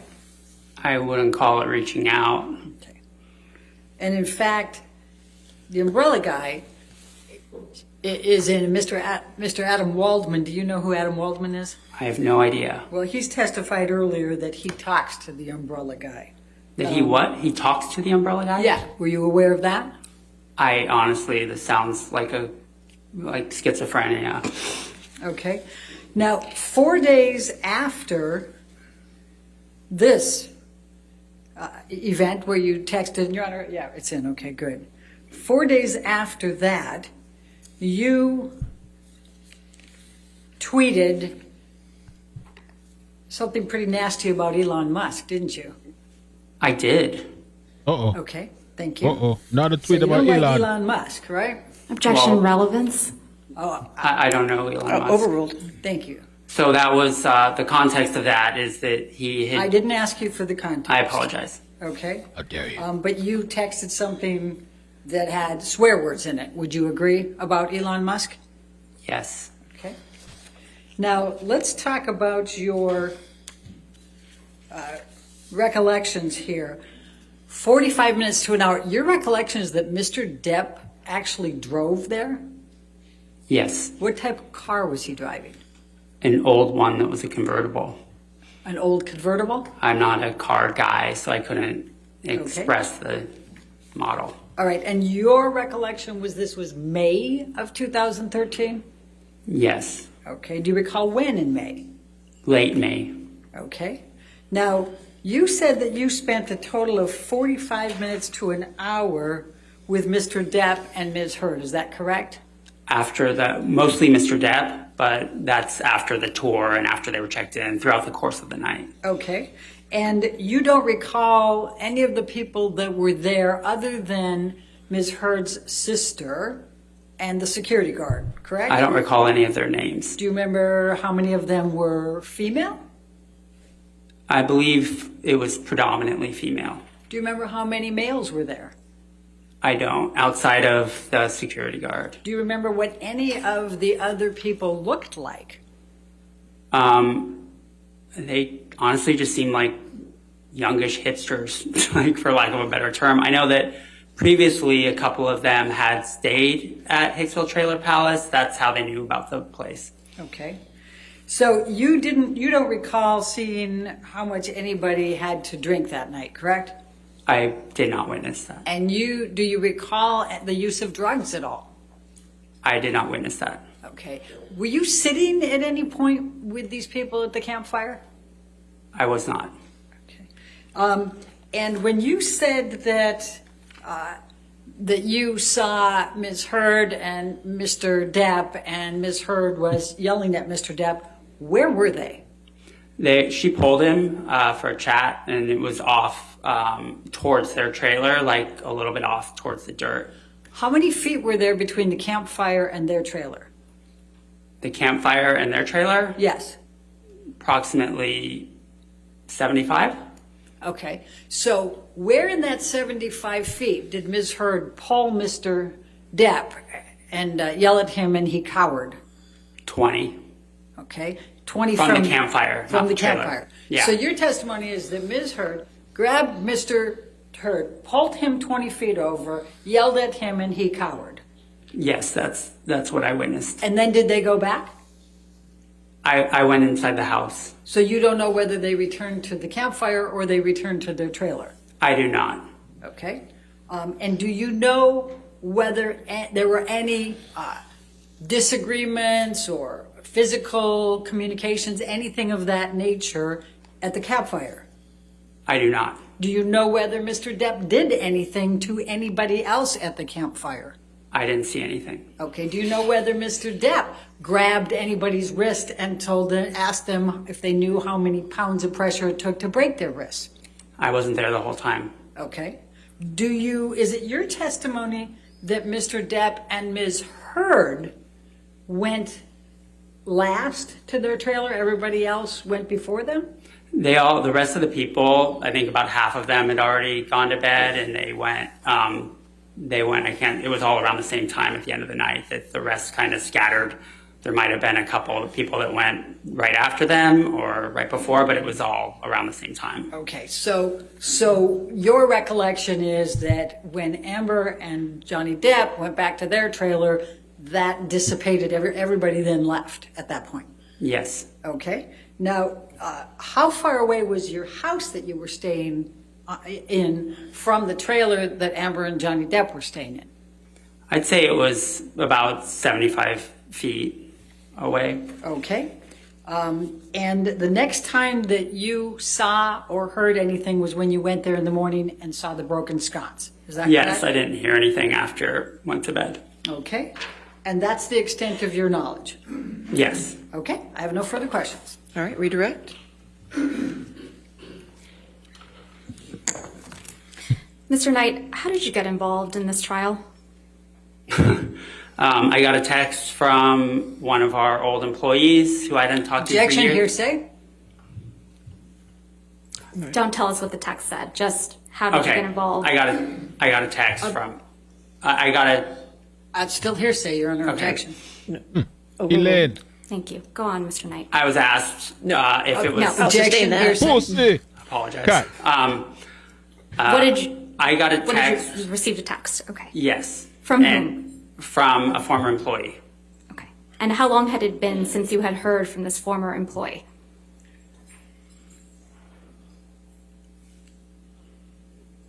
Approximately 5 years. And did you contact Mr. Depp or any of his attorneys? Objection, leading. Overruled. I did not. How did you get in touch with Mr. Depp's attorneys? They got in touch with me. Objection, hearsay. Overruled. Go on, Mr. Knight. They reached out to me. Okay. It's okay. I don't have an objection right now. Thank you. Yo, she's jumping. The Addy. I told you. Next question. I told And you. how do you feel about participating in this trial? Objection, relevance. It's extremely relevant considering that they have accused him of being... Overruled. Thank you. How do I feel about it? Yeah. I'm happy to tell what I saw, and that's the extent of it. I really don't care outside of that. Thank you very much, Mr. Knight. Nothing All further. right. I assume this witness is not subject to recall. Is that correct? All right. Sir, you're free to go. Thank you. Thank you. All right. All right. Your next witness. Elaine's not playing today. Or is it Son going got to be a into her. deposition, or is it going to... Within the last hour, Apologies, son Your got Honor. into Thank her. you. Dr. Shaw. Okay, Thank you. Calls Dr. Pop. Shaw. Okay. Dr. Shaw. Dr. Shaw. Okay, let's check it out. What's the goddamn playing?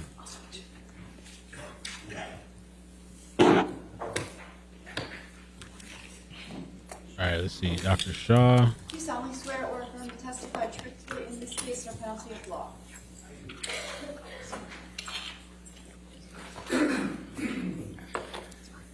Wait, oh, wait, sick. Thank you, sir. All right. Yes, ma'am. Good afternoon, Dr. Shaw. Can you please state your name for the record? My name is Richard John Shaw. Dr. Shaw, can you please describe your educational background? I'm a psychiatrist. I went to medical school at the University of London in England. I went straight after high school. That's actually the system in the British medical system. I did 2 years of preclinical training and then 3 years of clinical work with patients.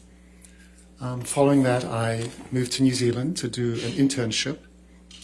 It was an internship in neurology, medicine, surgery, and psychiatry.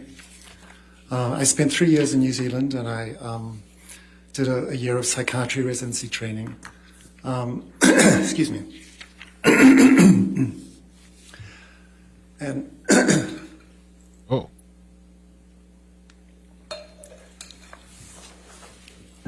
following that, excuse me.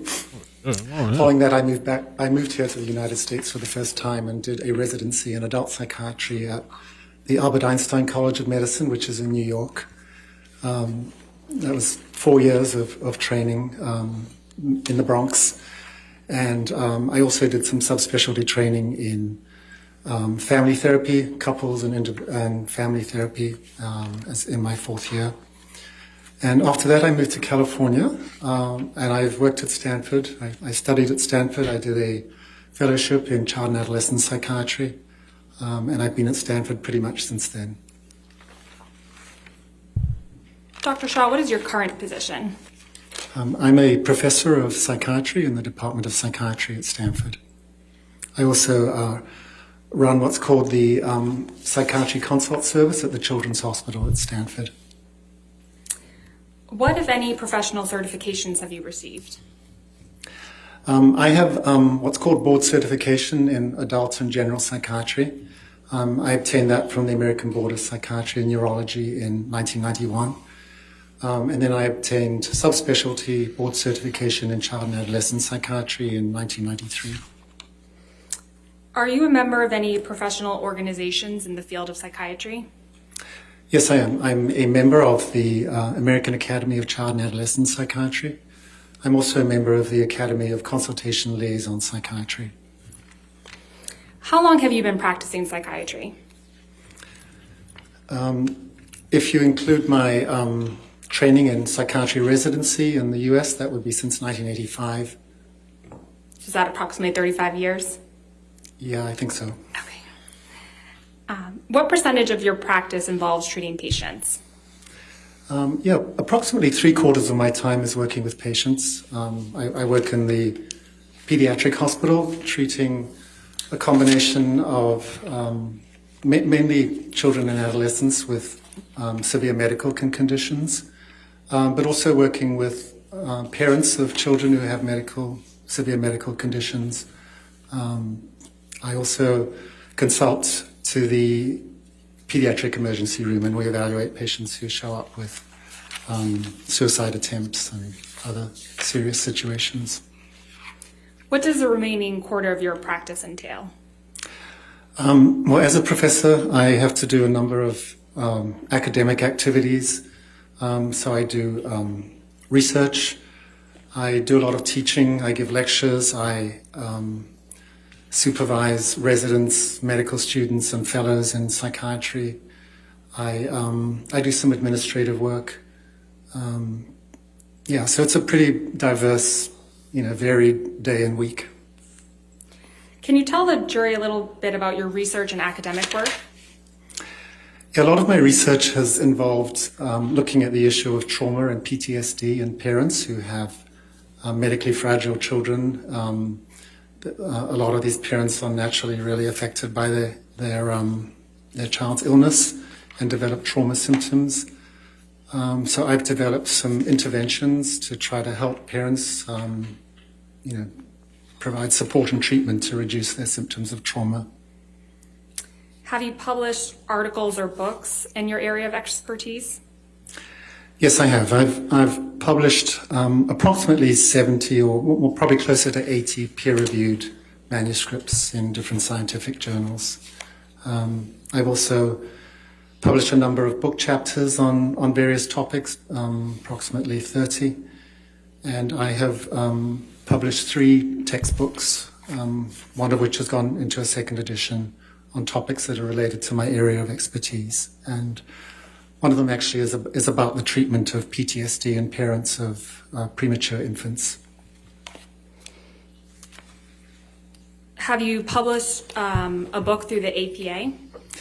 Actually, all of those books were published through the APA, the American Psychiatric Association. They have a publishing house, and that's been my publishing company. What is the APA? The APA, the American Psychiatric Association, not to be confused with the American Psychological Association, is a professional organization that represents psychiatrists in the US. The last time I looked at this, I think there's about 37 or 38,000 members. And the APA has many different roles. One of it is advocacy in psychiatry in the US, but it also has an important role in terms of education. So they host an annual scientific meeting every year in which psychiatrists will present their research.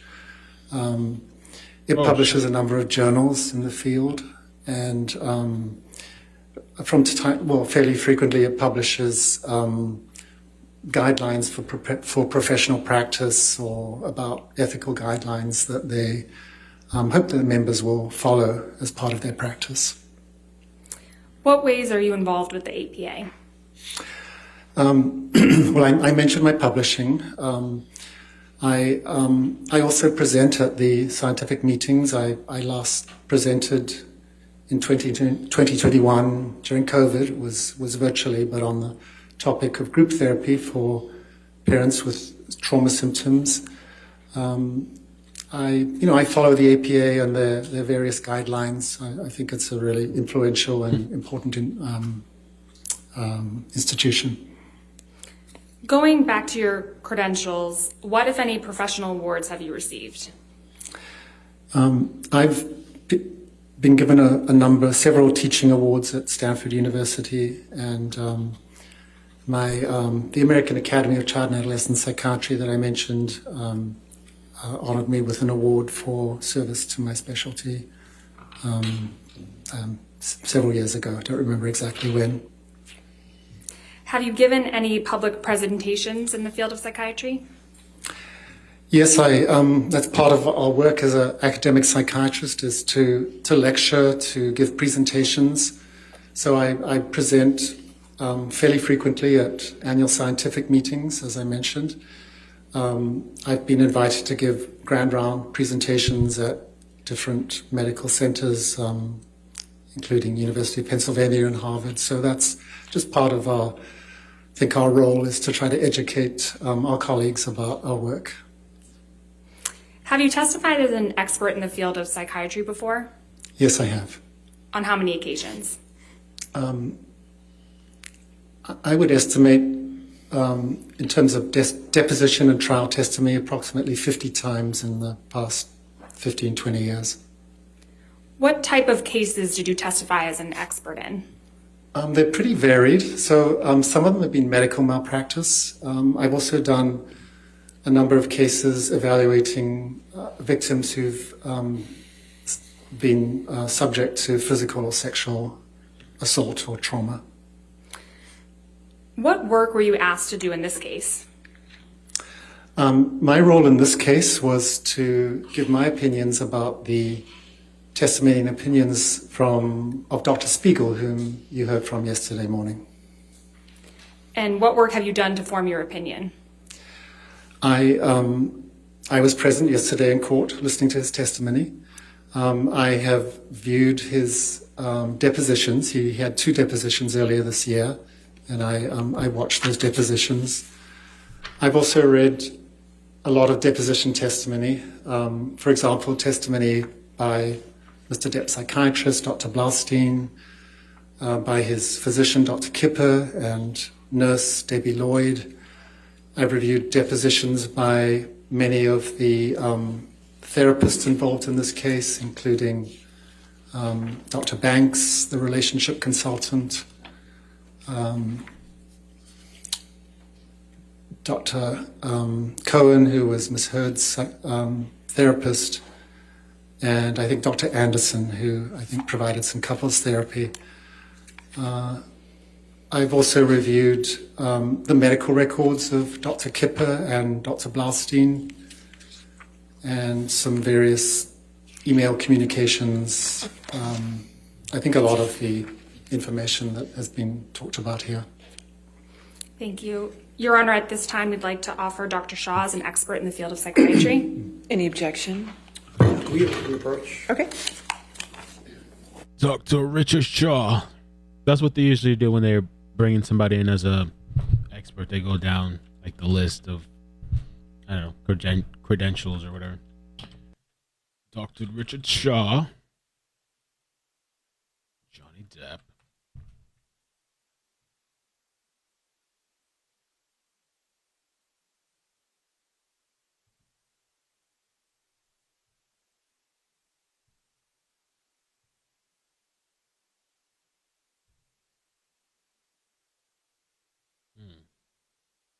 So this guy, is he talking about? Going to talk about? Well, he's a psychiatrist, but is he going to be talking about the finger too, or?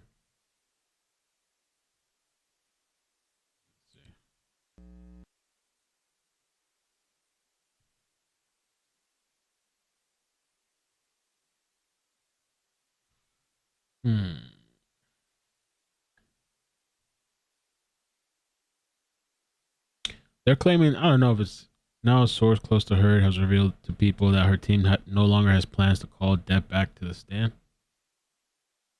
Well, their part's already over, but. All right. So any They can- objection? Johnny, people can still No call objection. Johnny, I think. All right. So he'll be moved as an expert. Thank you. Well, first. All right, let's get started. Dr. Shaw, you testified that you observed Dr. Spiegel's testimony yesterday. Yes, that's correct. And to reorient the jury, can you please generally describe the main areas in which Dr. Spiegel testified? Yes, he. Objection, Your Honor. They heard what he testified to. What's his opinion? All right. about? Foundation to reorient them? That's okay. We can move forward. Okay. Do you have an opinion of Dr. Spiegel's testimony?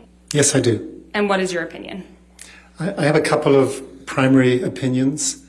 The first is that my opinion is that he violated the ethical principles that are outlined in the Goldwater rule when he gave his opinions about Mr. Depp, specifically with relationship to personality traits and his cognitive abilities.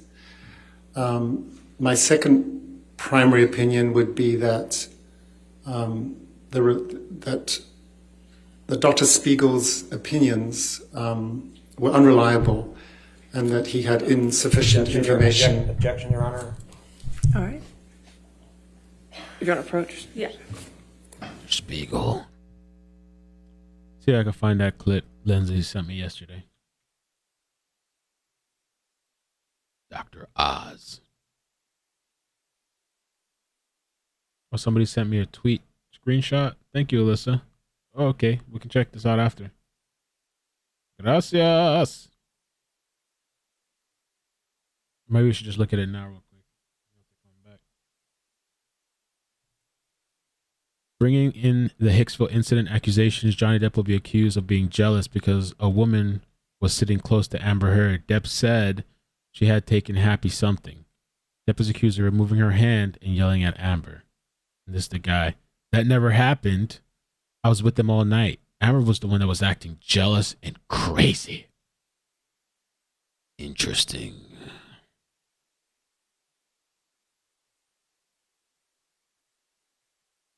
I wonder why they didn't want context.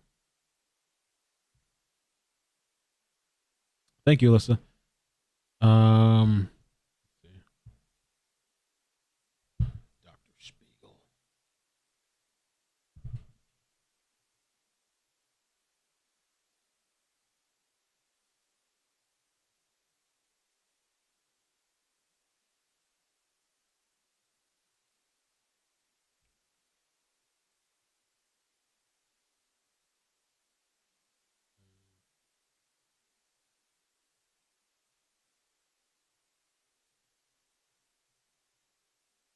Oh yeah, this is it.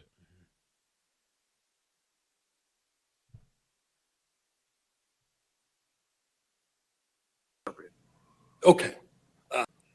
These were your words. I'm just saying them back how they're interpreted. Okay. Let's start with the easy question then. Maybe we can. That was pretty easy. Go ahead. Bobblehead. Yo, they're going back and forth for real. Sorry about that. Johnny's just answer the question. Okay. You are not rendering any diagnosis whatsoever of Mr. Depp today or ever.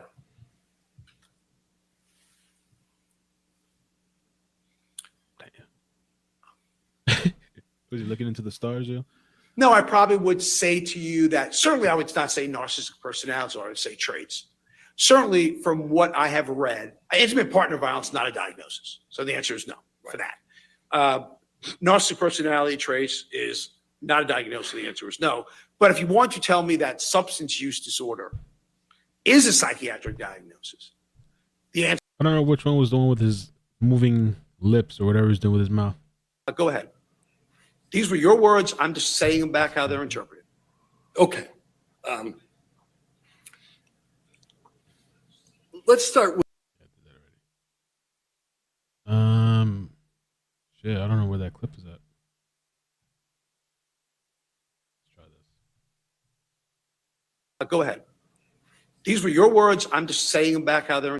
Two clips are the same, apparently. VT. Okay.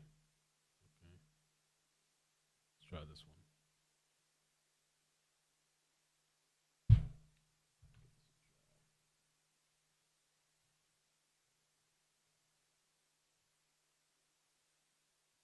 And I'm not sure, the thing I don't understand is I'm not sure why we're arguing psychiatry, because I'm telling you what it is. Dr. Siegel, you just need to answer the question. Yeah, just shut up. Shut your ass up. So you want, and I'm not sure, the thing I don't understand is I'm not sure why we're arguing psychiatry. Yeah, I don't know which one is the clip where this guy's doing the weird shit. Let's see. Attorney reaction. Let's try this one. Dr. Spiegel. Status exam? Yes, sir. All right. That's Let's talk about the mini mental status exam. Scored on a 30-point scale, right?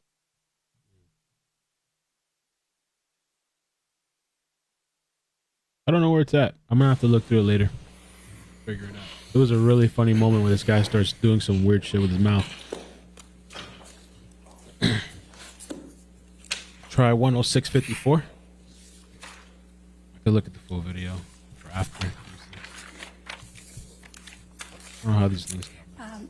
Dr. Shaw, you mentioned the Goldwater rule. What led up to the publication of the Goldwater rule? The Goldwater rule came about in response to an incident that occurred during the 1964 presidential election when Senator Barry Goldwater was running as a Republican candidate. And there was a magazine called Fact Magazine that started a campaign to discredit Senator Goldwater. And they obtained a mailing list from the AMA and sent out a single survey questionnaire to about 12,000 psychiatrists in the US, asking if they felt that Senator Goldwater was fit to run for office. And about 2,000 psychiatrists responded, 1,000 of whom expressed very negative opinions about Senator Goldwater and made comments such as, for example, he was a megalomaniac, he was a paranoid schizophrenic, that he had narcissistic personality disorder. And as a result of that, he was replaced as a candidate and then went on to sue Fact Magazine for defamation of character. And he was successful in that lawsuit. And in response to this incident, the American Psychiatric Association, that I think was really concerned about how psychiatry was being represented and statements psychiatrists were making about someone they had never met or evaluated, issued the Goldwater rule. And the main premise of the Goldwater rule was that it was improper for a psychiatrist to render a professional opinion about a public figure unless they had personally and closely evaluated them. What justifications did the APA provide, other than the ones you mentioned, for enacting the Goldwater rule? They wanted to make sure that psychiatric illness wasn't being stigmatized. They wanted to ensure that individuals weren't defamed by statements made by a psychiatrist that weren't backed up by medical evidence.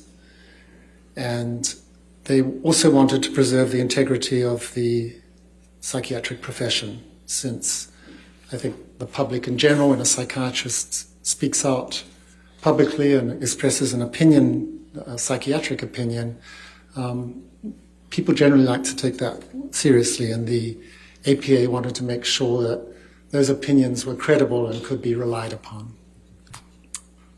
Have there been any updates to the Goldwater rule? Yeah, since 1973, which is when the Goldwater rule first came out, there have been a number of revisions and publications by the APA.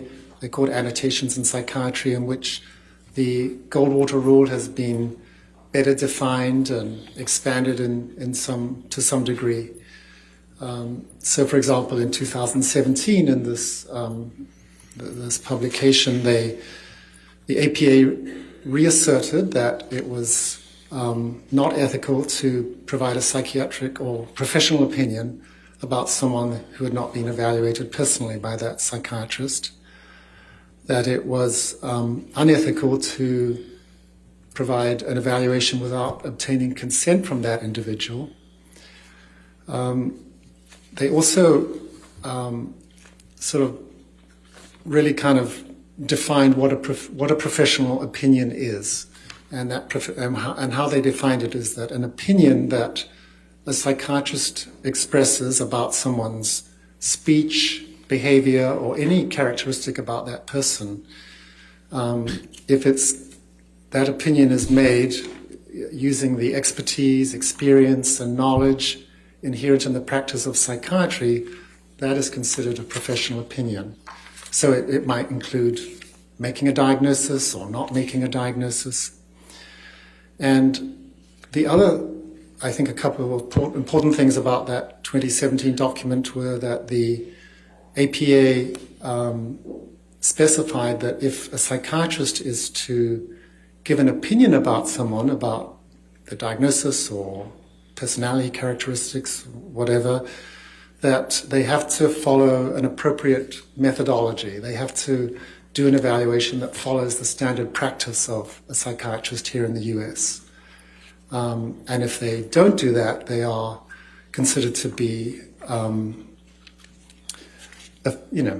affecting the integrity of both the psychiatrist and the psychiatric profession. And this revision of the Goldwater rule definitely received a lot of support. The president of the APA at the time stated that breaking the Goldwater rule was irresponsible, stigmatizing, and definitely unethical. So that was a very strong statement from the president of the APA. What other medical organizations have weighed in on this issue? Yeah, the number of organizations have their own sort of version of the Goldwater rule. The American Medical Association, that represents physicians in the US, has an annual meeting, and they have what's called a Council of Ethical and Judicial Affairs, and they had a meeting in 2017 in Honolulu, and they came up with their own statement about the issue of whether physicians can provide opinions without directly evaluating somebody. And their opinion was that physicians should refrain from giving a psychiatric diagnosis about any public figure, including celebrities and people in the media. Are there exceptions to the Goldwater rule? There are exceptions, yeah. And I think Dr. Spiegel had a lot to say about this yesterday when he was saying that if you couldn't express an opinion without evaluating someone, it sort of made the whole specialty of or role of experts in the court sort of null and void. But there are exceptions and situations in which an expert can give testimony in court. So one good example would be if there was a medical malpractice case, or if there was a case that involved a patient who'd committed suicide and the courts wanted to find out whether the psychiatrist had followed appropriate practice, the expert can review medical records and can give an opinion based on those records, provided those records have sufficient information, for example, about the diagnoses, about the treatment, about how the patient was responding or not responding to treatment. Did you form an opinion about whether Dr. Spiegel complied with the Goldwater rule? Well, my opinion is that he did not. He expressed a number of professional opinions about Mr. Depp that we heard about yesterday. And again, he did so without an evaluation, without consent. He did not follow the guidelines of the APA in the 2017 revision, where it was considered important that there be sufficient information obtained by that expert to give an opinion. So I would definitely felt that his conduct, unfortunately, did violate the Goldwater rule. And specifically, what opinions of that Dr. Spiegel gave yesterday do you feel violated the Goldwater rule? Yeah, I think that, well, there were sort of two primary ones. The first that you heard about was that Dr. Spiegel had professional opinions about Mr. Depp's personality. And he talked a lot about how he believed that Mr. Depp had narcissistic personality traits. So, and he also, talked a lot about narcissistic personality disorder. So, narcissistic personality disorder is a diagnosis in the Diagnostic and Statistical Manual. It's called the DSM-5 for short. It's a diagnostic manual published by the APA. Objection, Your Honor. Can we break for a moment? Okay.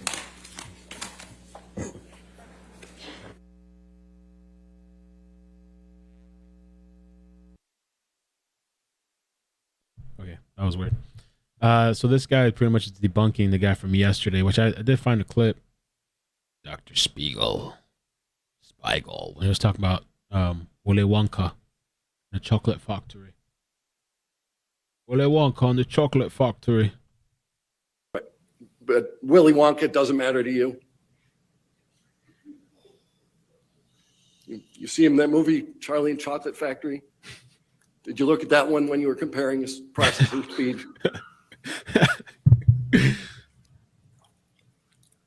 Man, what the hell is he doing with his mouth? What is wrong with him? Do I have to answer that question, Your Honor? Yeah, answer the shit. Answer questions. Yes, sir. No, you'll be happy to know I didn't see Willy Wonka and I didn't see 21 Jump Street when it happened, or whatever it was about. Yeah. No, I did not. But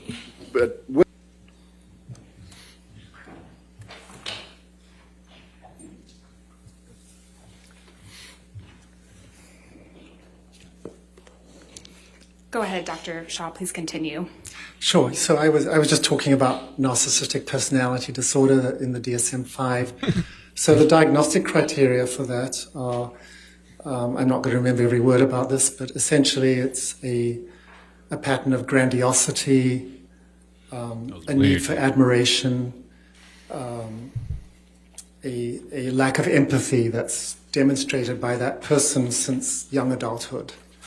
And the DSM-5 has 9 specific criteria, and for someone to meet the diagnosis, you have to meet 5 of those criteria. And so when, as a psychiatrist, we're trying to make a diagnosis of any personality disorder or any diagnosis in general, the normal professional guidelines would dictate that we would do a very careful diagnostic interview. And there are actually interviews specifically written to assess personality disorders. It's also possible to have the individual fill out questionnaires. There's something called the Narcissistic Personality Inventory. This is a 40-item checklist that taps into various components of narcissistic personality disorder. And it's also possible to get psychological testing, like the MMPI that I think you heard about in reference to one of the other experts here. So with all of this information, including collateral information from family members, work colleagues, information of that sort, it is possible to come up with a diagnosis of narcissistic personality disorder. So in the case of Dr. Spiegel, he had none of this information, even though he came out and stated with what he described as a degree of medical certainty that Mr. Depp had narcissistic personality traits.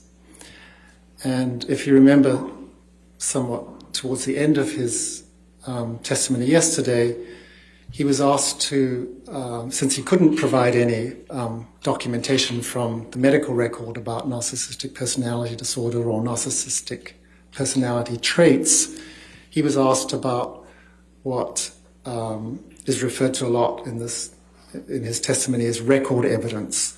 So information that he obtained from depositions, from text messages, from emails, whatever. And so he was asked to give, I think, 5 examples of record evidence that would make it seem like Mr. Depp met criteria for narcissistic personality traits.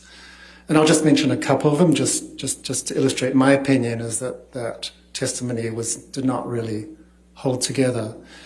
So he stated, for example, that one of the criteria for narcissism is narcissistic personality disorder is a sense of entitlement. And the example Dr. Spiegel gave is that he believed that Ms. Heard married him for his money. So clearly, sense of entitlement is from a psychiatry perspective, that's very different from a belief that someone wanted you for your money.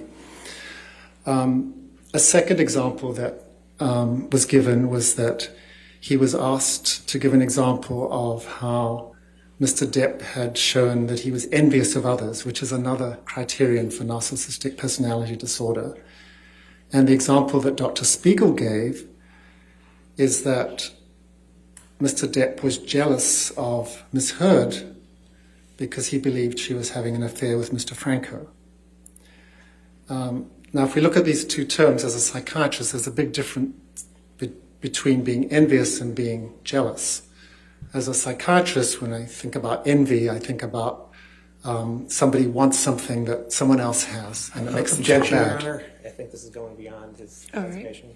He's giving his opinion as to how Dr. Spiegel violated the Goldwater rule with respect to his testimony about narcissistic personality traits. He did, but now sustain the objection. Next question. Okay. Okay, and you mentioned 2 major examples. What was the second one? The second one was confusing being envious with being jealous. Oh, sorry, Dr. Shaw. I mean, you mentioned 2 major examples of ways Dr. Spiegel violated the Goldwater rule. What is the second? Oh, sure. So the other big category had to do with Dr. Spiegel's evaluation of Mr. Depp's cognitive abilities. And his general opinion was that Mr. Depp had deficits in his memory, in his attention, in his processing speed, that he had word-finding difficulties. Again, Dr. Spiegel did not evaluate Mr. Depp, and the information that he relied upon, there were two pieces of information. The first was that he watched a very long deposition that Mr. Depp gave the day after I think he had flown back from London to the East Coast. And he made observations about Mr. Depp's behavior in that deposition, and felt that he could opine or give an opinion about processing speed and other cognitive aspects. He also made reference to something you heard about yesterday, this thing called the mini mental status examination. This is a brief screen for memory and cognitive functioning that is often done. And he testified that Dr. Blaustein had administered the mini mental status examination. And although, from the records, all we know is that... Objection, Your Honor. I'll sustain the objection. Dr. Shaw, without going into Dr. Blaustein's record, what information does a mini mental exam provide? Objection, Your Honor. It's beyond the scope of his designation. Overruled as to that limited question. Yeah, so the mini mental status is, it's a series of about 10 or 11 questions and tasks that someone completes, and you get a score out of 30. What Dr. Spiegel testified was that Mr. Depp could not recall 3 words after 5 minutes. And he used that as an example of Mr. Depp having cognitive deficits that he specifically attributed to Mr. Depp's alcohol and substance abuse. And he really did not have sufficient information. I liken a mini mental status exam, it's like taking someone's temperature. If it's elevated... Objection, Your Honor, and I think it's going beyond designation. I'll sustain the objection. Okay.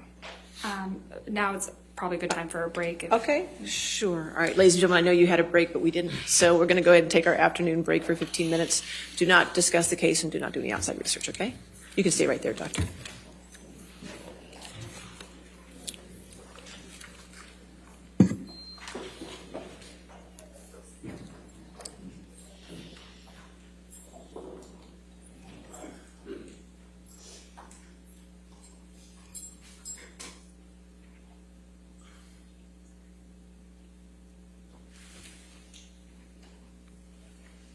All right, you're excused for the 15 minutes too, sir, Doctor. Okay, we'll come back at 4:17 then. Finish the day. Okay.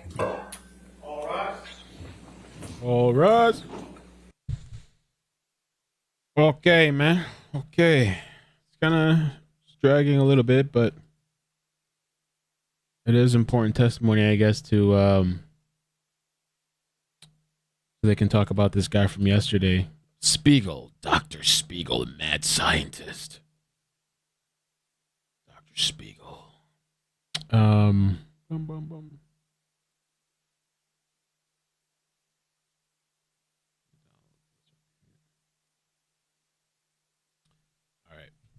At 5 o'clock, like I said earlier, I'm gonna have a doctor appointment, so I'm gonna leave the stream running, but I have to be on like a Zoom call on my phone. So that at 5 I'll be doing that. Oh, he did. You're right. You're right. Good point, Diggs. Diggs says yesterday, Dr. Spiegel talks about the Goldwater rule during the live timestamp 2:42:21. Not sure if it's worth a visit. I think it could be. And I think Lindsay might work on a video. I'm trying to download the entire stream from yesterday so I can send it to her. But let's take a look a little bit at the Goldwater rule.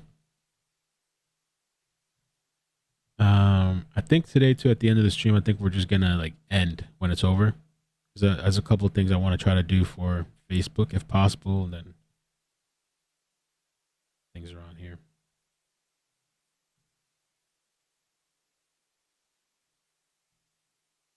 Let me see here. Alyssa, thank you for the super chat. I just emailed you the tweet details. Thank you. Mama 4 Rose, thank you so much for the super chat. The McCowns, thank you for becoming a member. Kappa Milky, thank you for the subscription on Twitch. Crisscross, I don't know. I missed your message. I'm sorry. Thank you for the being a member, one, and for the membership message. Hope you had a great birthday, Mel. You deserved it. Thank you. Thank you for that. Charisma, check out Stephen Crowley's statement on Popcorn Planet, Mel. Who's Stephen? Is that a YouTuber? Statement on Popcorn Planet. Malv Deuce, thank you for the bits. Leave it to Bieber. Thank you for coming a member. I think I got everybody else before that. Yeah. This download's taking forever.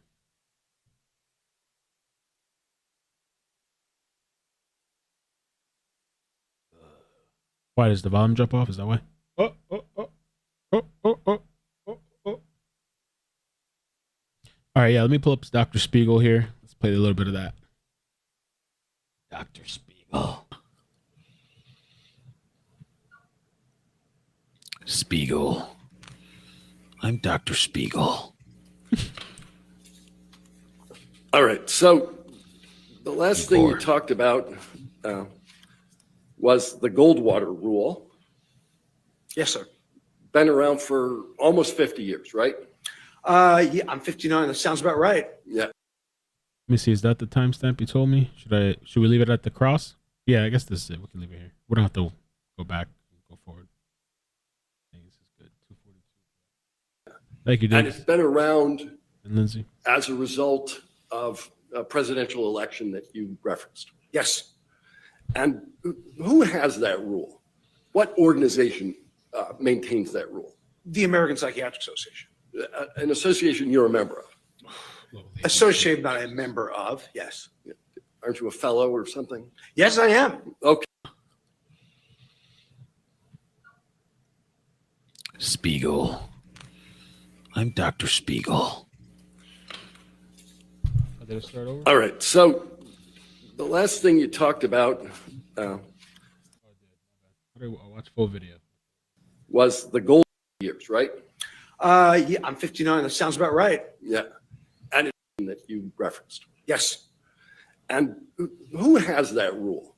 What organization maintains that rule? The American Psychiatric Association. An association you're a member of. Association that I'm a member of, yes. Aren't you a fellow or something? Yes, I am. Okay, so, and this is an ethical rule, right? It is an ethical rule. And yes, it's ethical. They say rules. It's an ethical guideline. Yes, they're guidelines. Mm-hmm. And you know that over time, the American Psychiatric Association has amended the rule, so it's not just about diagnoses, but it's also about professional opinions. Could you be more specific, say about professional opinion in regard to what? Well, let me read this and see if you're familiar with it. It is unethical for a psychiatrist to offer a professional opinion about an individual based on publicly available information without conducting an examination.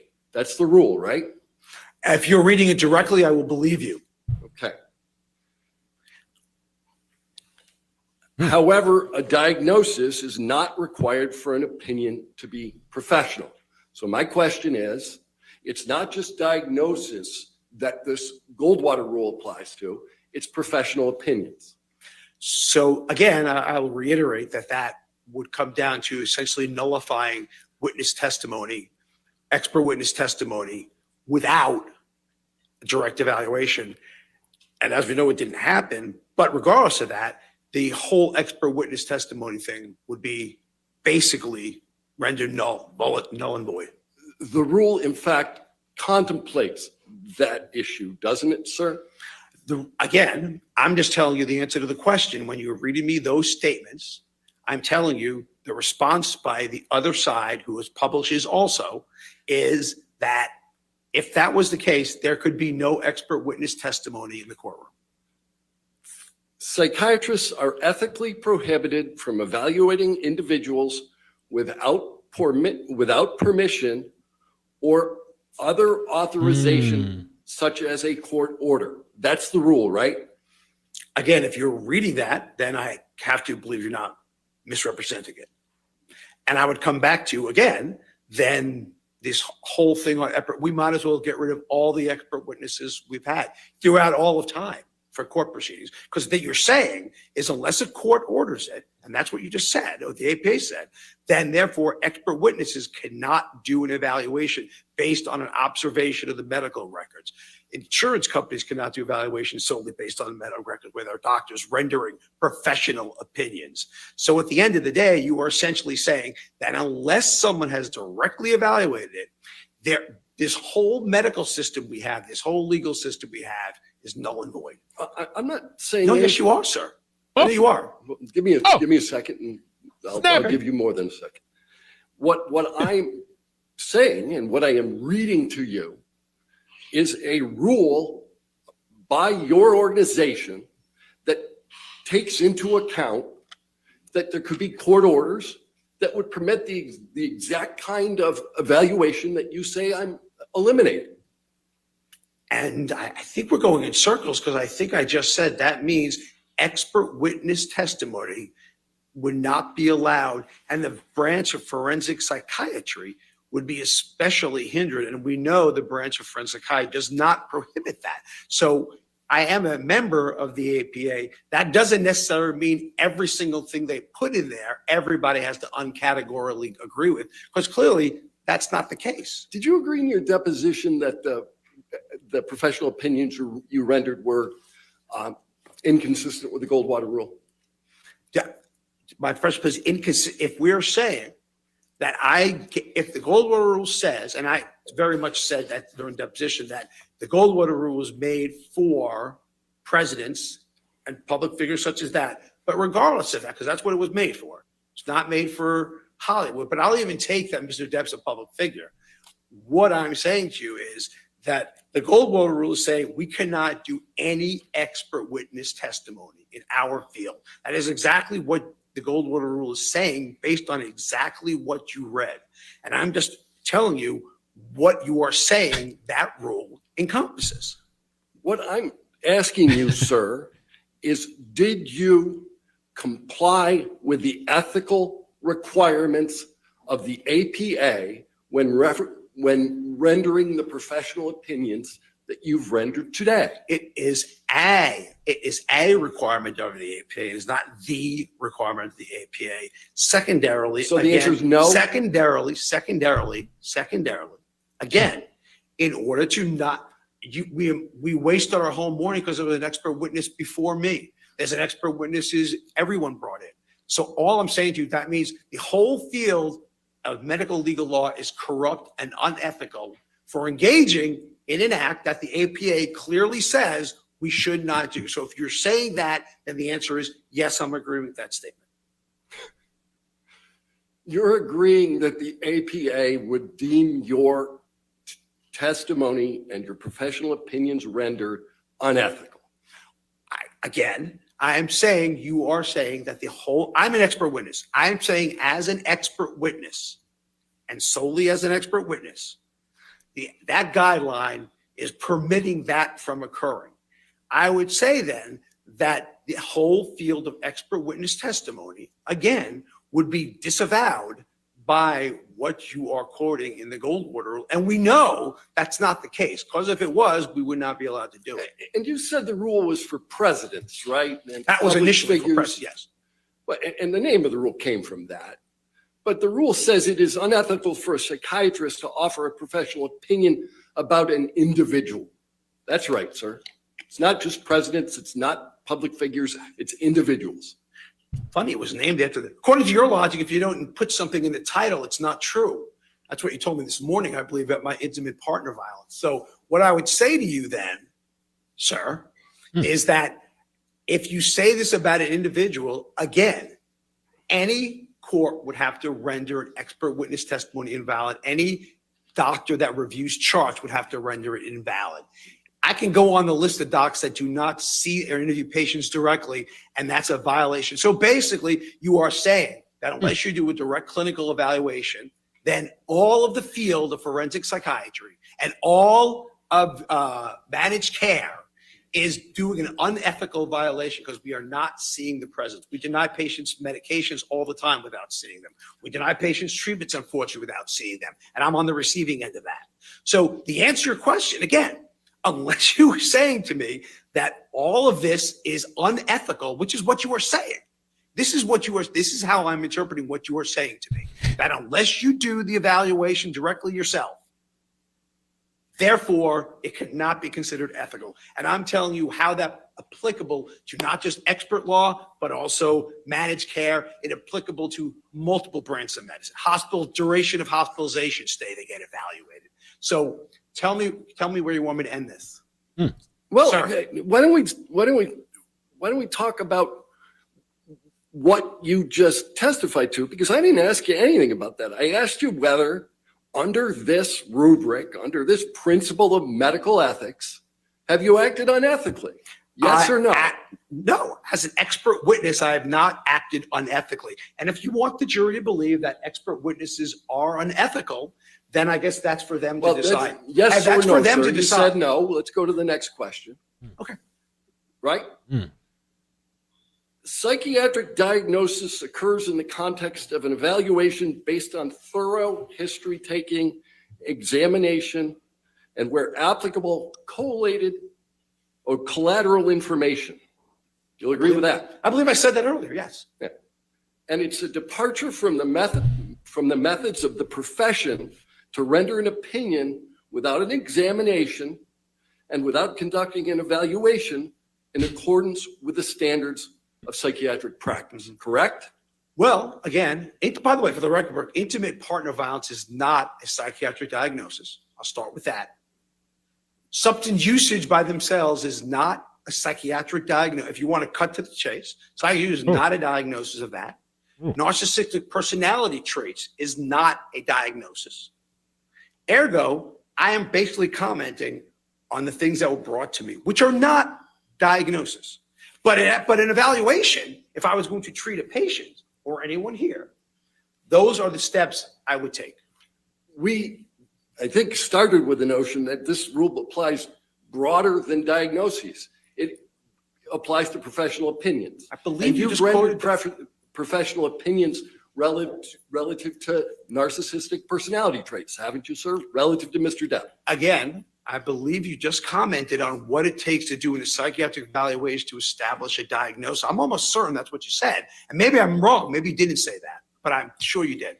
And therefore, what I'm saying is neither IPV nor substance usage nor narcissistic personality traits a psychiatric diagnosis. And then under the rubric of expert witness testimony, you are saying I acted unethically under the rubric of expert witness testimony. So if you, sir, would like to proceed that expert witnesses are unethical based on that, I am not going to sit here and disagree with you and waste everyone's time. I think it's fairly obvious. But thank you. Go ahead.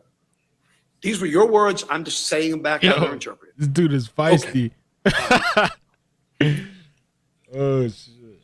Let's start with the easy question then. Maybe we can. That was pretty easy. Go ahead. Bobblehead. Yo, they going back and forth for real. Sorry about that. Johnny just Smith. answer the question, Dr. Spiegel. You are not rendering any diagnosis whatsoever of Mr. Depp today or ever.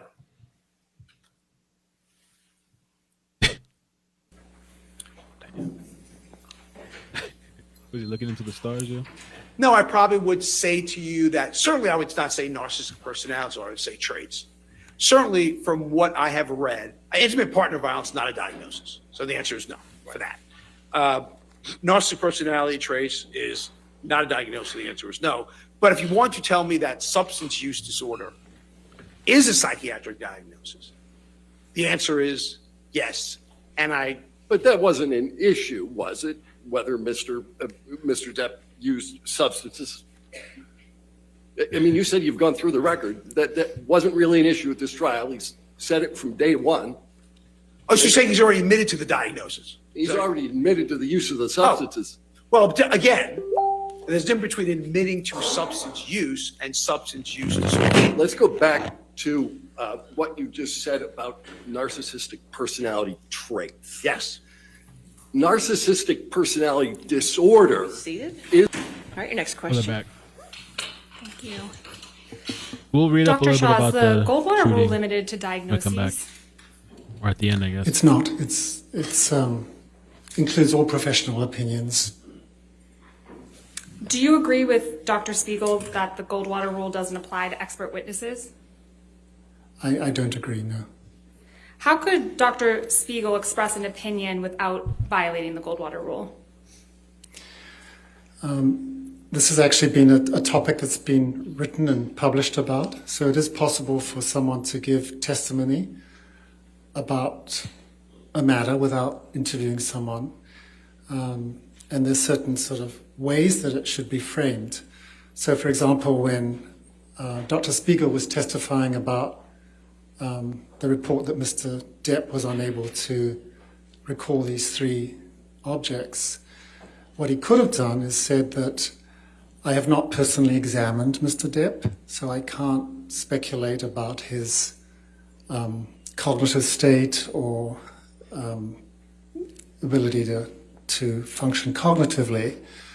However, it is possible that someone who's not able to recall 3 objects could have issues related to substance use, which was what his opinion was.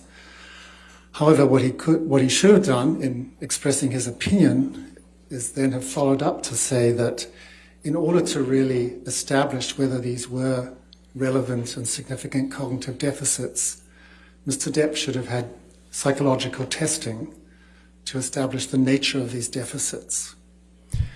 And he should also have added that there are other potential explanations for these findings. So, for example, it's possible that Mr. Depp... Objection, Your Honor. He's now going past the designation. I think he's just opining as to, or is responding to Dr. Spiegel's testimony yesterday. No, he's opining as to what Dr. Spiegel could have said, but it's past the, whether he, about the All right, Goldwater. if we can move on. Okay. Who is qualified to give an opinion about cognitive deficits and processing speed? It would have to be someone who could conduct the type of neuropsychological testing that I was mentioning. You can't establish the presence of cognitive deficits without Objection, a Your Honor. battery of tests. Objection, again, this is beyond the Goldwater. Overruled. You can't establish cognitive deficits without appropriate neuropsychological testing. And that can only be done by a psychologist or neuropsychologist. So a psychiatrist like Dr. Spiegel would be giving an opinion outside of his area of expertise if he gave an opinion about cognitive deficits that required psychological testing to be further evaluated. Dr. Spiegel yesterday testified about the practice of forensic psychiatry. Do you recall that testimony? Yes, I do. What is forensic psychiatry? Forensic psychiatry is a specialty of psychiatry that relates to matters on the intersection between psychiatry and the law. So, for example, what we're doing today is forensic psychiatry, where a psychiatrist comes into court and gives an opinion about a matter to help the court may come to an opinion. Are there professional standards that govern the practice of forensic psychiatry? Yes, there are. And what organizations have issued those standards? One of the primary organizations that has issued guidelines about the practice of forensic psychiatry is called the American Academy of Psychiatry and the Law. This is an organization that represents forensic psychiatrists.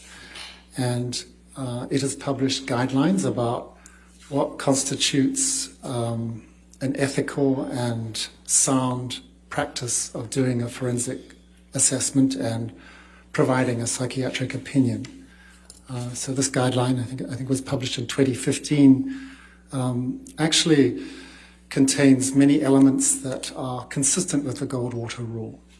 So, for example, it states that for a forensic assessment to be done, there has to be informed consent, and there should be a very thorough, comprehensive evaluation that would include reviewing past records, past psychiatric history. It would include doing what's called a mental status examination, which is a careful evaluation of someone's mood, cognition, things of that nature. And the guidelines do state that it is reasonable or permitted to provide an opinion without an evaluation. But if you're going to do that, there's some things that you have to really make clear in your opinion when you express that opinion. And the first is that you have to acknowledge the limitations of your opinion and not, like Dr. Spiegel, say that his opinion was held with a degree of medical certainty. You have to explain what's missing, what data you did not have that you were not able to rely upon in coming to that opinion. You also have to talk about what additional information you would need to come to that opinion. And even though these guidelines say it's permissible to do this, the text is still, I think, not fully in support of psychiatrists doing this. So their statements are that opinions rendered without a proper database, which is what we as psychiatrists rely upon to make diagnoses and give opinions, professional opinions, is questionable and not generally recommended. Did you form an opinion about Dr. Spiegel's testimony with respect to these practice guidelines? Yes, I did. And what is your opinion? Well, my opinion is that he did not follow those guidelines. So, for example, he did not have consent. He did not do even a basic evaluation of Mr. Depp. When he gave his opinions, as I just mentioned, he said they were opinions that he had to a degree of medical certainty, and he did not make any statements about what other additional information he would have wanted to make that opinion. So, for example, when asked about should neuropsychological testing be performed, he said most patients don't have access to that, which is actually not at all true. I mean, every medical school has neuropsychologists that can do testing. So I think that was an unfortunate statement. So I think those are the primary ways in which the Goldwater rule was violated, and the practice guidelines were not adhered to. Dr. Shah, yesterday Dr. Spiegel was talking about correlation and causation. What is the difference between correlation and causation? Objections? It's not in this designation. It is. We can approach and I can show you. All right.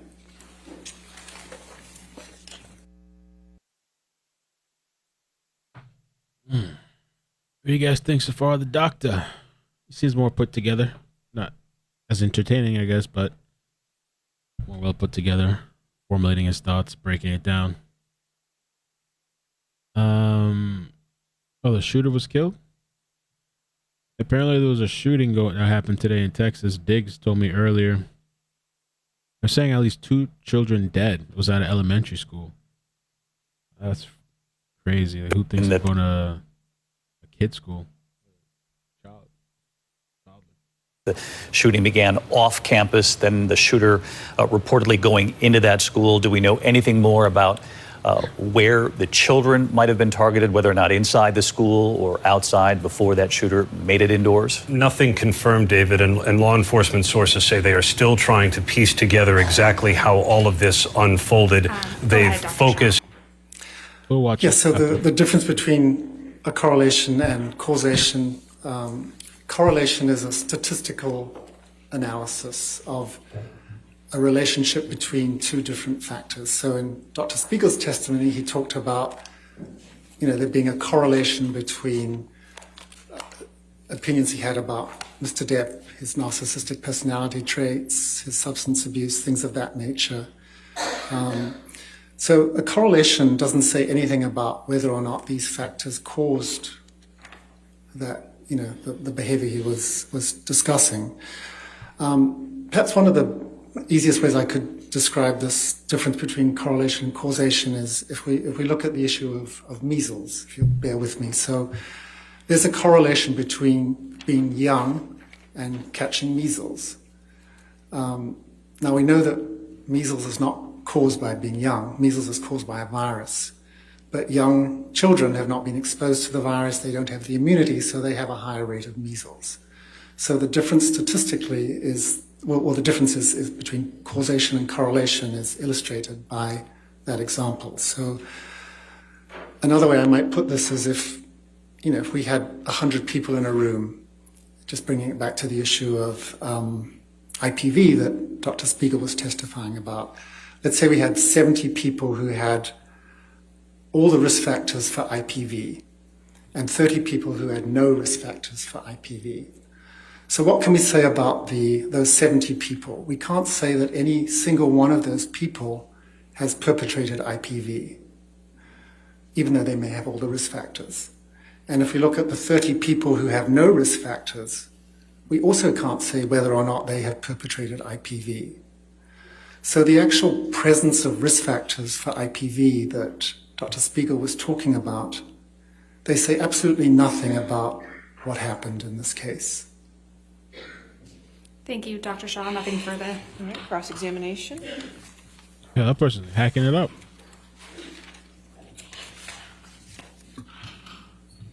Good afternoon, Dr. Shaw. Good afternoon. You're not offering any opinion as to Mr. Depp's psychology, correct? That's correct. And you testified a lot about the Goldwater rule. You know of no case where an expert has been excluded from testifying based on the Goldwater rule, correct? I don't know about the whole universe of cases. It's possible, but I don't know personally about one. And you, before this case, you've never offered an opinion on the Goldwater rule before, correct? That's correct. And you've never written an article on the Goldwater rule, correct? I have not. And you've never given a presentation on the Goldwater rule, correct? I have not. And you've never been on any committees regarding the Goldwater rule, correct? I have not. Okay.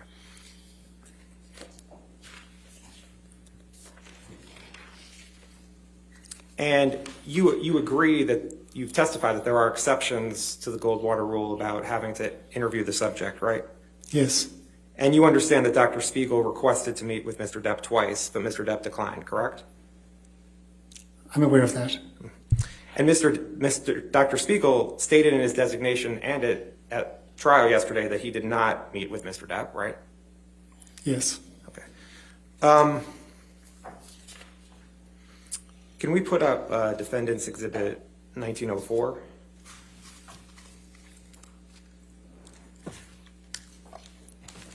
Dr. Shaw, have you seen the opinions of the Ethics Committee on the Principles of Medical Ethics? Yes. Okay.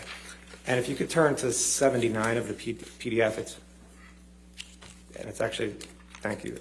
You see where it's highlighted here? Yes. And it says, psychiatrists have also argued that the Goldwater rule is not sound because psychiatrists are sometimes asked to render Objection, opinions. hearsay. He's an expert. Overruled. Without conducting an examination of an individual. Examples occur in particular in certain forensic cases and consultative roles. This objection attempts to subsume the rule with its exceptions. What this objection misses, however, is that the rendering of expertise and or an opinion in these contexts is permissible because there is a court authorization for the examination or an opinion without examination. And this work is conducted within an evaluative framework, including parameters for how and where the information may be used or disseminated. You see that? I do, yes. And this court authorized Dr. Spiegel to testify in this case, correct? Yes. Okay, thank you. I have nothing further.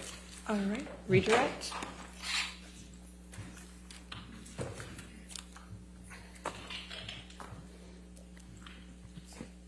Dr. Shaw, Mr. Nadelhoff just asked you about the court authorization of Mr. Depp's evaluation. Are you aware that the court has twice denied Ms. Heard's request for an evaluation of Mr. Depp? I heard that yesterday in testimony, yes. Okay, thank you. Nothing further. All right. Thank you, sir. You can either have a seat or you can leave. Thank you. Your next witness.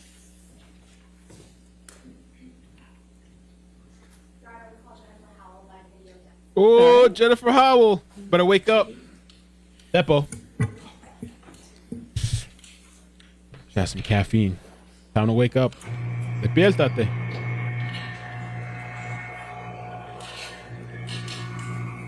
Damn. Horrible timing too, though. 5 o'clock. I got this thing.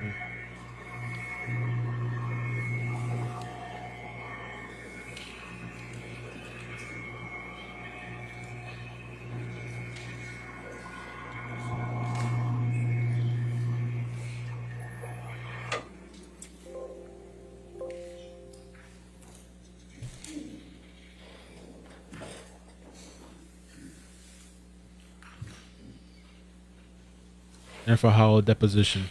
So pre-recorded, yeah.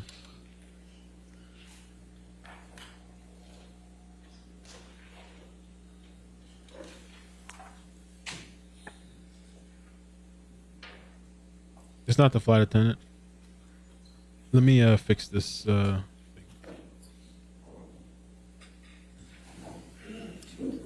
Please state your name and address for the record.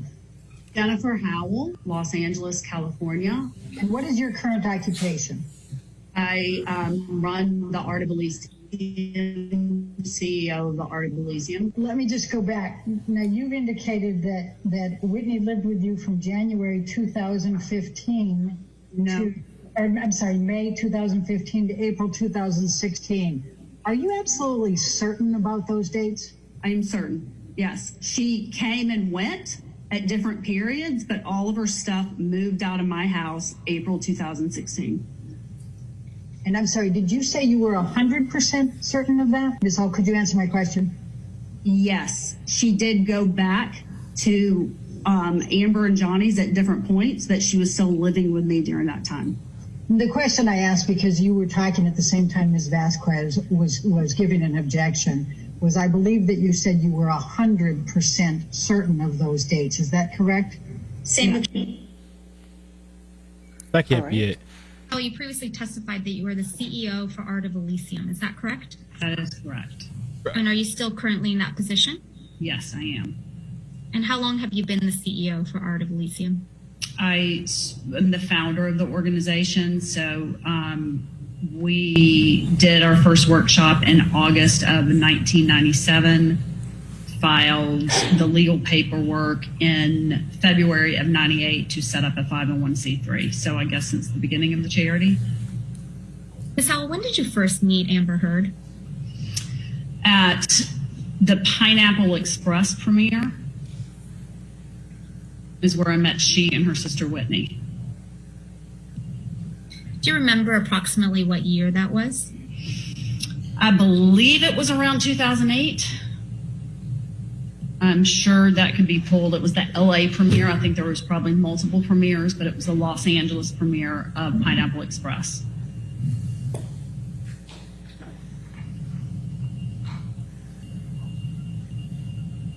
Was Ms. Heard there with Mr. Depp?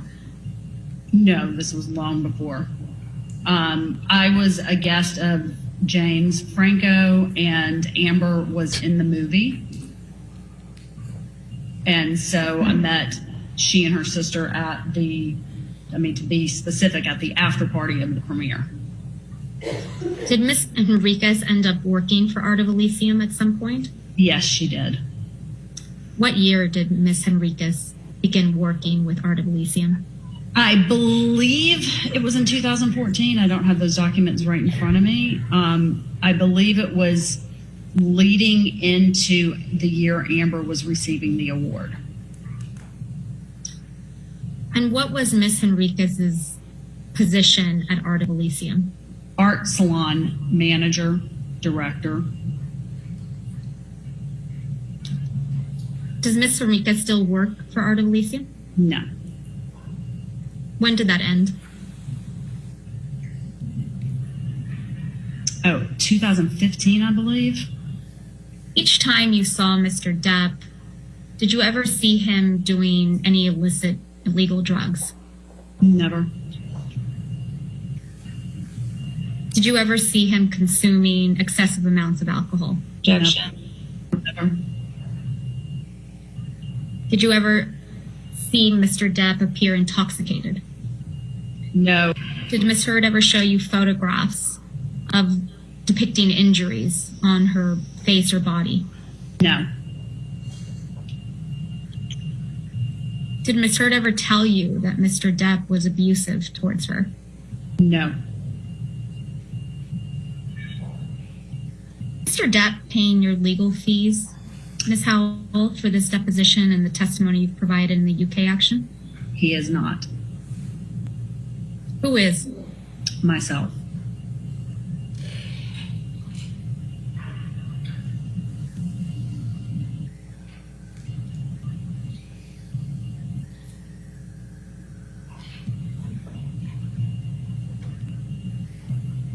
Do you feel any particular sense of loyalty towards Mr. Depp? None at all. Do you feel any sense of loyalty towards Ms. Heard? None at all. Ms. Howell, do you recognize this check as the check that the Art of Elysium received on behalf of Ms. Heard for a donation, an anonymous donation of $250,000? Yes. Yes.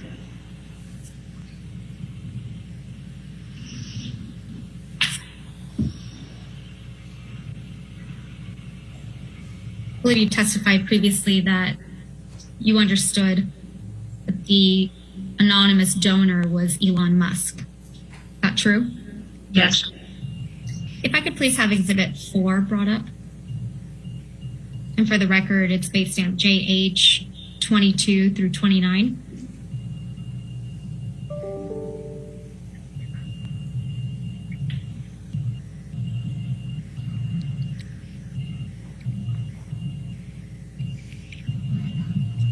What for?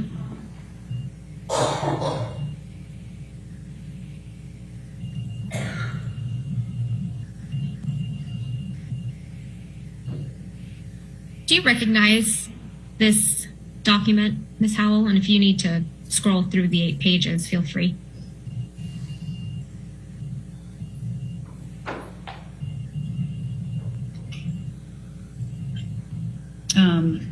Can you scroll down?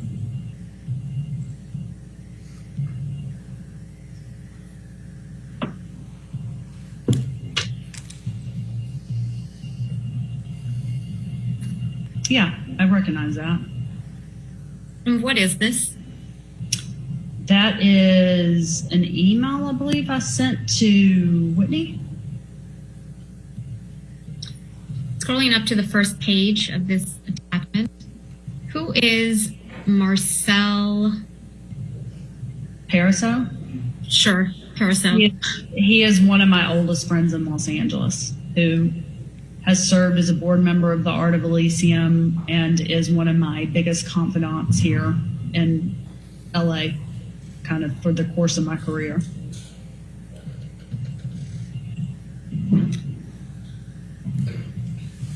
And going down to the 3rd page of this exhibit. Thank you.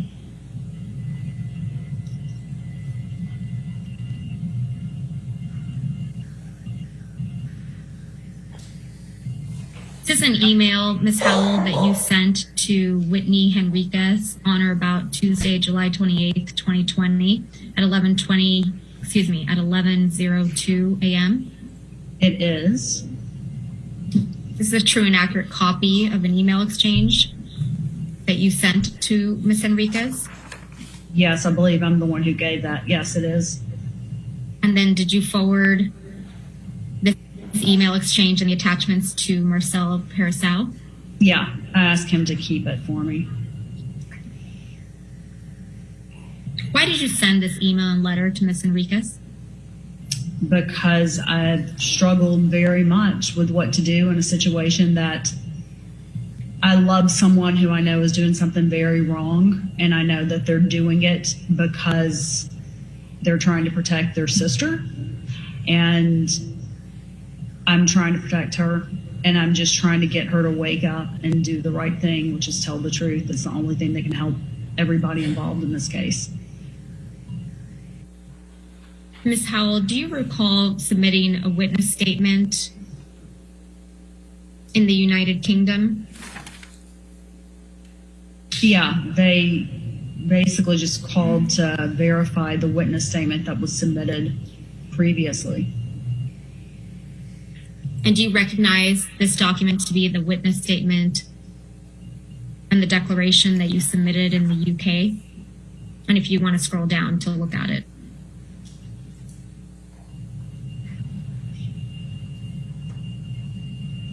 Yes, I recognize it. And at the first page, do you see a date on this document? January 13th, 2021. And is this document a true and accurate copy of the declaration that you submitted in the UK proceeding on or about January 13th, 2021? Yes. And are all the statements in your UK declaration accurate and true? I mean, yes, I signed it, yes. All right, let's pull up what I believe was Depp Exhibit 9. Let's been marked as Depp Exhibit 9.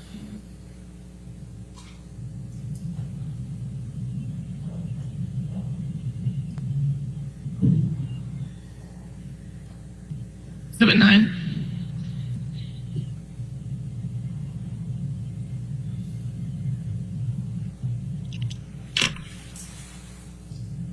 So, Ms. Howell, earlier you were shown this document.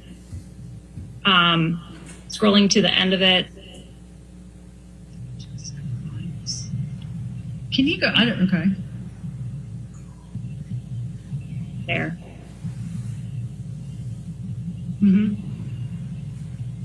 Did Mr. Waldman assist you in drafting this email? Absolutely not. Did you speak with Mr. Waldman at all about drafting this email?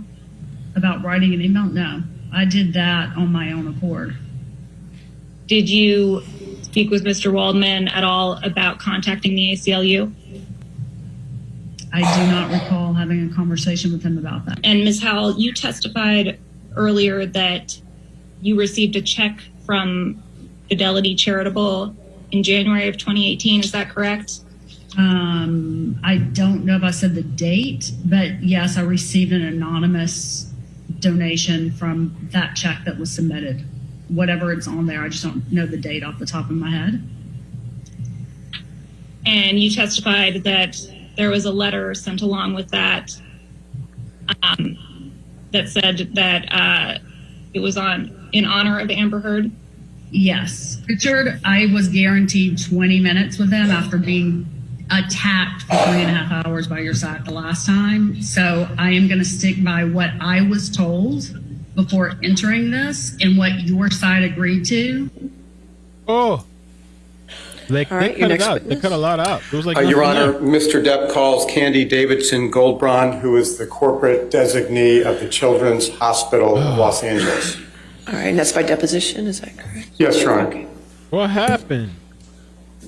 Goldbrand, is it your understanding that you're here to testify today on behalf of the Children's Hospital?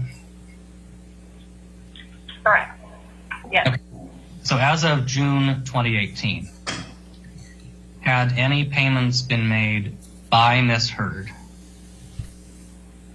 to the Children's Hospital in connection with the $3.5 million pledge, aside from the original $100,000 check from Mr. White in August of 2016?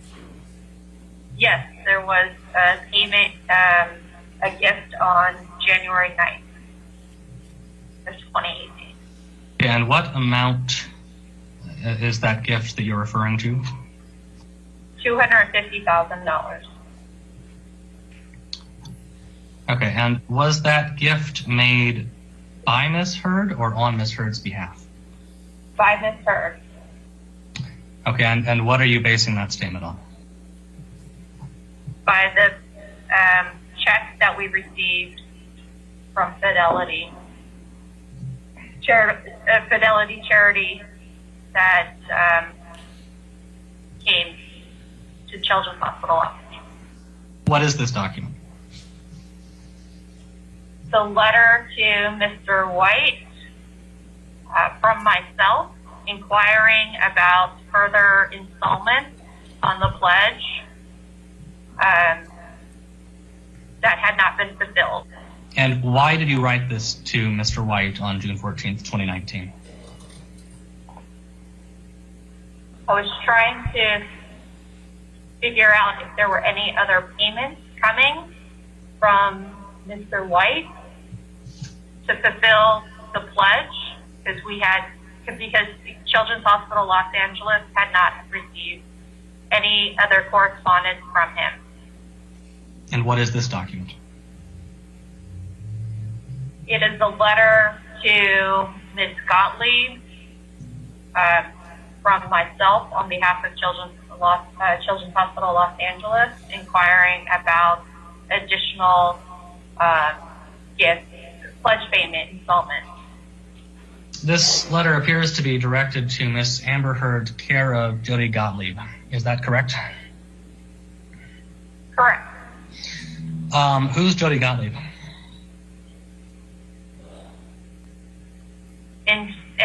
the Children's Hospital Los Angeles records, Jody Gottlieb was our contact for Miss Amber Heard. Ms. Goldbraun, why did you send this letter to Ms. Heard and Ms. Gottlieb?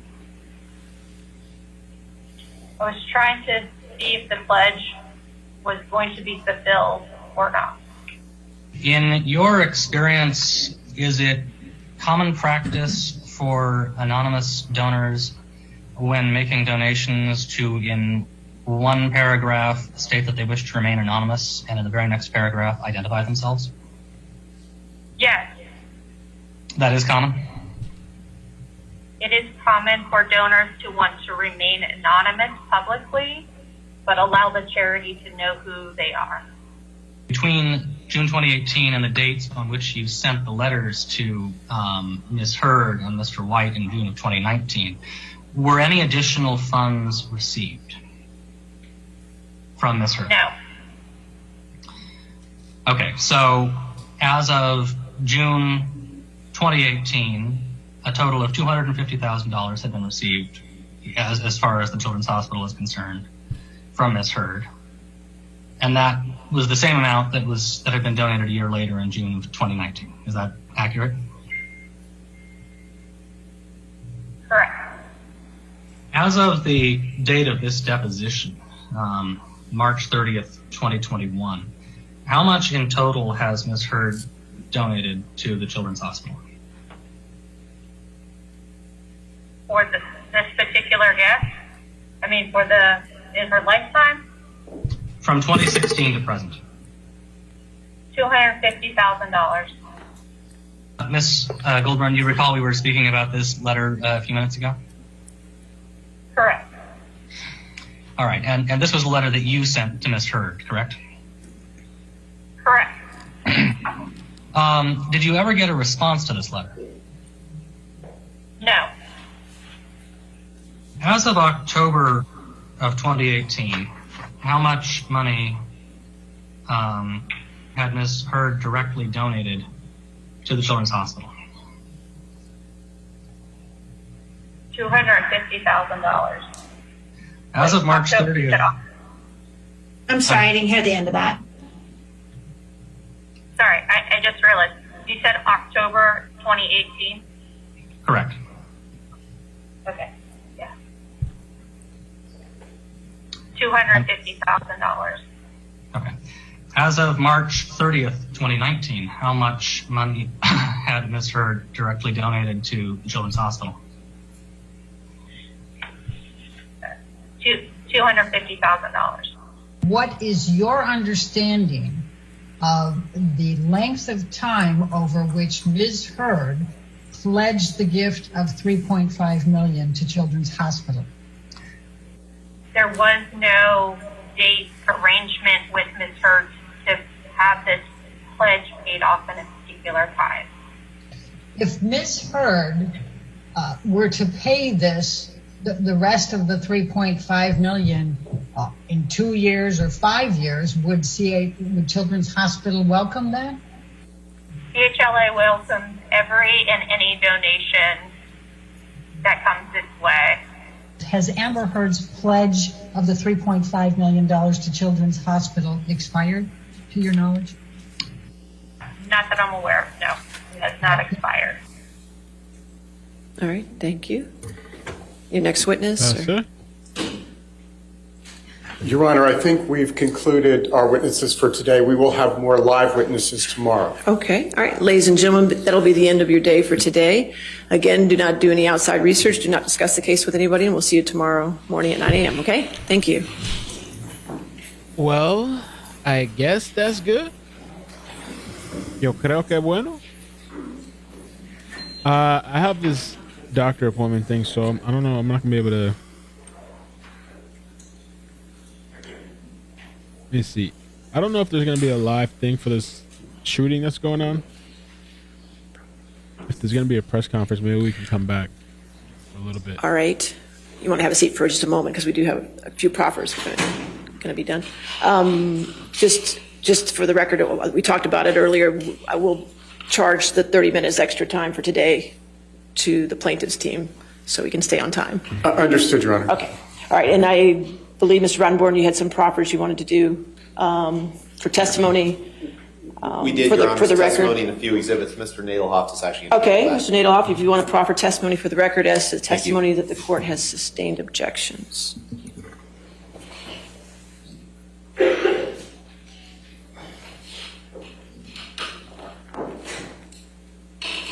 Here, Your Honor, it's a box here, so I just Okay, that's fine. You can stay there as long as you stay close to the microphone. I appreciate it.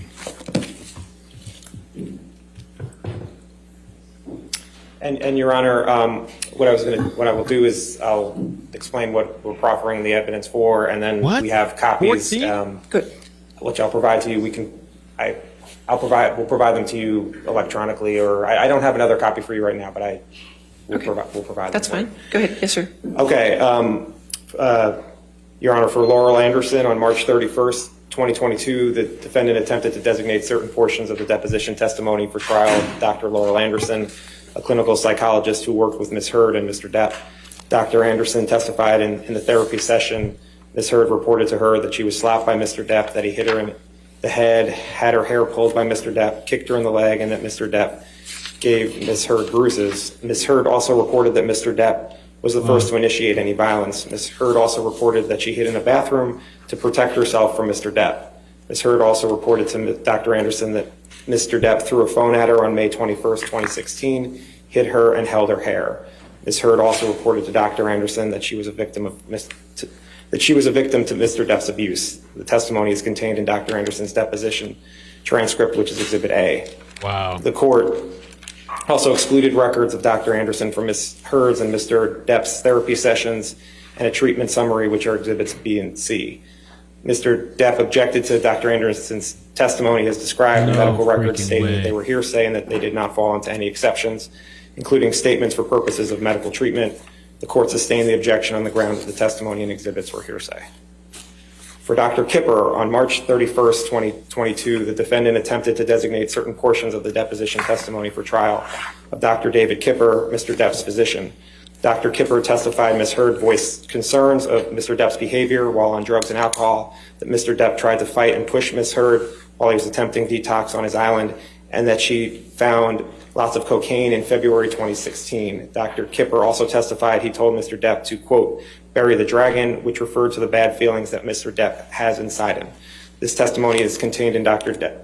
Kipper's deposition transcript, which is Exhibit D. Dr. Kipper also testified about an email he wrote explaining Mr. Depp's detox treatment. In the email, Dr. Kipper wrote to Mr. Depp's sister that Mr. Depp had fundamental issues with anger, romanticized the drug culture, and had no patience if his needs were not met. This email is Exhibit C. Exhibit E. Mr. Depp objected to Dr. Kipper's testimony and the email stating it was hearsay, that it did not fall into any exceptions, including statements for purposes of medical treatment. The court sustained the objection on the ground that the testimony and exhibits were hearsay.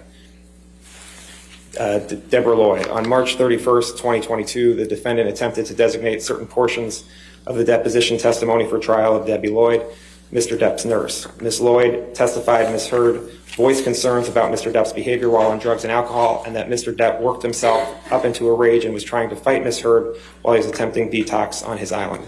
This testimony is contained in Ms. Lloyd's deposition transcript, which is Exhibit F. Also, Ms. Lloyd kept nursing notes on these issues that she testified to, which is Exhibit G.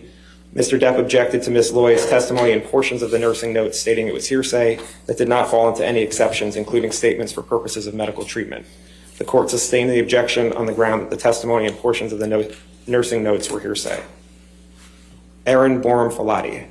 On March 31st and April 1st, 2022, the defendant attempted to designate certain portions of the deposition testimony for trial of Ms. Filati, Ms. Heard's, and Mr. Depp's nurse. Ms. Filati testified that Ms. Heard reported to her on December 16, 2015, that Mr. Depp headbutted Ms. Heard in the forehead. This also was contained in Ms. Filati's nursing notes, which is Exhibit H. Ms. Filati further testified that Ms. Heard reported being freaked out after the December 2015 incident and testified to text messages between herself and Ms. Heard, where Ms. Heard reported the incident of abuse. These text messages are Exhibits I, J, K, L, and M. Ms. Filati also testified that on May 21st, 2016, Ms. Heard reported that Mr. Depp became completely delusional and crazed and hit Ms. Heard in the face while she was on the phone with IO Tillett Wright. Ms. Filati testified to text messages reporting this as well, which are contained in Exhibit N. The testimony is contained in Ms. Filati's deposition transcript, which is Exhibit O. Mr. Depp objected to Ms. Filati's testimony, portions of the nursing notes, and the text messages referenced stating it was hearsay that did not fall into any exceptions, including statements for purposes of medical treatment. The court sustained the objections on the grounds that the testimony and portions of the nursing notes and the text messages were hearsay. Amy Banks, Dr. Amy Banks. On April 29th, 2022, the defendant attempted to designate certain portions of the deposition testimony for trial of Dr. Amy Banks, a clinical psychologist and relationship consultant who worked with Ms. Heard and Mr. Depp. Dr. Banks testified that in therapy sessions, Ms. Heard reported that Mr. Depp attacked her physically, including by hitting her with his hand. Dr. Banks also testified that Ms. Heard reported that Mr. Depp cut his finger off and burned himself with a cigarette. Dr. Banks also reported that Ms. Heard told her that Mr. Depp initiated the violence while in a session with Mr. Depp, and Mr. Depp did not object to the characterization of the violence. Finally, Dr. Banks testified that she believed Ms. Heard's accounts of the violence and that Ms. Heard was a victim of domestic abuse. This testimony is contained in Dr. Banks' deposition transcript, which is Exhibit P. Mr. Depp objected to Dr. Banks' testimony, stating it was hearsay that did not fall into any exceptions, including statements for purposes of medical treatment and for providing improper expert opinion. The court sustained the objections on the grounds that the testimony about the abuse was hearsay and that Dr. Banks' testimony that Ms. Heard was a victim of domestic abuse was improper expert opinion. Connell Cowan. On April 29th, 2022, the defendant attempted to designate certain portions of the deposition testimony for trial of Dr. Connell Cowan, a clinical psychologist who worked with Ms. Heard. Dr. Cowan testified that in the therapy session, Ms. Heard reported abuse by Mr. Depp, including text messages and medical notes, where Ms. Heard reported in December 2015 that, quote, Johnny did a number on me, end quote. This testimony is contained in Dr. Cowan's deposition transcript, which is Exhibit Q. It is also contained in Dr. Cowan's medical notes in Exhibit R at Depp 9122 through 23 and is contained in text messages that are Exhibits S and T. Mr. Depp objected to Dr. Cowan's testimony, stating it was hearsay that did not fall into any exceptions, including statements for purposes of medical treatment. The court sustained the objections on the ground that the testimony about the abuse was hearsay. Alan Blaustein. On April 29, 2022, the defendant attempted to designate certain portions of the deposition testimony for trial of Dr. Alan Blaustein, a clinical psychologist who worked with Mr. Depp. Dr. Blaustein testified that in the therapy sessions, Mr. Depp reported that he had cut himself as a child and burned himself with cigarettes. Dr. Blaustein also testified about the drugs that Mr. Depp was on, as reported to him by Ms. Lloyd. This testimony is contained in Dr. Blaustein's deposition transcript, which is Exhibit U. This information was also contained in emails, which are Exhibits V, W, and X. Mr. Depp objected to Dr. Blaustein's testimony regarding the cutting and burning himself as speculation, and the testimony regarding the drugs Mr. Depp was taking as hearsay that did not fall into any exceptions, including statements for purposes of medical treatment. The court sustained the objections on these grounds. Bonnie Jacobs. On May 4th, 2022, the defendant attempted to introduce into evidence the treatment notes of Dr. Bonnie Jacobs, a clinical psychologist who worked with Ms. Heard. The treatment notes show Ms. Heard reporting abuse by Mr. Depp, including sexual violence. The treatment notes are Exhibit Y, and based on the court's ruling, the defendant did not call Bonnie Jacobs as a witness. Mr. Depp objected to Dr. Jacobs' notes as hearsay that did not fall into any exceptions, including statements for purposes of medical treatment. The court sustained the objections on those grounds. I have some more. What the hell are you doing? As long as you don't just keep turning every page in that book. No, I'm not staying for that. It is not. Okay. What are you guys doing? You count the time on these bitches with this shit. Start taking the time away. Time for this shit. Yo, there's supposed to be a press conference, so I think at 6.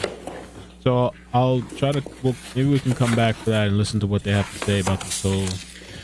The UK judgment. On April 29th, 2022, Ms. Heard moved to allow evidence and questioning regarding the UK judgment and for admission of the judgment itself, which is Exhibit Z. In support for her motion, Ms. Hurd argued that Mr. Depp had opened the door to the admission of the judgment by presenting evidence of damages after the date of the judgment on November 2nd, 2020.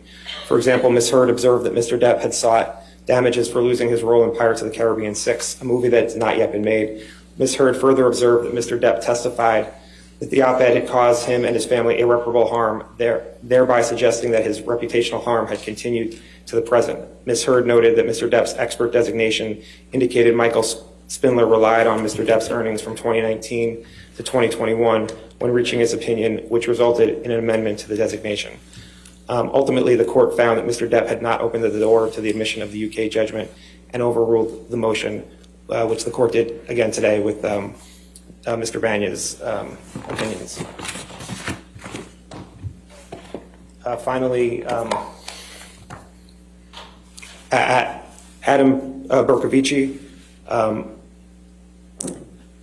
May 19th, 2022, Ms. Hurd attempted to call Adam Bercovici, who is an expert in the policing and Los Angeles Police Department policing of domestic violence calls for service. Mr. Bercovici would have testified to his qualifications in the field of policing and LAPD policing of domestic violence calls for service as follows, and further outlined in Ms. Hurd's fourth supplemental and rebuttal disclosures dated March 31st, 2022. Mr. Bercovici spent 30 years with the LAPD, retiring in 2012 at the rank of lieutenant. He has extensive experience as a patrol officer, field supervisor, uniformed watch commander, both as Sergeant 2nd and Lieutenant 1, along with multiple assignments as an officer in charge, Lieutenant 2nd of specialized detective units.